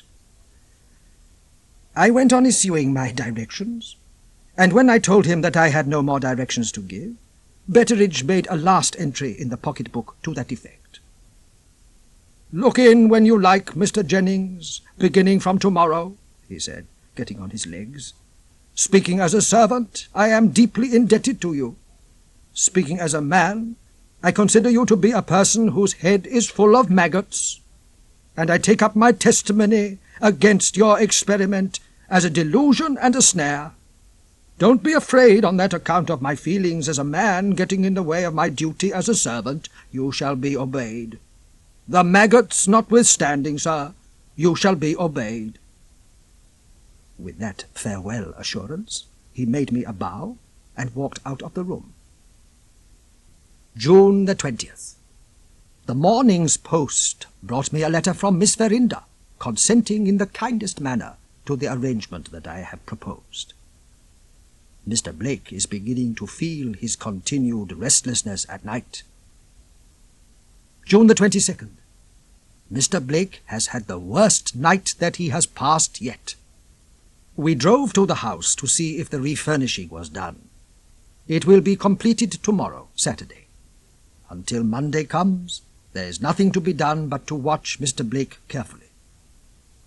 In the meanwhile, I have prevailed on him to write to Mr. Bruff, making a point of it that he shall be present as one of the witnesses. I especially choose the lawyer because he is strongly prejudiced against us. If we convince him, we place our victory beyond the possibility of dispute. June the 25th, Monday, the day of the experiment. It is 5 o'clock in the afternoon. So far as it is possible for me to judge, Mr. Blake promises to be quite as susceptible to the action of the opium tonight as he was at this time last year. He is in a state of nervous sensitiveness. His hand is not quite steady, and he starts at chance noises and at unexpected appearances of persons and things. Yesterday, Mr. Blake had the lawyer's answer. Mr. Bruff accepts the invitation under protest. It is, he thinks, clearly necessary that a gentleman possessed of the average allowance of common sense should accompany Miss Verinder. For want of a better escort, Mr. Bruff himself will be that gentleman. We are going to dine exactly at the hour at which the birthday dinner was given last year. The laudanum must find the process of digestion as nearly as may be where the laudanum found it last year. At a reasonable time after dinner, I propose to lead the conversation back again to the subject of the diamond and of the Indian conspiracy to steal it. When I have filled his mind with these topics, I shall have done all that it is in my power to do before the time comes for giving him the second dose. 10 o'clock. The witnesses reached the house an hour since. A little before 9 o'clock, I prevailed on Mr. Blake to accompany me to his bedroom, stating that I wished him to look round it in order to make quite sure that nothing had been forgotten in the refurnishing of the room. I had previously arranged with Betteridge that the bedchamber prepared for Mr. Bruff should be the next room to Mr. Blake's, and that I should be informed of the lawyer's arrival by a knock at the door.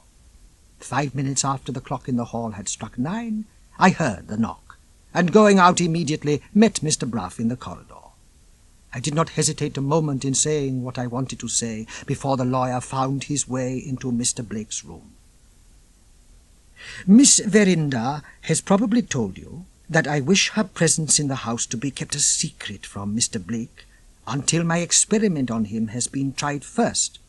"I know that I am to hold my tongue, sir," said Mr. Bruff impatiently. "Being habitually silent on the subject of human folly, I am all the readier to keep my lips closed on this occasion." I bowed and left Betteridge to show him to his room. I descended the stairs to Miss Verinder's sitting room.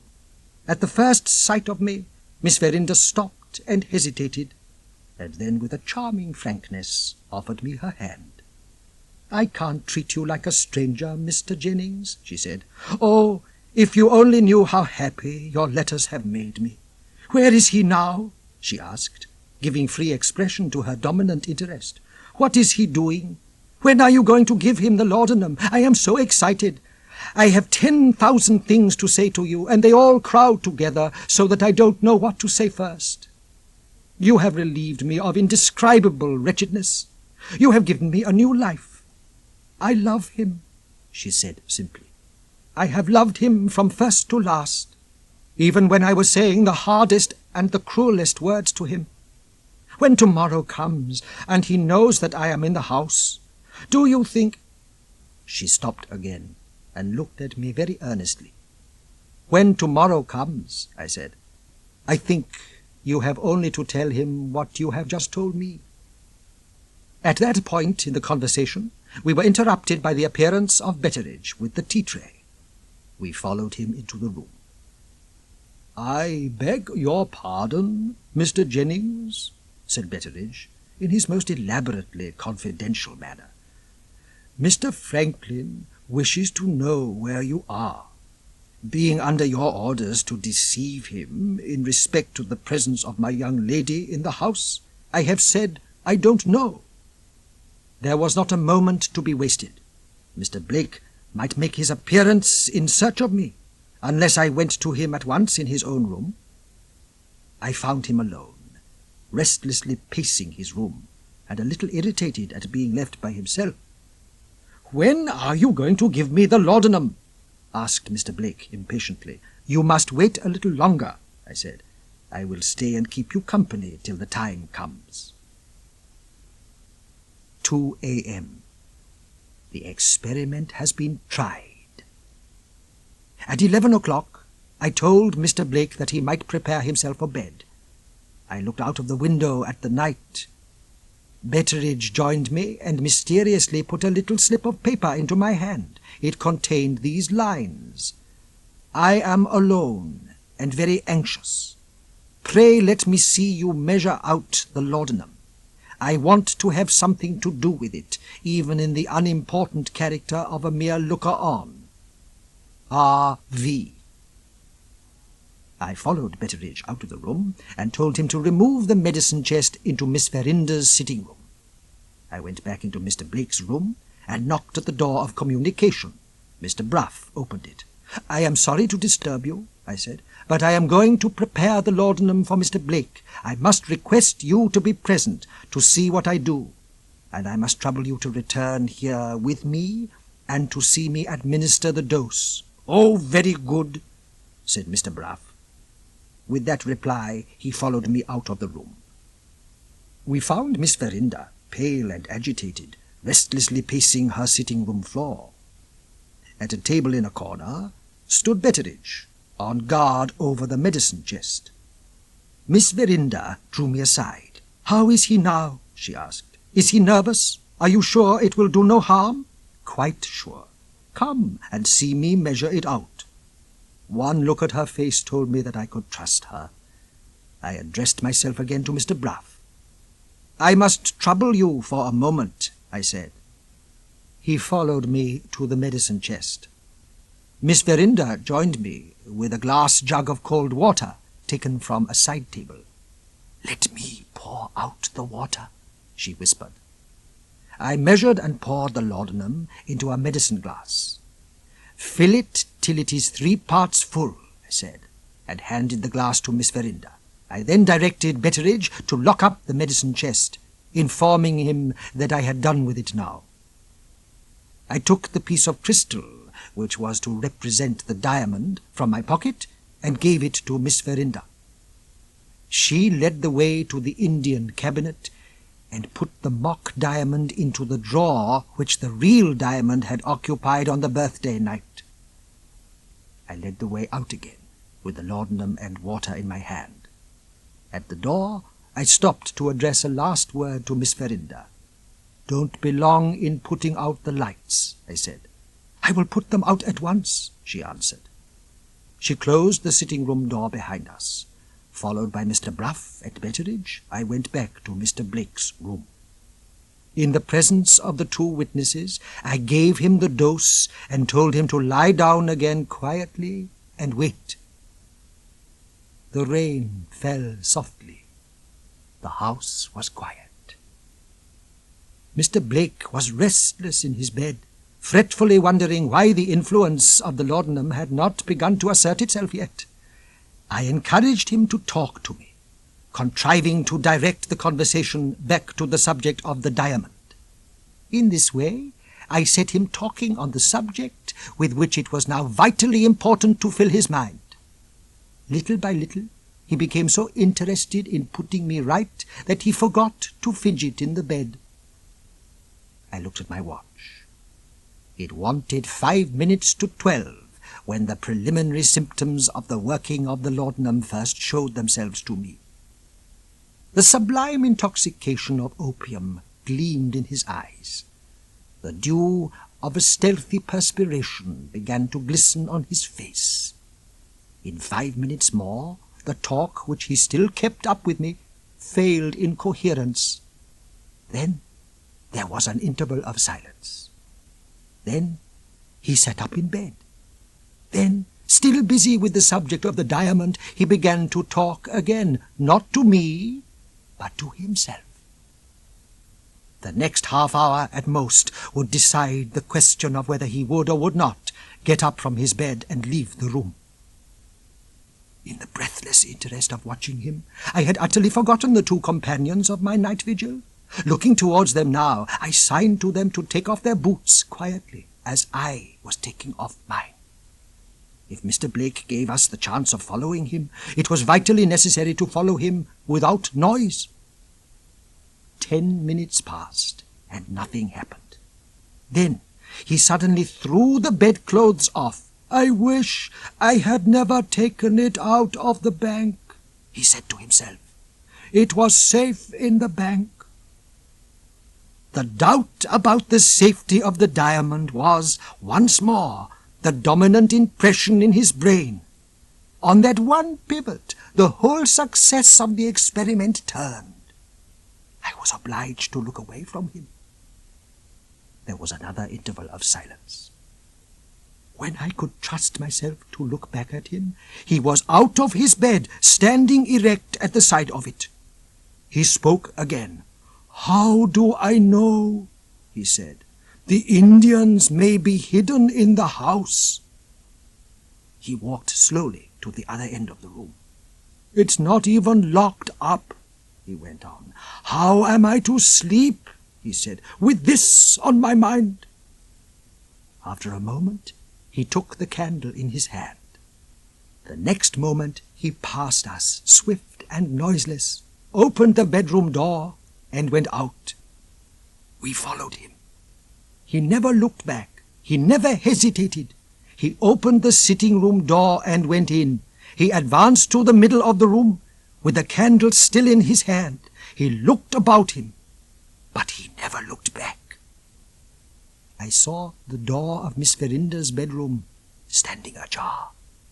She had put out her light. Nobody who had not known it beforehand would have suspected that there was a living creature in the room. Not a word, not a movement escaped her.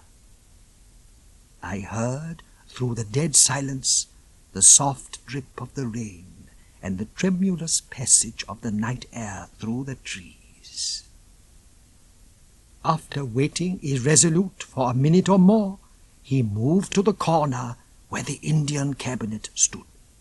He put his candle on the top of the cabinet. He opened and shut one drawer after another, until he came to the drawer in which the mock diamond was put. He looked into the drawer for a moment. Then he took the mock diamond out with his right hand. With the other hand he took the candle from the top of the cabinet. Thus far he had exactly repeated what he had done on the birthday night. Would his next proceeding be the same as the proceeding of last year? Would he show us what he had done with the diamond when he had returned to his own room? He put the candle down on a table and wandered on a little towards the farther end of the room. There was a sofa here. The next event was decisive. He let the mock diamond drop out of his hand. He made no effort to pick it up. He looked down at it vacantly, and as he looked, he staggered, walked back unsteadily to the sofa, and sat down on it. His head fell on the sofa cushions. It was then 25 minutes past 1 o'clock. Before I had put my watch back in my pocket, he was asleep. It was all over now. The experiment was at an end. In 5 minutes I had laid him comfortably on the sofa and had covered him lightly with a counterpane. Miss Verinder wished us good night and closed the door. At my request, we three then drew round the table in the middle of the room, on which the candle was still burning, and on which writing materials were placed. I put the writing materials before Mr. Bruff, and asked him if he had any objection, before we separated for the night, to draw out and sign a plain statement of what he had seen.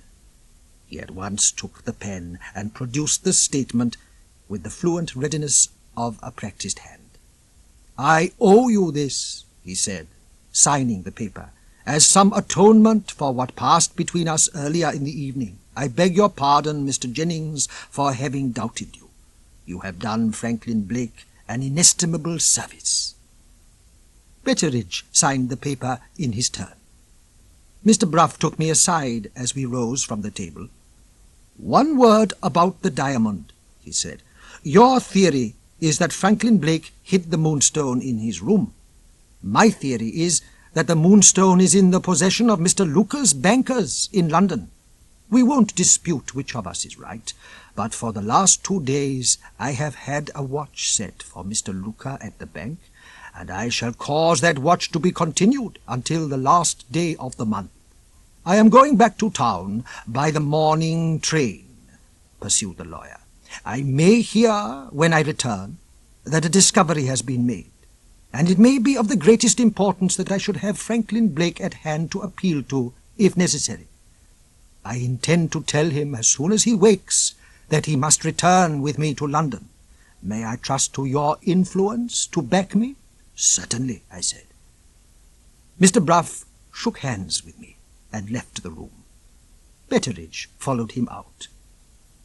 I went to the sofa to look at Mr. Blake. He had not moved since I had laid him down and made his bed. He lay locked in a deep and quiet sleep. While I was still looking at him, I heard the bedroom door softly opened, and Miss Verinder appeared on the threshold.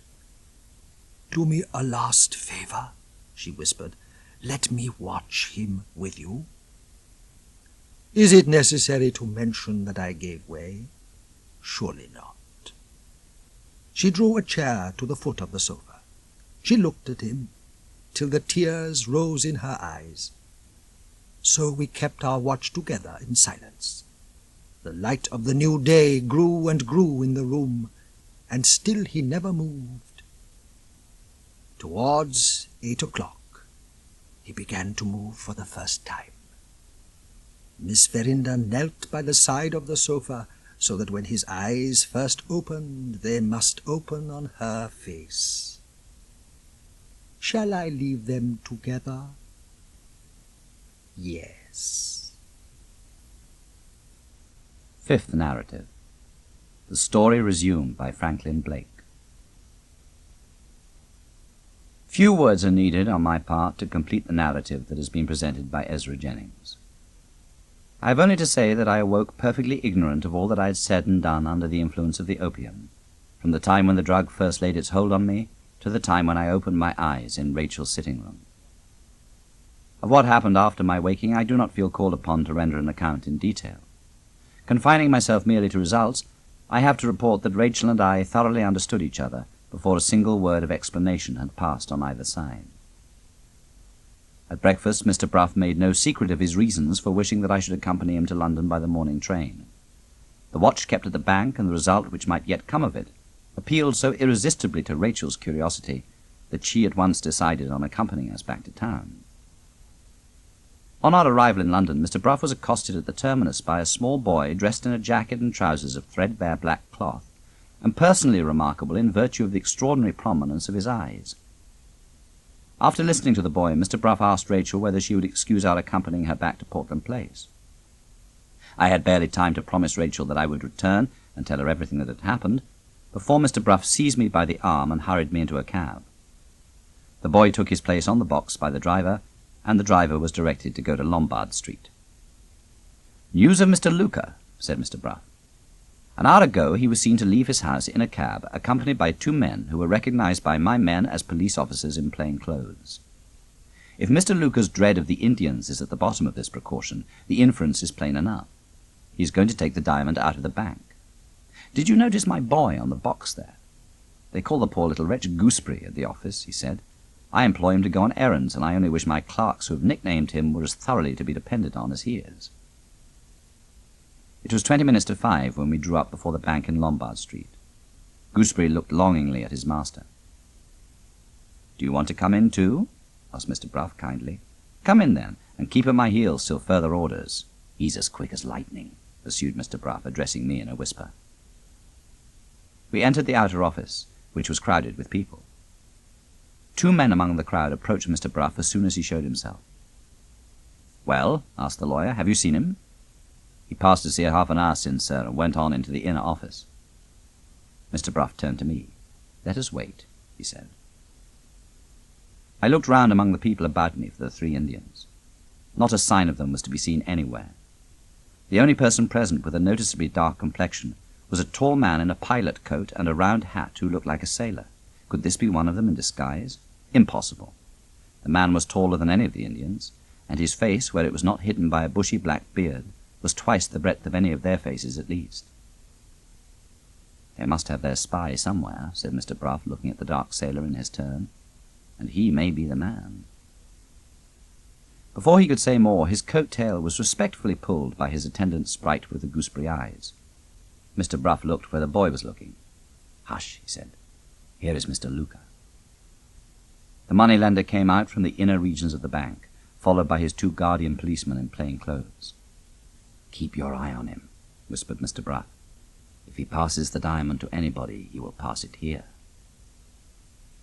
Mr. Luca slowly made his way to the door through the crowd. At the door his guard placed themselves on either side of him. They were all 3 followed by one of Mr. Bruff's men, and I saw them no more. I looked round at the lawyer. He looked behind him for his attendant sprite. Gooseberry had disappeared. "What the devil does it mean?" said Mr. Bruff angrily. "He has left us at the very time when we want him most." I asked what was to be done next. "Come back to my office," said Mr. Bruff. "Gooseberry has evidently followed somebody. Let us hope that he had his eyes about him." When we reached Gray's Inn Square, Mr. Bruff said to me, "Either Gooseberry has run away or he's hunting on his own account. What do you say to dining here on the chance that the boy may come back in an hour or 2? We dined at Mr. Bruff's chambers.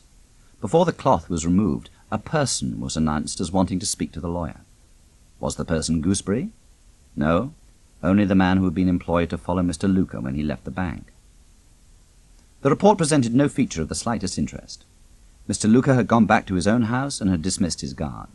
He had not gone out again afterwards. No signs of the Indians had been visible. The man waited to know whether there were any further orders. Mr. Bruff dismissed him. "Do you think Mr. Luca has taken the Moonstone home with him?" I asked. "Not he," said Mr. Bruff. "He would never have dismissed his 2 policemen if he had run the risk of keeping the diamond in his own house again." We waited another half hour for the boy and waited in vain. It was then time for Mr. Bruff to go to Hampstead and for me to return to Rachel in Portland Place. I left my card with a line written on it to say that I should be at my lodgings at 10:30 that night. The card was to be given to the boy if the boy came back. Some men have a knack of keeping appointments, and other men have a knack of missing them. I am one of the other men. Add to this that I passed the evening at Portland Place on the same seat with Rachel. Does anybody wonder that I got home at 12:30 instead of 10:30? My servant handed me a morsel of paper when he let me in.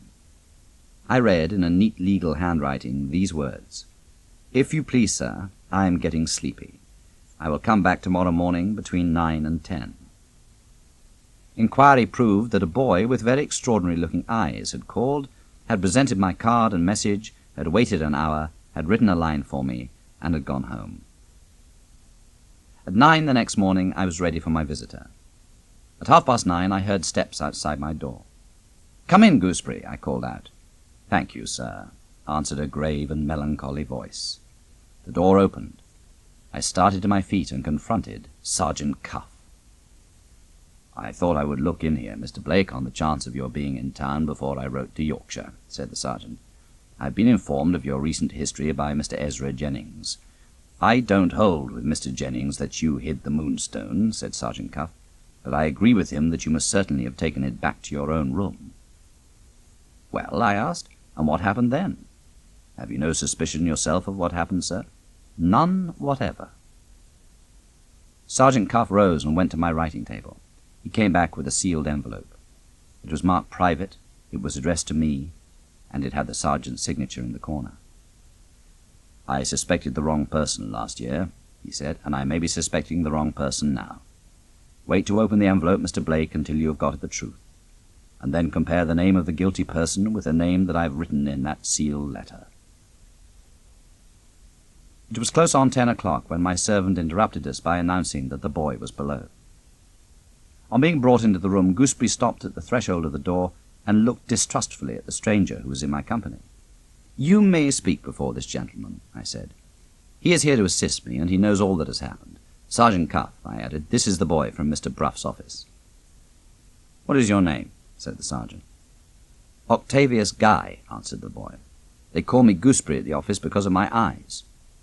"Octavius Guy, otherwise Gooseberry," pursued the sergeant with the utmost gravity. "You were missed at the bank yesterday. What were you about?" "If you please, sir, I was following a man." "Who was he?" "A tall man, sir, with a big black beard, dressed like a sailor. I saw Mr. Luca pass something to the sailor with a black beard." "Why didn't you tell Mr. Bruff what you saw?" "I hadn't time to tell anybody, sir. The sailor went out in such a hurry."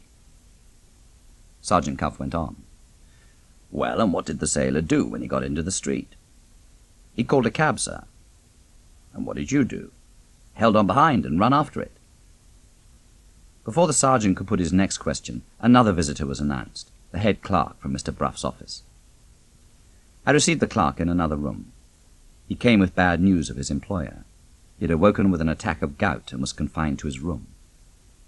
I wrote at once to quiet the old gentleman's mind by telling him of Sergeant Cuff's visit and promising to inform Mr. Bruff of whatever might occur later in the day. Having dispatched the clerk, I returned to the room which I had left and found Sergeant Cuff at the fireplace in the act of ringing the bell. "I beg your pardon, Mr. Blake," said the sergeant. "I was just going to send word by your servant that I wanted to speak to you.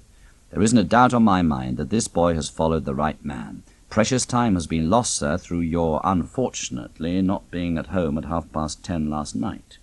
The only thing to do now is to send for a cab immediately." In 5 minutes more, Sergeant Cuff and I, with Gooseberry on the box to guide the driver, were on our way eastward towards the city. "One of these days," said the sergeant, pointing through the front window of the cab, "that boy will do great things in my late profession. You were present, I think, when he mentioned that he held on behind the cab and ran after it."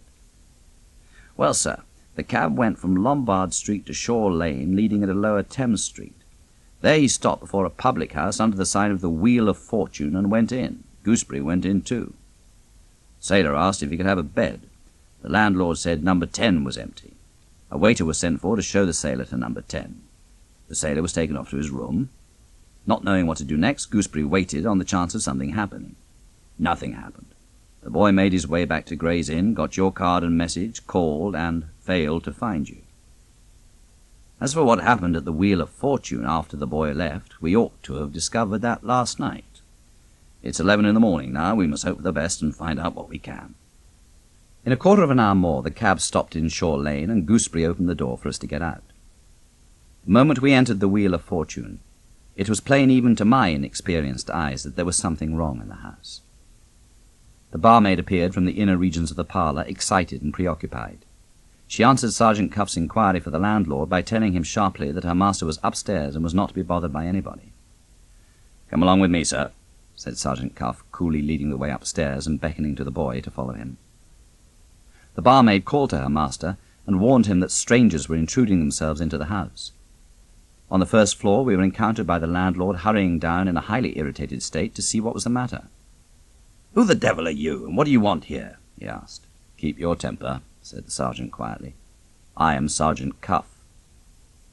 The illustrious name instantly produced its effect. The angry landlord threw open the door of a sitting-room and asked the sergeant's pardon. "I am annoyed and out of sorts, sir," he said. "Something unpleasant has happened in the house this morning." "Would it relate to a dark man dressed like a sailor who slept here last night?" asked the sergeant. "Good God, that's the man who's upsetting the whole house at this moment," exclaimed the landlord. "Do you or does this gentleman know anything about him?" "We can't be certain till we see him," answered the sergeant. "See him?" echoed the landlord. "That's the one thing that nobody's been able to do since 7 o'clock this morning. That was the time when he left word last night that he was to be called. He was called, and there was no getting an answer from him and no opening his door to see what was the matter. They tried again at 8, and they tried again at 9. No use. There was the door still locked, and not a sound to be heard in the room. I've hammered at the door myself, and all to no purpose. The potboy's gone to fetch a carpenter. If you can wait a few minutes, gentlemen, we will have the door opened and see what it means." "Could he leave the room in any way without going out by the door?" "The room is a garret," said the landlord. "But there's a trap-door in the ceiling leading out onto the roof. Do you think, Sergeant, that blackguard has got off in that way, without paying?" As he spoke, the arrival of the carpenter was announced. We all went upstairs to the top story. I noticed that the sergeant was unusually grave, even for him. It also struck me as odd that he told the boy, after having previously encouraged him to follow us, to wait in the room till we came down again. The carpenter's hammer and chisel disposed of the resistance of the door in a few minutes, but some article of furniture had been placed against it inside as a barricade. By pushing at the door, we thrust this obstacle aside, and so got admission to the room. We all looked towards the bed, and all started. The man had not left the room. He lay dressed on the bed, with a white pillow over his face, which completely hid it from view. Sergeant Cuff led the way to the bed and removed the pillow. The man's swarthy face was placid and still. His black hair and beard were slightly, very slightly discomposed. His eyes stared wide open, glassy and vacant at the ceiling. The filmy look and the fixed expression of them horrified me. "He's dead," the sergeant said. "Send for the nearest doctor and send for the police." The waiter was dispatched on both errands. Some strange fascination seemed to hold Sergeant Cuff to the bed. I turned to the window. A moment afterwards I felt a soft pull at my coat-tails. Gooseberry had followed us into the room. "Look here, sir," he said, and led me to a table in the corner of the room. On the table stood a little wooden box, open and empty. On one side of the box lay some jeweller's cotton. On the other side was a torn sheet of white paper with a seal on it, partly destroyed, and with an inscription in writing which was still perfectly legible. The inscription was in these words: "Deposited with Messrs. Bush, Lysort and Bush, by Mr. Septimus Luca of Middlesex Place, Lambeth, a small wooden box containing a valuable of great price. The box, when claimed, to be only given up by Messrs. Bush and Co. on the personal application of Mr. Luca." Those lines removed all further doubt on one point at least. The sailor had been in possession of the Moonstone when he had left the bank on the previous day. I heard Sergeant Cuff's voice asking where I was. He forced me to go back with him to the bedside. "Mr. Blake," he said, "look at the man's face." He traced with his finger a thin line of livid white running backward from the dead man's forehead between the swarthy complexion and the slightly disturbed black hair. "Let's see what is under this," said the sergeant, suddenly seizing the black hair with a firm grip of his hand. I turned away again from the bed. "He's pulling off his wig," whispered Gooseberry. There was a pause, and then a cry of astonishment among the people round the bed. "He's pulled off his beard," cried Gooseberry. There was another pause. Sergeant Cuff asked for something. The landlord went to the wash-hand stand and returned to the bed with a basin of water and a towel. Gooseberry danced with excitement on the chair. "Come up here along with me, sir. He's washing off his complexion now." The sergeant suddenly burst his way through the people about him and came, with horror in his face, straight to the place where I was standing. "Come back to the bed, sir," he began. He looked at me closer and checked himself. "No," he resumed. "Open the sealed letter first, the letter I gave you this morning." I opened the letter. "Read the name, Mr. Blake, that I have written inside." I read the name that he had written. It was Godfrey Ablewhite. I looked at the man on the bed. Godfrey Ablewhite.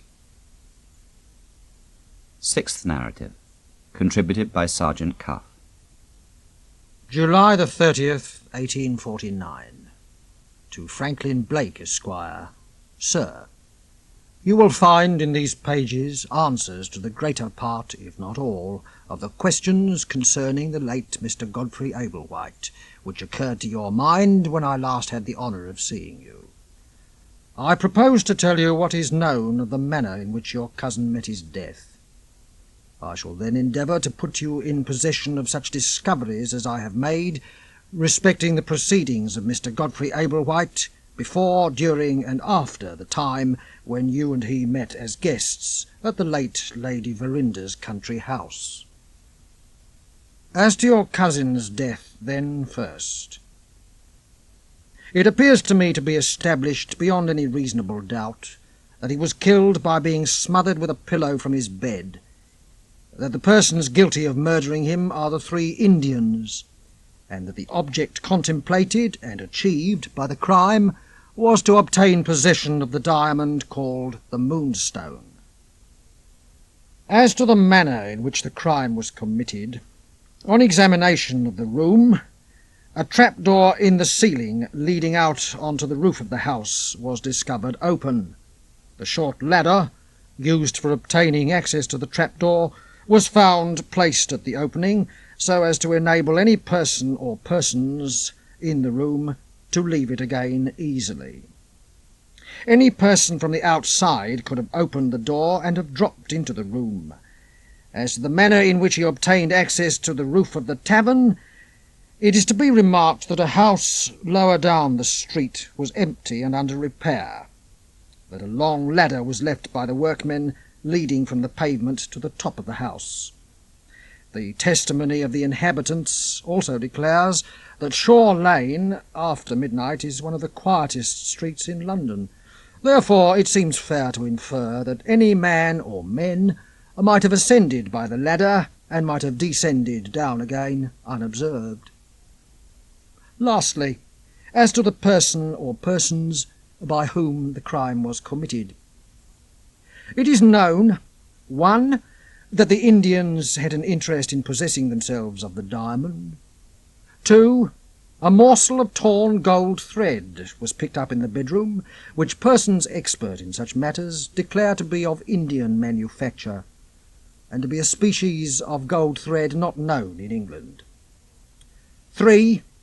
On the morning of the 27th, 3 men, answering to the description of the 3 Indians, were observed in Lower Thames Street, were traced to the Tower Wharf, and were seen to leave London by steamer bound for Rotterdam. There is here moral, if not legal, evidence that the murder was committed by the Indians. I may pass next to the narrative of the proceedings before, during, and after the time when you and Mr. Godfrey Ablewhite met at the late Lady Verinder's house. With regard to the subject now in hand, I may state at the outset that Mr. Godfrey Ablewhite's life had 2 sides to it. The side turned up to the public view presented the spectacle of a gentleman possessed of considerable reputation as a speaker at charitable meetings of various benevolent societies.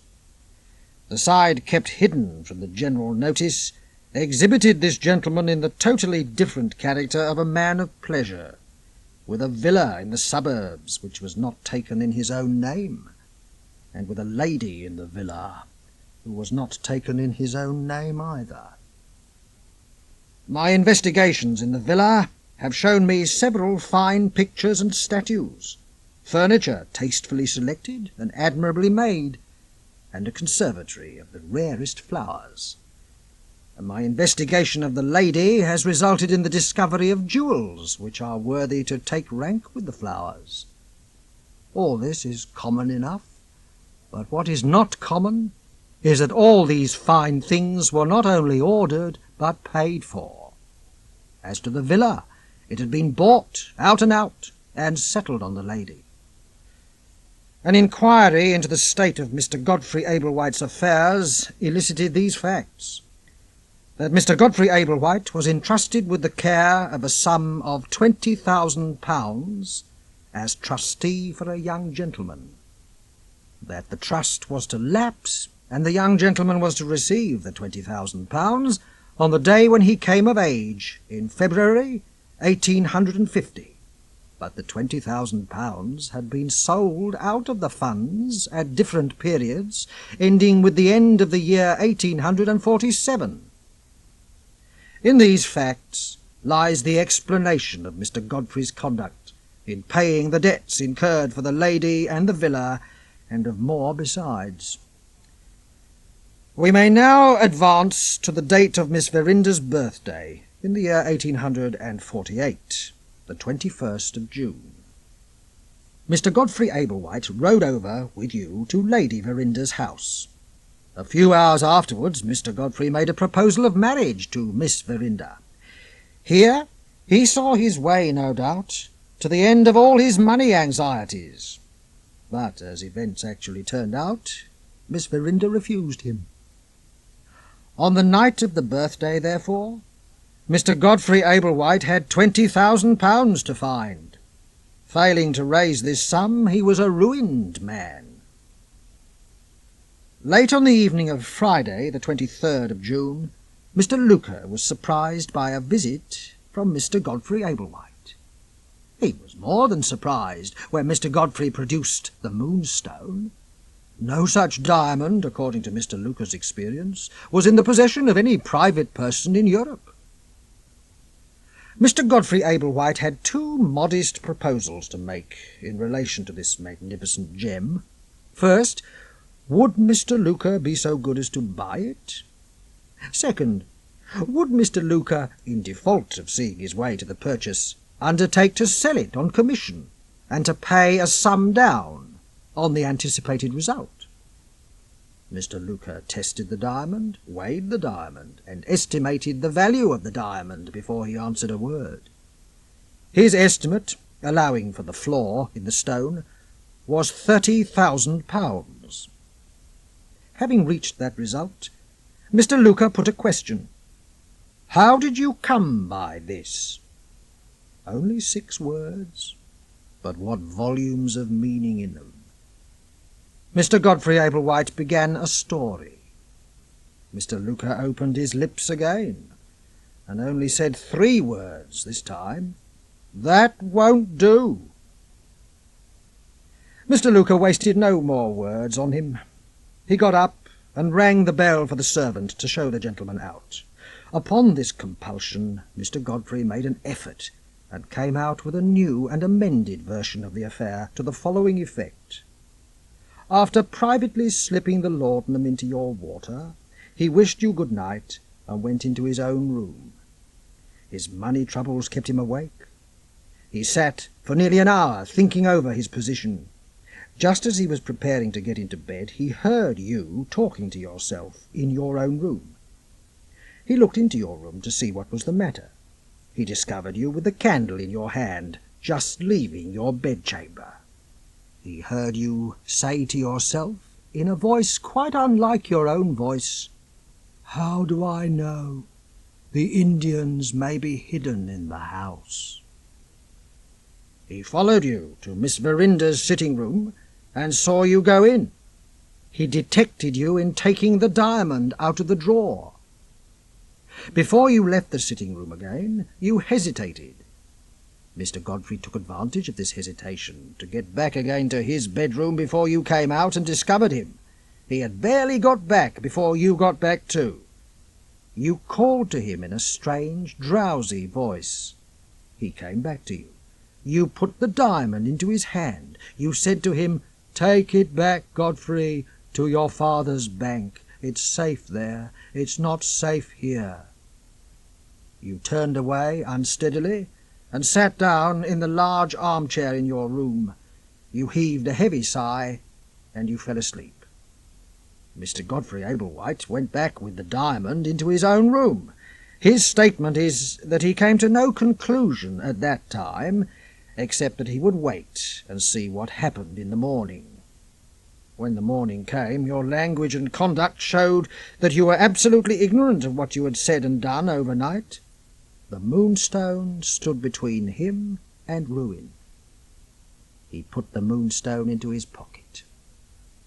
This was the story told by your cousin to Mr. Luca. Mr. Luca believed the story to be, as to all main essentials, true, on this ground that Mr. Godfrey Ablewhite was too great a fool to have invented it. He proposed the following terms, as the only terms on which he would consent to mix himself up with what was a doubtful and dangerous transaction. Mr. Luca would consent to lend Mr. Godfrey Ablewhite the sum of £2,000 on condition that the Moonstone was to be deposited with him as a pledge. If, at the expiration of 1 year from that date, Mr. Godfrey Ablewhite paid £3,000 to Mr. Luca, he was to receive back the diamond as a pledge redeemed. If he failed to produce the money at the expiration of the year, the Moonstone was to be considered as forfeited to Mr. Luca. Receiving this offer, Mr. Godfrey Ablewhite did what all animals do when they find themselves caught in a trap. He looked about him in a state of helpless despair. He had no choice but to accept Mr. Luca's terms. After all, he had a year at his disposal, in which to raise the £3,000, and a year is a long time. The next event in your cousin's life refers again to Miss Verinder. He proposed marriage to her for the second time, and, after having been accepted, he consented, at her request, to consider the marriage as broken off. His reason has been penetrated by Mr. Bruff. Miss Verinder had only a life interest in her mother's property, and there was no raising the £20,000 on that. A legacy of £5,000 was left to him shortly afterwards by one of his many admirers. That legacy led him to his death. He went abroad, on getting his £5,000, to Amsterdam. There he made all the necessary arrangements for having the diamond cut into separate stones. He came back in disguise and redeemed the Moonstone on the appointed day. A few days were allowed to elapse, as a precaution agreed to by both parties, before the jewel was actually taken out of the bank.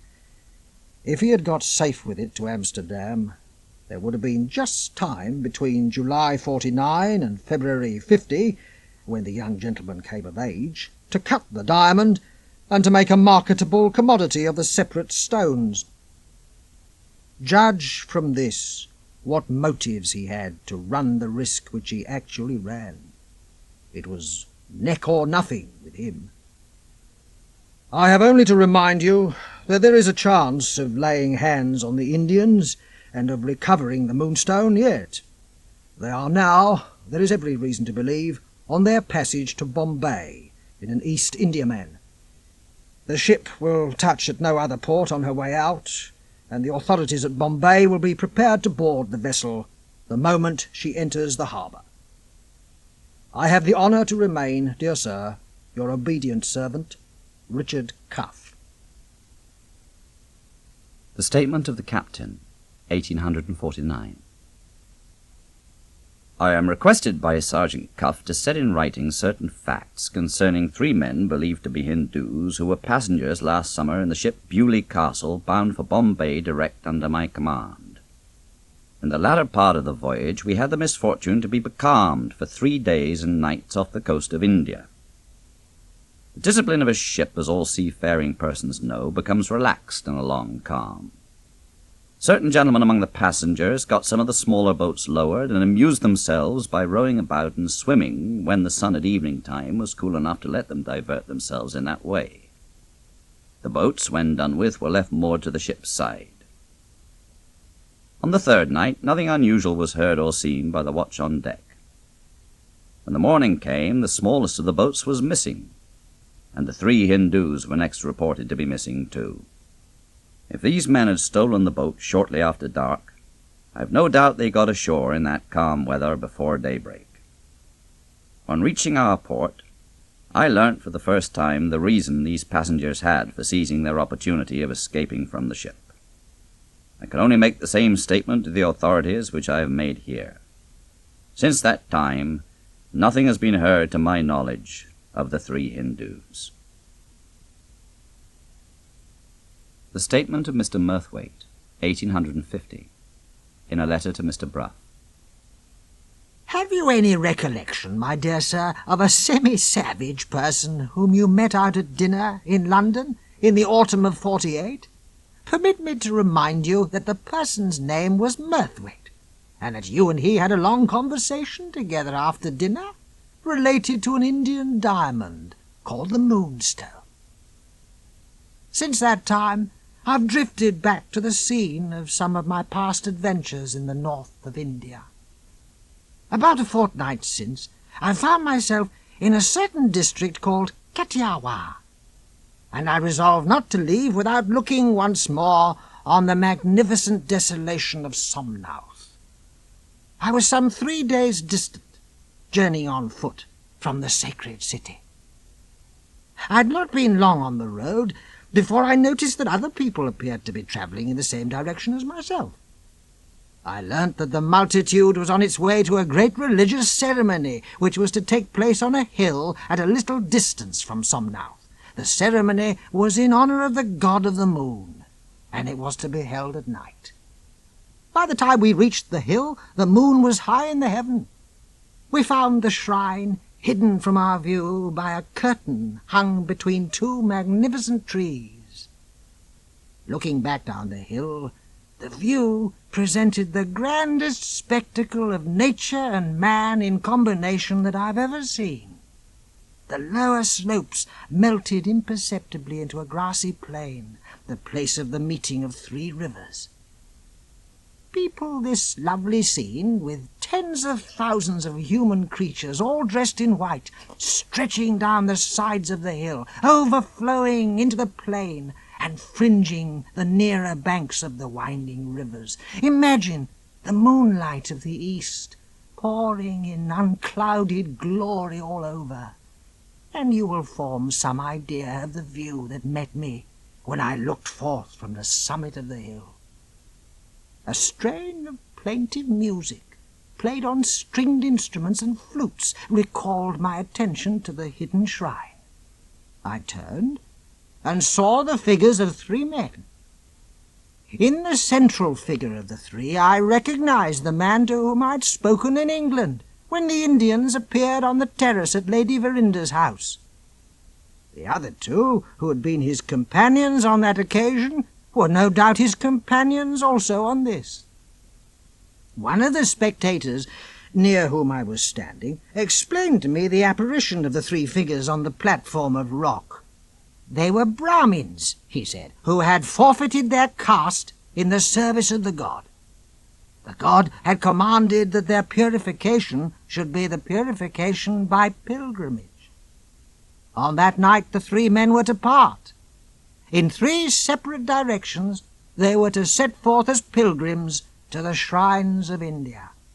Never more were they to rest on their wanderings, from the day which witnessed their separation to the day which witnessed their death. The plaintive music ceased. The three men prostrated themselves before the curtain which hid the shrine. They rose, they looked on one another, they embraced. Then they descended separately among the people and made their way in three different directions. We saw them no more. A new strain of music, loud and jubilant, rose from the hidden shrine. The curtain between the trees was drawn aside, and the shrine was disclosed to view. There, raised high on a throne, seated on his typical antelope, with his four arms stretching towards the four corners of the earth, there soared above us, dark and awful in the mystic light of heaven, the god of the moon. And there, in the forehead of the deity, gleamed the yellow diamond, whose splendour had last shone on me in England, from the bosom of a woman's dress. Yes, after the lapse of 8 centuries, the Moonstone looks forth once more over the walls of the sacred city in which its story first began. So the years pass and repeat each other. So the same events revolve in the cycles of time. What will be the next adventures of the Moonstone? Who can tell?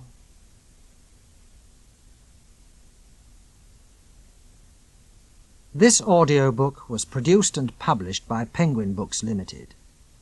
For any further information, please see the inlay card.